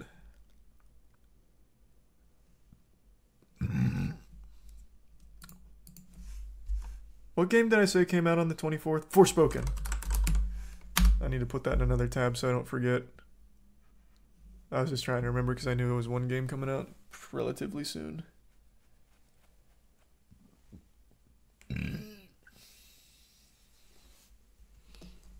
What sauce do I think is the best combo? I don't know, I have to think about it. I'll tell you what sauce I think is the best just all-around sauce. Honey barbecue. There is not a single food item in this world that isn't good with honey barbecue sauce.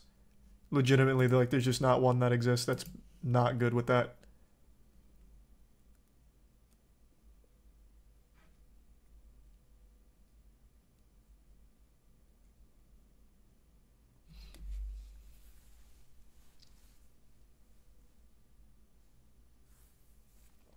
Ranch is goated. Yeah, I mean, ranch is great. But I also wouldn't put ranch on like half the things I would put honey barbecue sauce on. It's just so versatile. Jesus, versatile. Thanks to Prime Box, the Resub Junkie.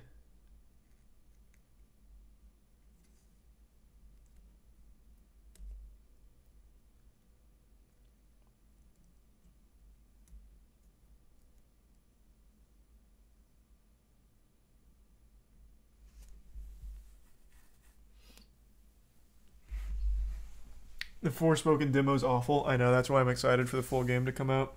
If the demo was on Steam, I'd play it tonight, but I don't want to download it on the PS5. It just takes so long to download anything on console. It's not worth the time. Resub Jared. It's weird that they don't do it on both, because it is coming to PC when it releases, so what the fuck is the point?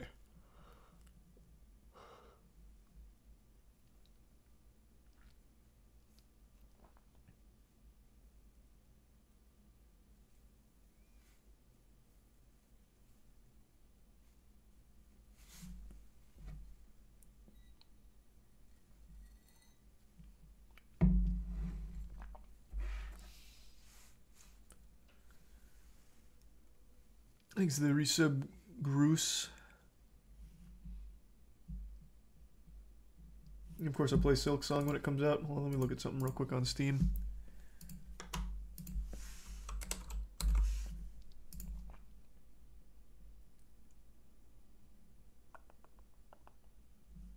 Okay.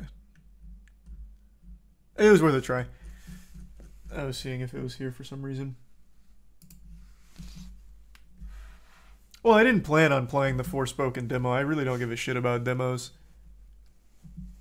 So I wasn't going to bother playing, like, going into the stream thinking about playing it. But then I saw it was coming out soon, and I know it's stinky, so thought maybe it'd be fun, but then decided not to.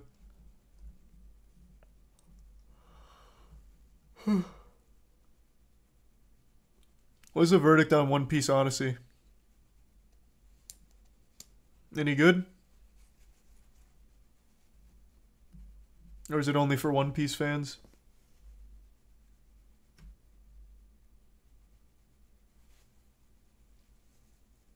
Up there with Elden Ring. Wow. Who said Forspoken was stinky? Dankin. Just for fans. That's the impression I got. Man, Gorilla Tag popping off.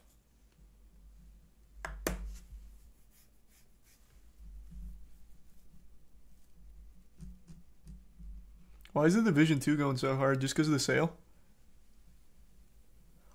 Must be. Does this still have a community at all?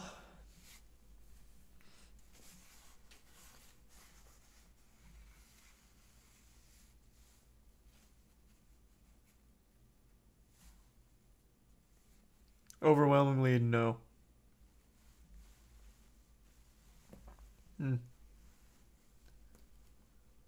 Oh, no, a couple people saying yes, it does.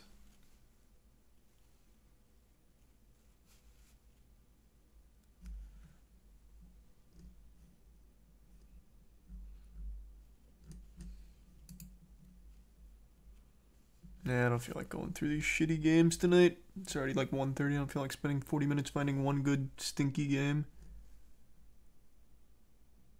Let me see what this is, though.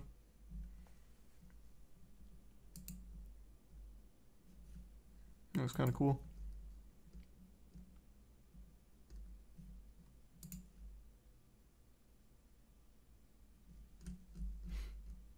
Thanks, Arisa Brian. The Division is new to Steam, so it's on the front page. Ah.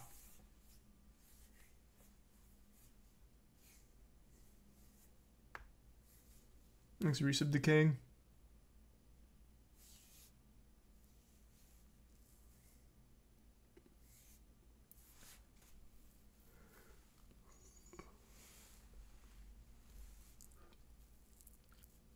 You ever play Mass Effect? Loved Mass Effect until Mass Effect 3's ending. I was a huge Mass Effect fan.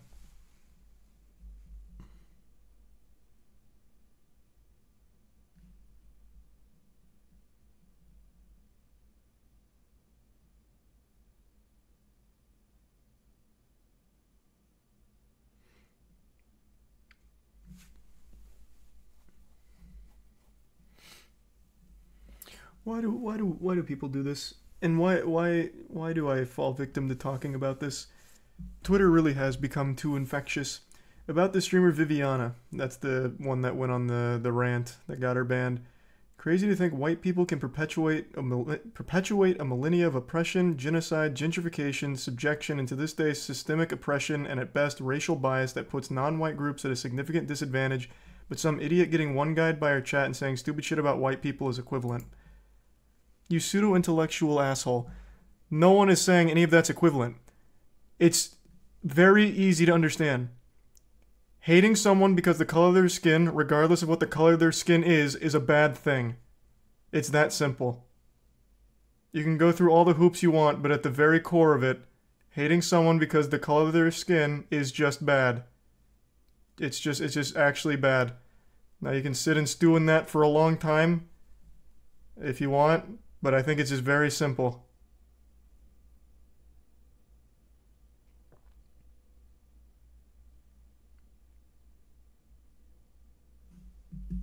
There's the resub house and cool.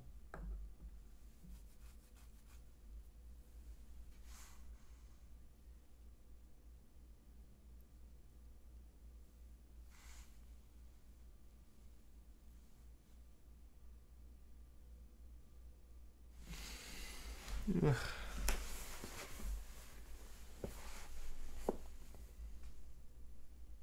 How about hitting people based on their age? What does that mean? You go around beating up geriatric people? I don't know what the fuck that means.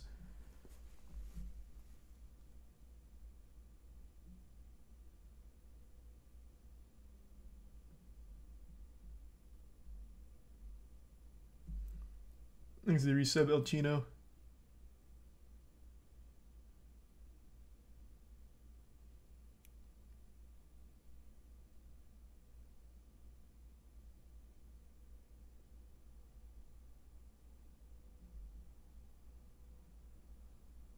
What the fuck is Kartrider Drift?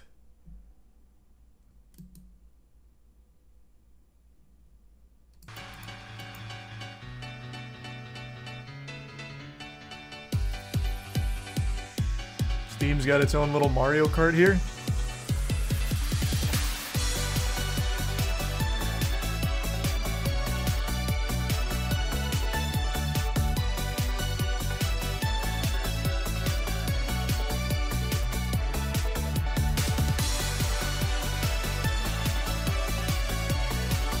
God, this looks so cute. This reminds me of like Speed Freaks back in the PS1. Or I think it was Speed Freaks, right?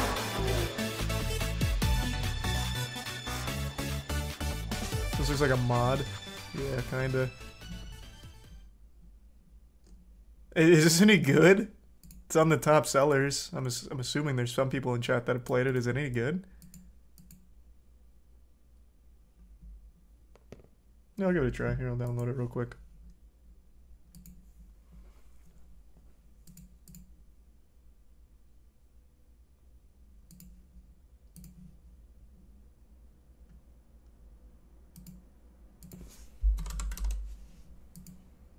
Oh my god, what? Zoinks! 11 gigs for a simple kart racer? How?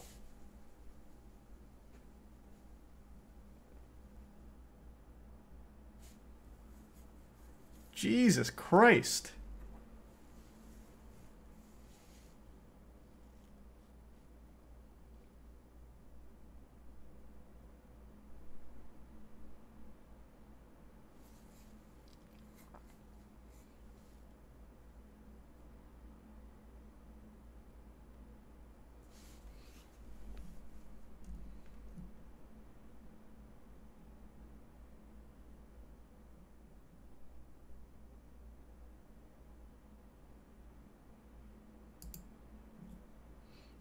I watched the Vinland Saga new episode. Yep.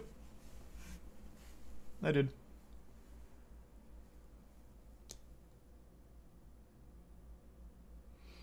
Don't install it. Apparently uses Facebook and Twitter login to be able to play.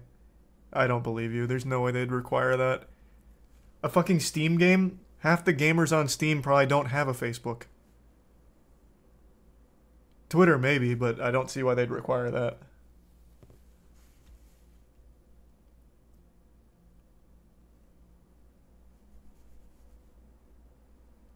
There's Resub Jackson.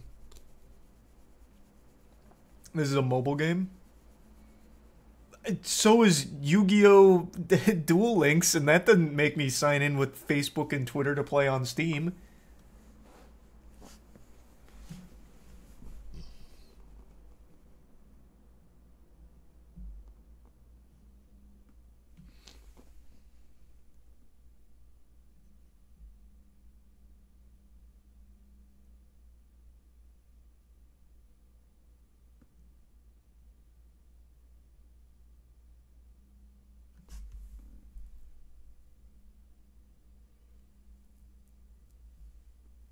This used to be the Mario Kart of Korea. The original used to be a really fun game. Not too good in this version. Oh. That's a shame.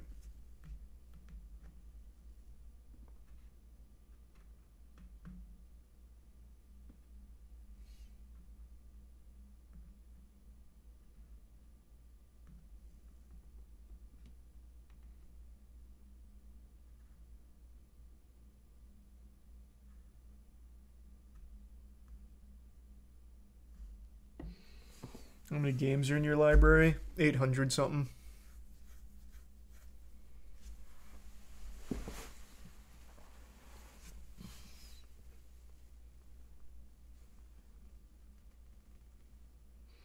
Half of those are shitty games. More than half. Way more than half of my library is games no one has ever heard of or will ever play. So it'll be very easy for me to find another speedrun target for the bounty. Like, this shit is things that no one would have ever thought to even consider existing. Fucking Cornflakenstein. Oh my god, I have 75 minutes on this game. When did I play this?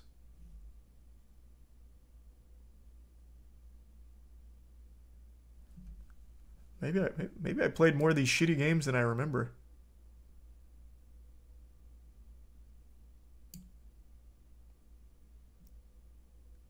What the fuck is Cornflakenstein? When did I play this?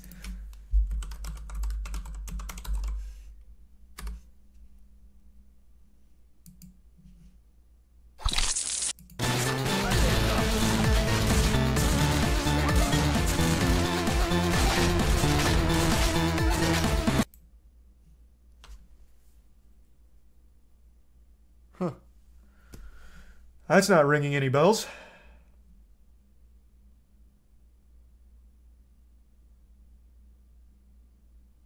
Oh, you're right, there's no N. I thought there was an N there. Cornflakestein. Cornflakenstein would have been cooler, though. Fucking Dungeon of Zolthon. Never even touched this one. Like, just actually games no one's ever heard. It's a beautiful, beautiful thing. I remember this one. When did I play 3.5 hours of Exodus from the Earth? What the fuck? I remember like one level from this thing. I think I made a video on it.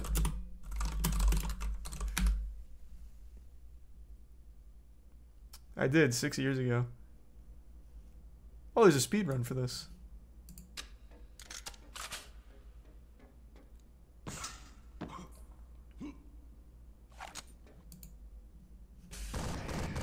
What's the world record, I wonder? There's only one speedrun. Cool.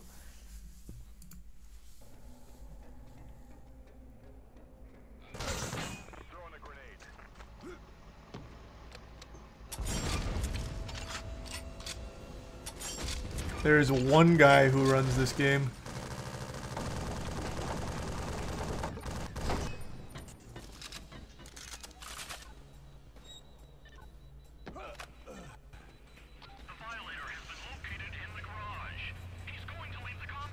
Man, I don't remember any of this, and I played for 3.5 hours.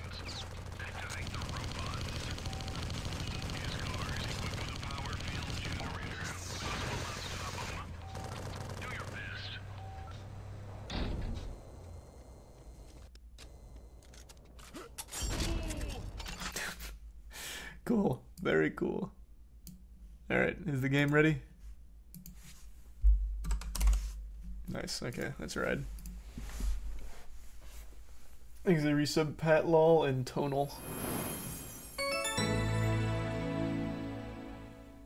Oh, Nexon! People hate that company.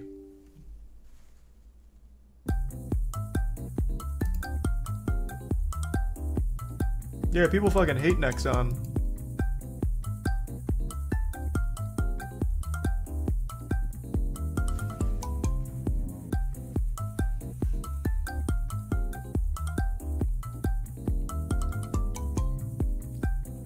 He's the Prime J Sauce. Why? I actually don't remember.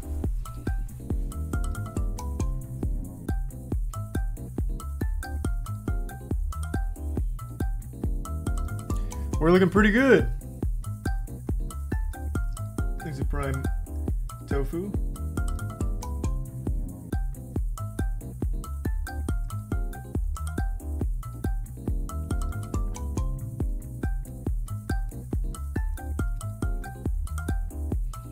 Thanks, Resub Lazy Boy. Man, what is the holdup?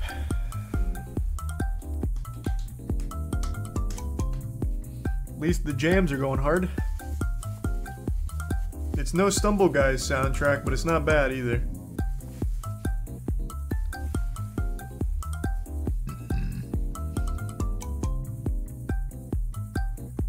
Okay, I think something must have went wrong.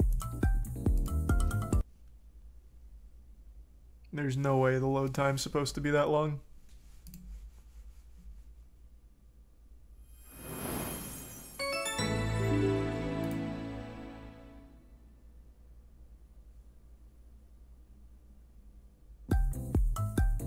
Okay, instant. Alright, nice. Just one little goofy hiccup.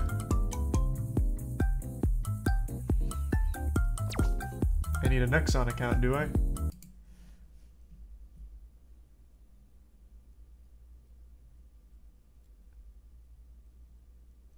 Wait, what? It just did it for me?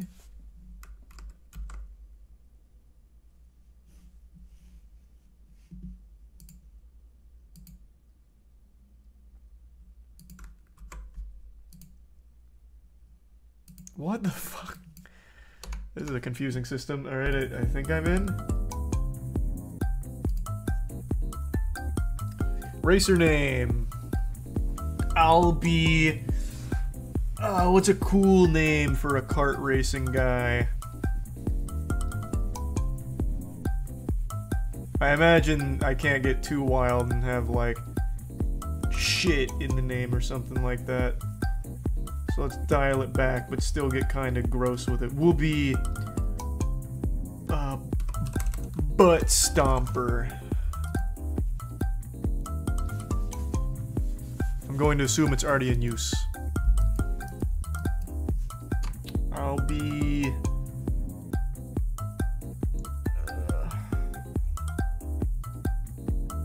I don't know, what's a cool name? Thanks, Resub, Hooligan and Asiago. How about...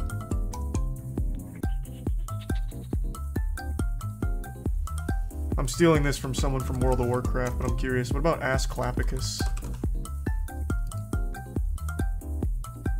Okay.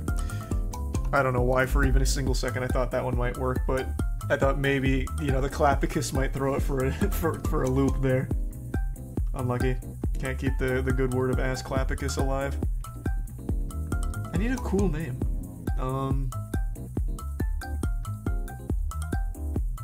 I'll be Heine Hero. Nice. I'm here.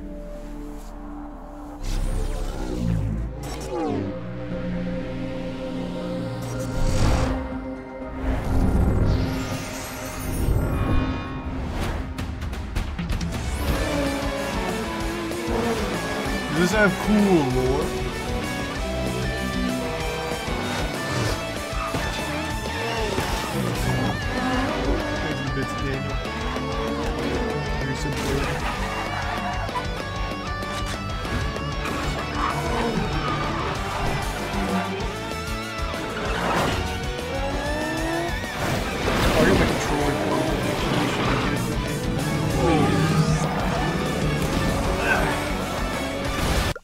Okay, I don't need the cutscene. I think I get the story.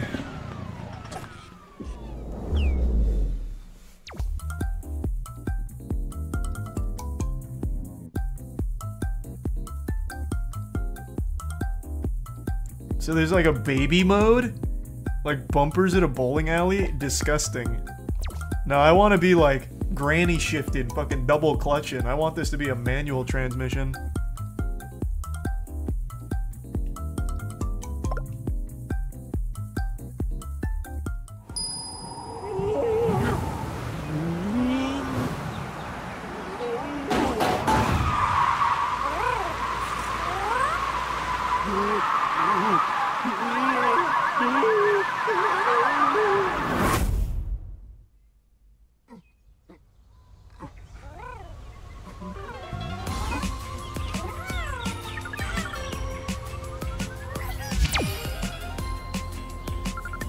Force tutorial, fucking cringe.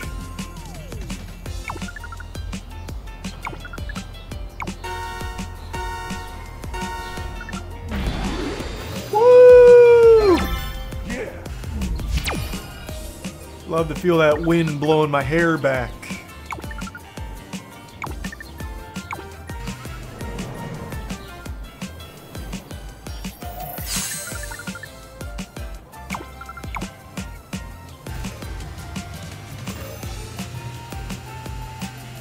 Here I come.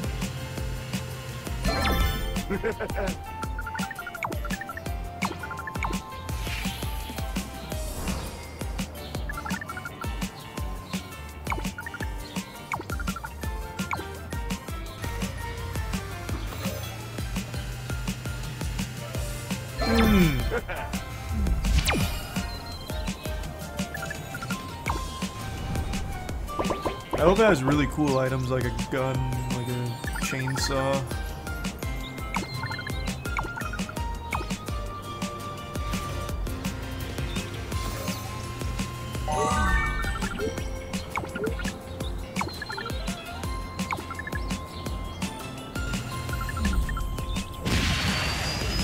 Whoa! Turbo mode activated. Here we go. Okay, I'm ready. Let me get out of tutorial.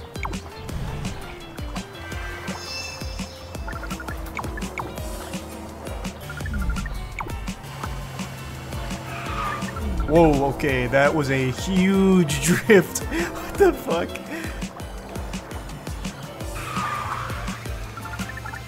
Damn.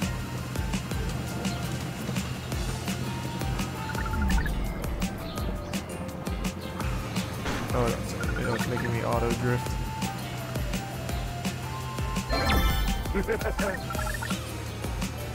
Oh. Do you get a boost for good drifts or not? Doesn't look like it.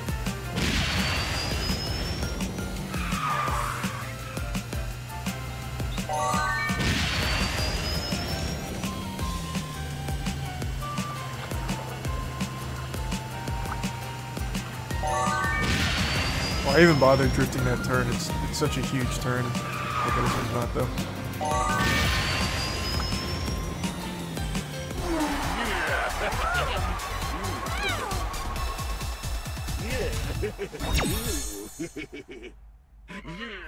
Drifting increases boost level. Drifting while boosting increases drift level more. And you can get mini boosts after drifting. Gotcha.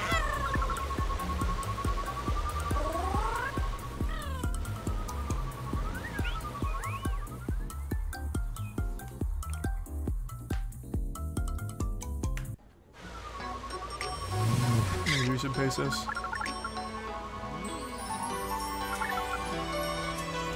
Get me in the lobby with the toddlers. Need to get some dubs. Make sure I'm ruining their fun too. Don't care about the garage, don't care about friends. I'm not here to make friends. I'm here to win.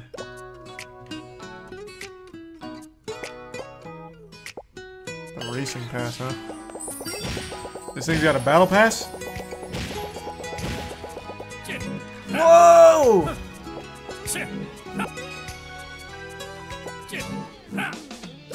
Cool. Run it.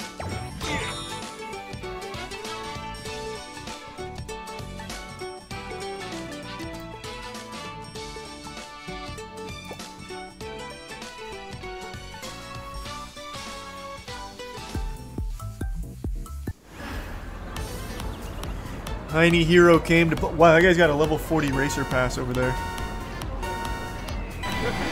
And I am the only one that hit the boost. This is absolutely a lobby of either children or bots. Look at this. It's a shield.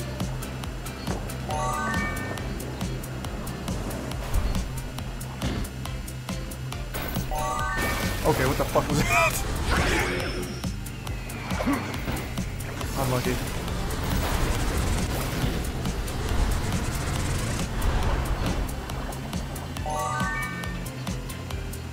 I'm back in the lead, baby. This is Mario Kart at 50cc. I haven't needed to drift yet.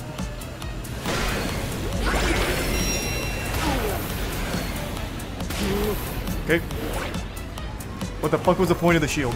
That didn't block anything.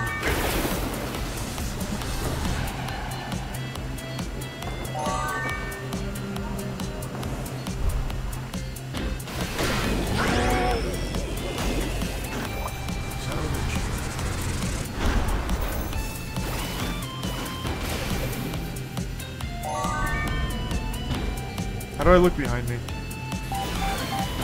Okay. There's a panic button, I guess, that instantly resets you.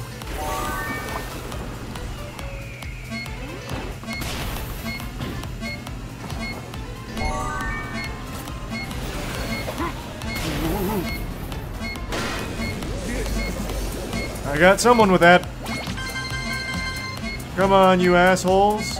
You get bullied at school, and then you come home and you get bullied in Kart Racer. That's the way of the world, the food chain.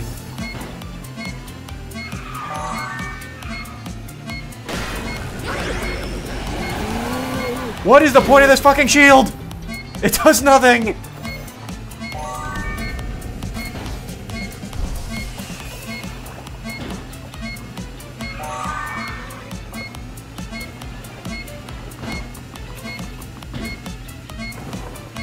Man, these kids suck. These had to be bots.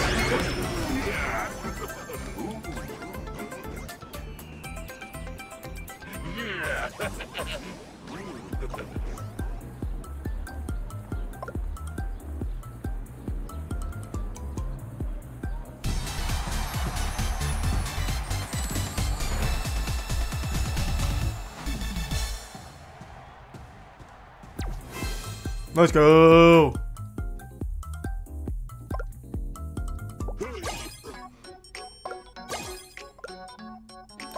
Perfect handling is right. I'd like to go against real people now. Speed mode. Cool.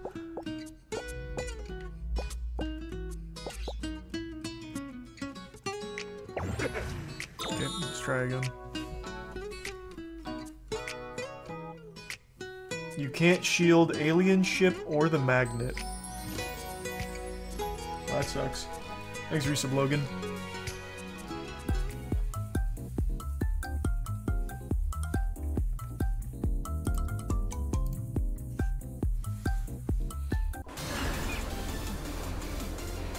Okay, I think these are real people. There we go. These are real people. They're hitting the boosts. Alright, let's go, assholes. Okay, drifting seems... What? Really thought I could go over that. Drifting seems fucking useless.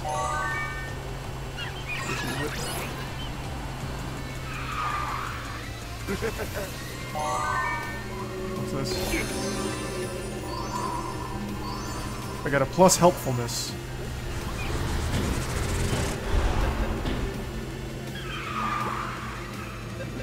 Yeah. That's probably not the way to use drifting. Seems like only use it when you need it.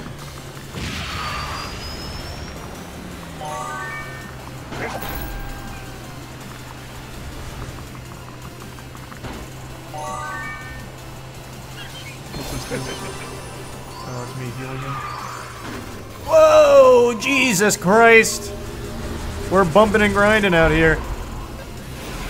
Get away from me, little idiots. Oh, what?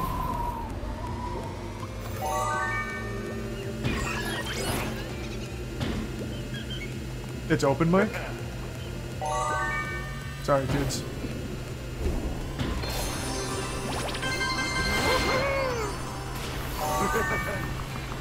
Oh no, I feel bad.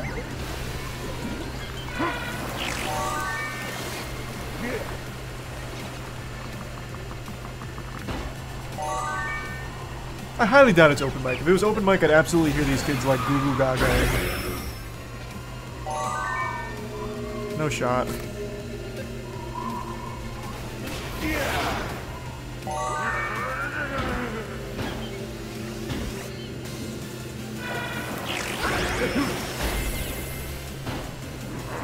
I just missed that.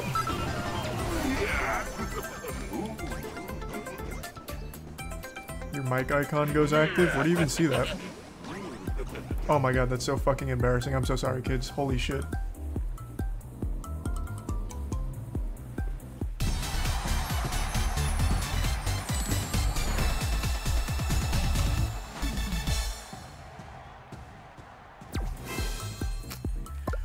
Oh, I feel like a right asshole now. Yikes. How do I turn that off?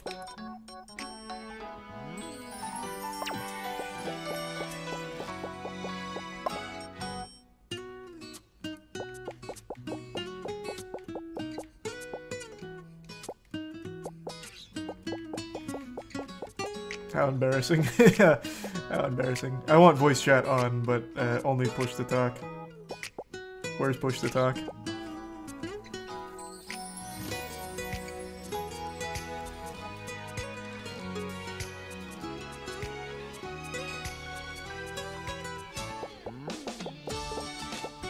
Do I not have push to talk?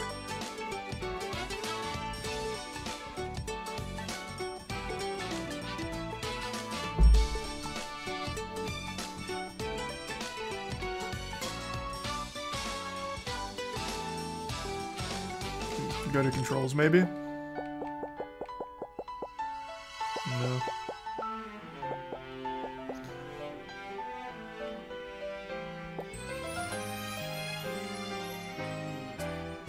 Thanks to resub Oron.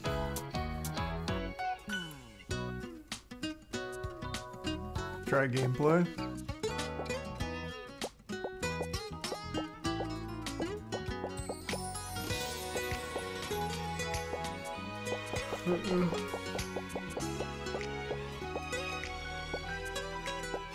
No, I already went to audio. There's no push to talk option. I can just turn it off, which I don't want to do.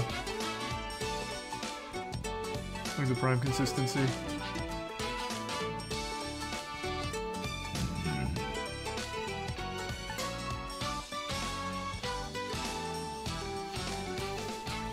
Voice input's on default. Well, it's for my, it's the mic it's using.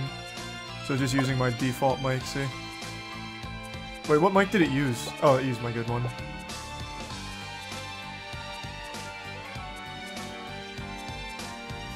Thanks a bit, Jackson.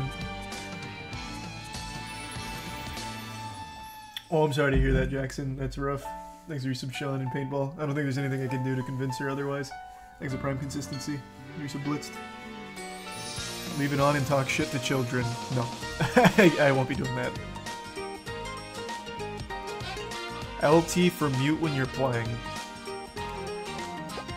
Where do you see that? LT's reverse.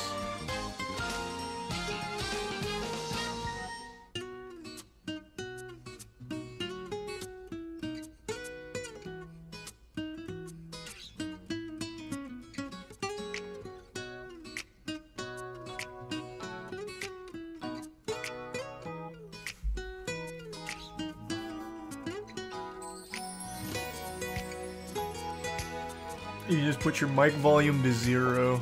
True. True, true. Let's see if anyone even talks in this game. If no one talks in this game, then it won't matter if I'm talking shit to them.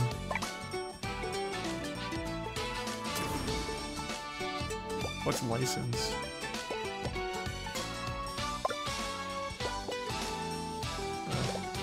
Fuck that.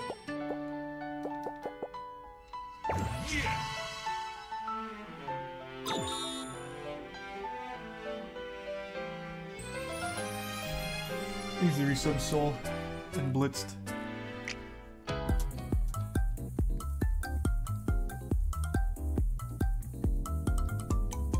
Zorglub up there in blue team.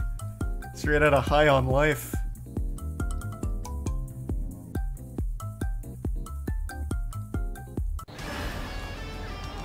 Thanks to resub Bush.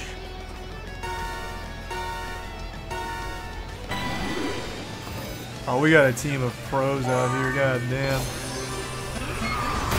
Okay, I gotta stop drifting, this is not useful. Holy shit, that's when I needed to drift there, I was already off target. Damn you, Zorglub!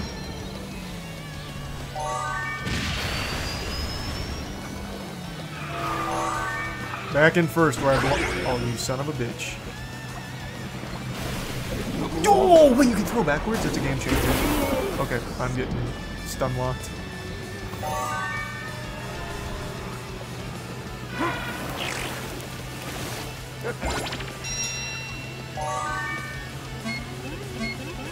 No, not that. That's so unlucky. That's not who I wanted.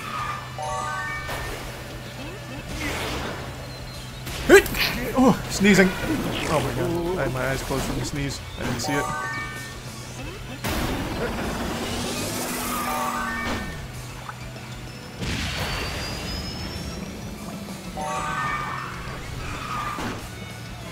Oh, this guy's falling apart. This guy's sucking some ass up here.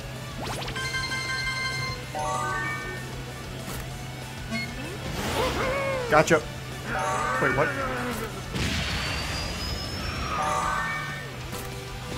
No way you can block twice. What the fuck? I have my shield up! What is the point in my shield if I can't go through that? God damn it, this shield sucks. Get out of my way, idiot. Fuck. There we go, finally blocks up. Oh my god, did you just throw at the end? Just missed it. What a piece of shit. That shield sucks.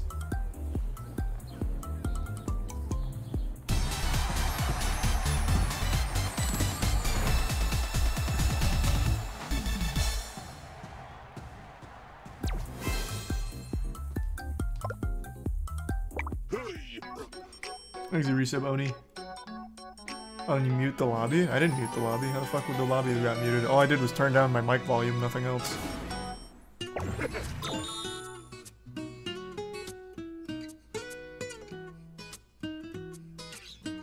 Thanks to the resub dose index. Hit the Excel button at the end of a drift for a boost. Is that how it works?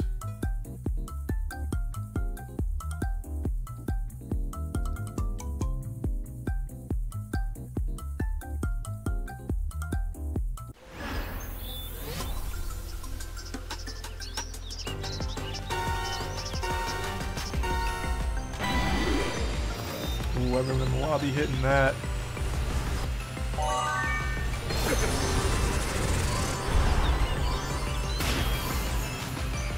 Out of my way, idiot! Okay, I see. It's like a tiny little negligible boost.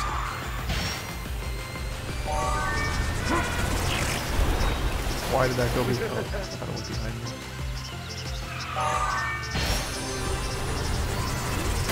No, the other guy! Fuck!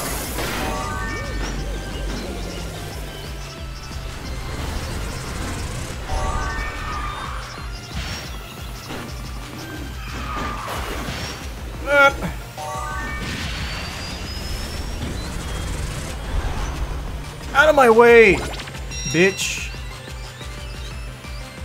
Hold my dick, idiot. Check this out. What? It went right through him! What a load of baloney! Oh, god damn it. I thought I could drift right at the end to make it through to save some time.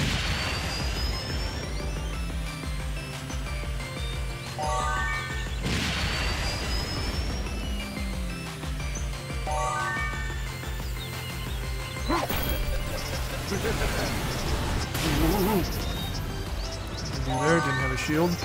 Not that that'd fucking do anything. The shield sucks.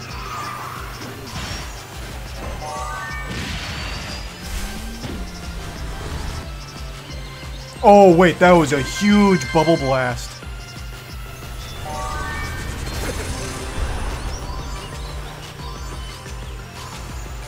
Where is that speed coming from? Is that a hacker? Why do I just keep getting support items?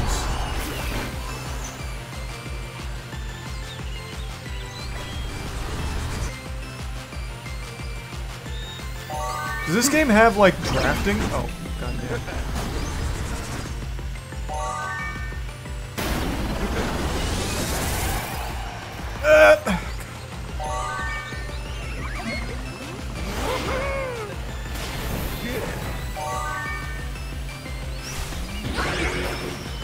Let's go! First place. That's how a man drives, kids. Got the greasy man paws on the steering wheel, and I'm fucking telling her how it goes. Drifting, double clutching, blowing the welds off. That's Heine Hero.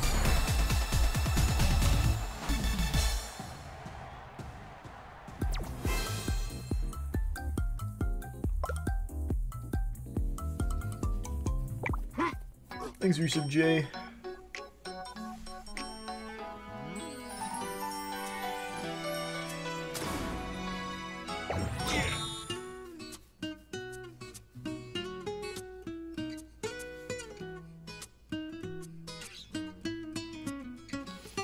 This game's free. Yeah, I'm pretty sure it is.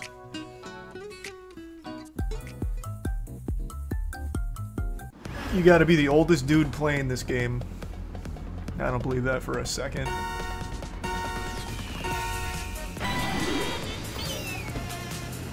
I bet this game's got a thriving community of people my age.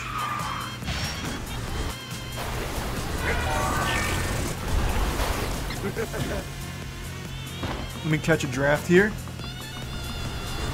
Yep, I see it. Wow, this game actually has, like, drafting. Oh, there goes my partner. That guy was treating me well.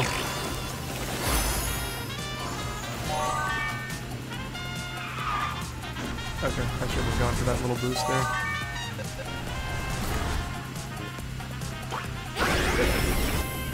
Why did that happen? Didn't lock onto the guy in front of me.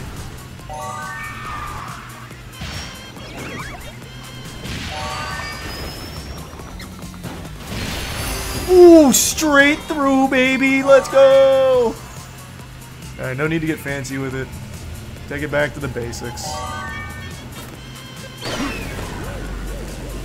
So I know I can't shield this, yep. Luckily I wasted it anyway, though, just to double check from what I already know. That was through my shield, love that. What the fuck is the point of this fucking shield? It blocks like one thing, and one thing only.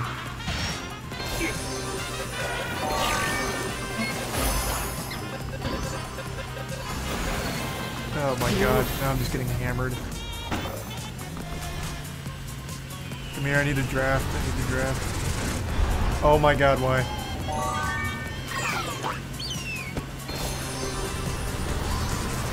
I'm so fucked.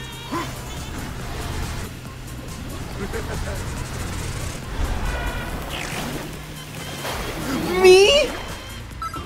Why did that hit me? What a disaster. Why did that go all the way up and then come back and hit me?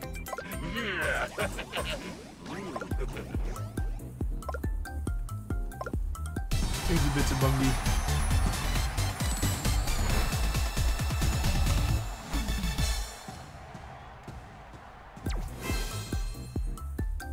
There goes my streak.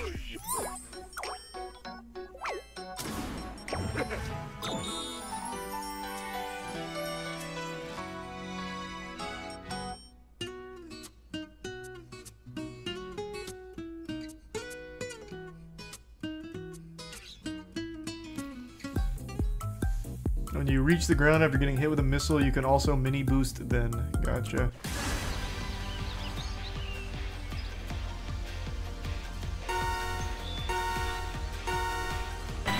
Are the mini boosts even worth it though? It feels so negligible. What?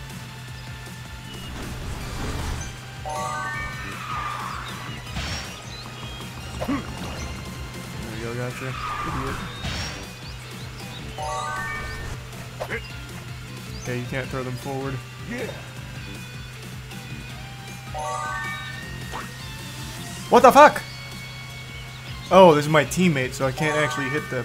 But fuck this guy anyway. Whatever, I'll just play defense for him.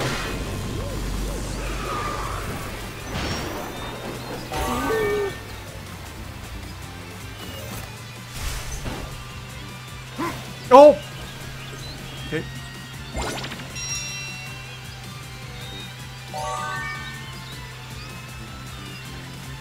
That was that big guy.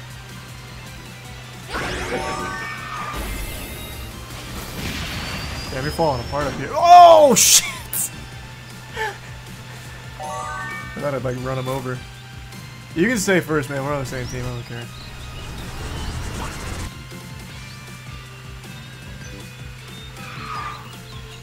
Man, they're hammering your ass, huh?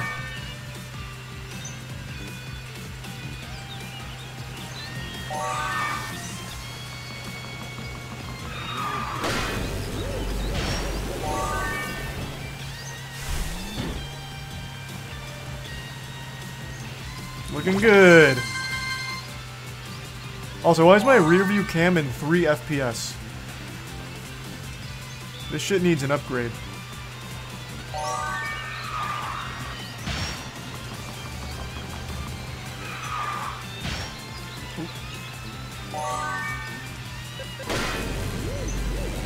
Hey, welcome back, big guy. Here, catch my draft. If you know what that means. Probably like 5 years old, can't even spell draft. Oh, there you go. No, no, get in my ass. There you go.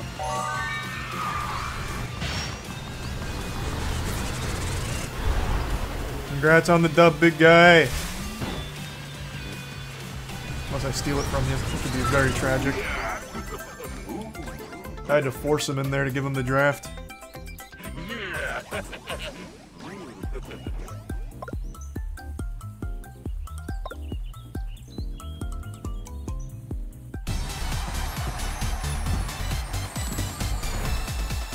You shake and bake them?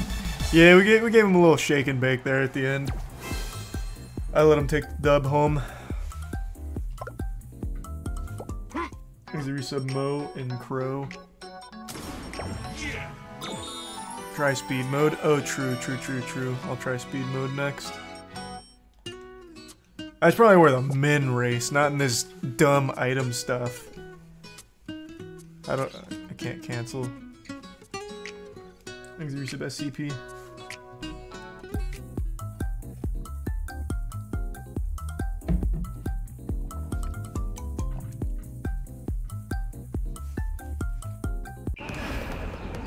Thanks to Prime Chancellor.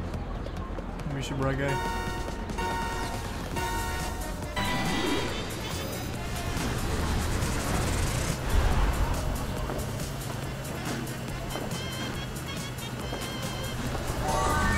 How did I not get that?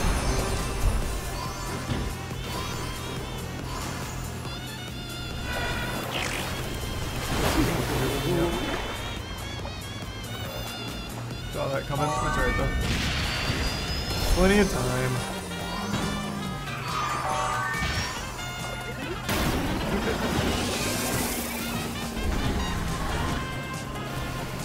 From worst to first, baby. That's how we go.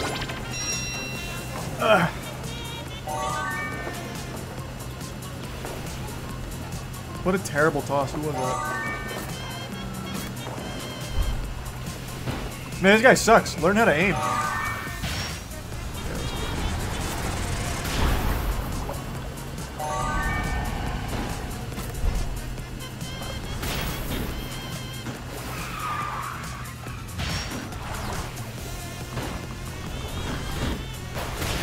Oof.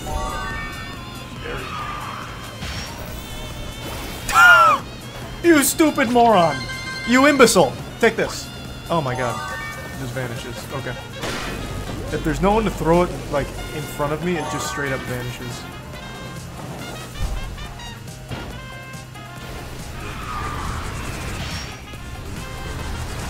This is my teammate, so it's fun. Can you learn how to fucking drive? I'm trying to use your draft. Wait, how did he break out of that?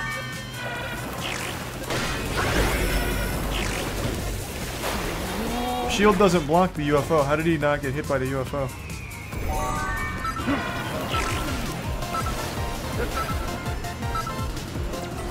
How did that happen?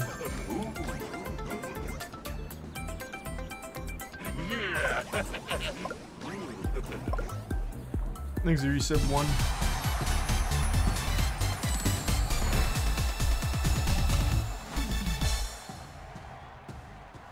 Teammates can remove the UFO. Ah, gotcha. So is that team ability? Alright, let's change it. Let's do speed mode. Give me solo speed.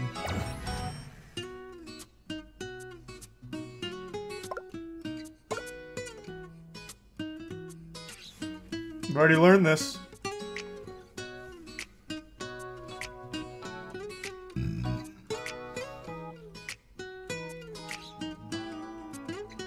Thanks for 5 gift subs. Us.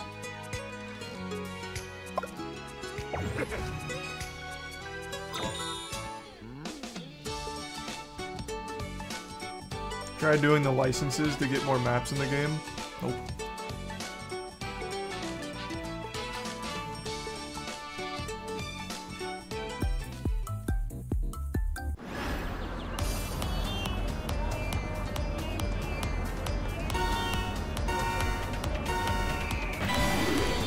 Let's go, baby. It's speed mode. Okay. It's kind of rude out here.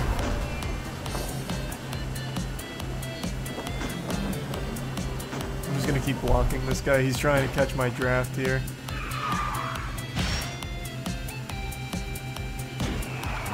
Damn, shouldn't have gave up the outside like that. Wait, how are they getting... Oh, I just noticed. You get... I wasn't paying enough attention.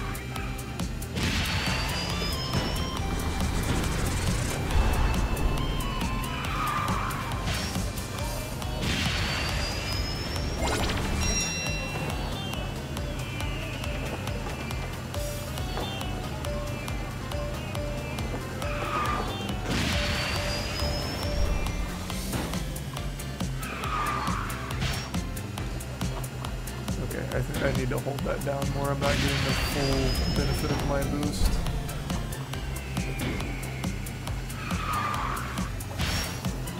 Even then, it's not very much. Where do you think you're going?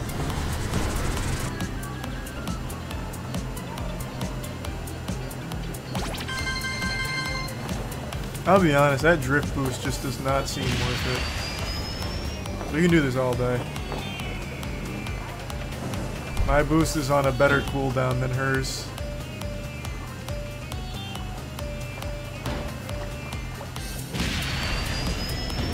I just let this shit rip off cooldown like that, and we're good. Save 1 for my insurance. Easiest game of my life. Speed mode, more like lack of speed mode. You kids suck. What the fuck is that about?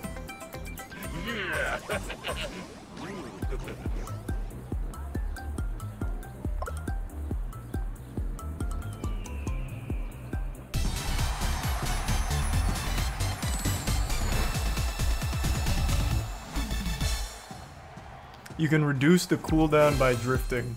Oh, interesting. Very interesting. That's boring though, to be honest. Kart racers are only fun with the items on, to be honest. I'm hopping back.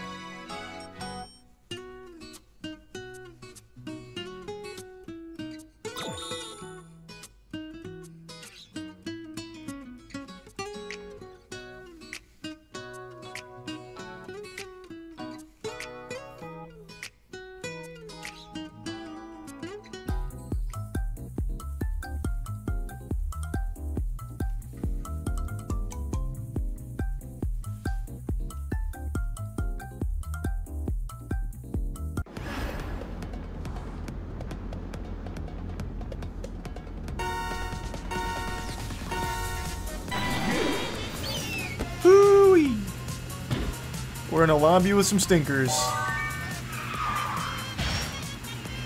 Every single one of them except for one guy missed that boost. Here, catch my draft. Let's make it interesting. Get on me. Fuck you, buddy. Okay. Can't use it that close. I thought that'd be cool.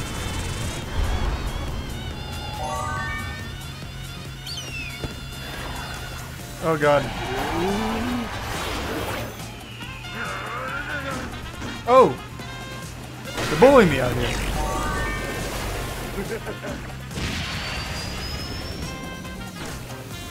Okay, I tried to avoid that. Couldn't quite turn away from it.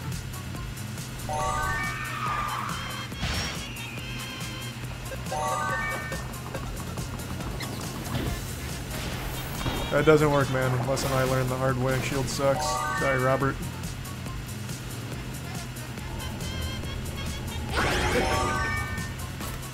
I'm just never gonna give up the inside. I'll keep this banana to prevent people from getting on my ass.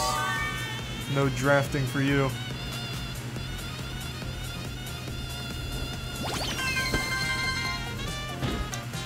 It's lonely at the top.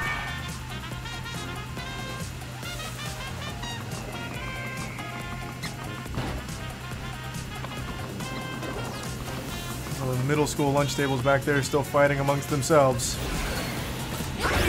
Nope. Sorry, Junior. What? Okay, can't prevent that one. Got it.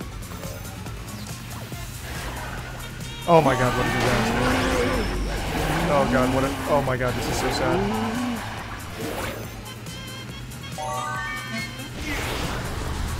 Oh shit, shoot up. Oh my god.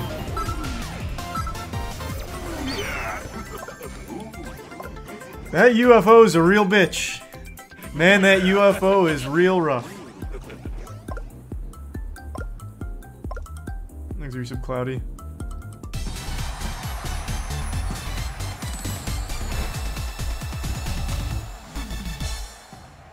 Thanks to the resub, Kirby.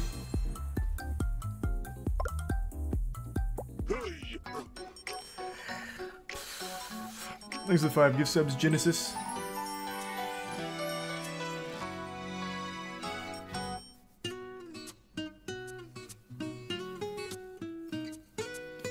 Yeah, no, they came at me hard there.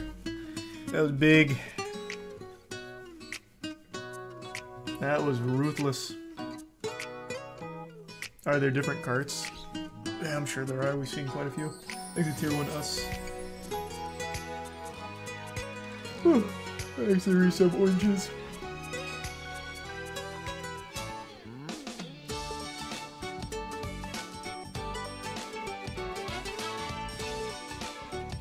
I think I'm gonna call it a night.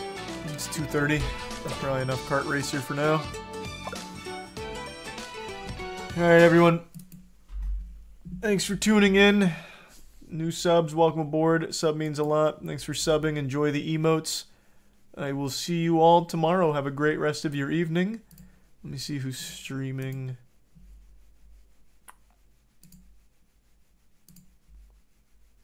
I'll toss you to Caleb. He's doing Sea of Thieves. That's interesting. Never seen him play that. Have a good night. See you tomorrow.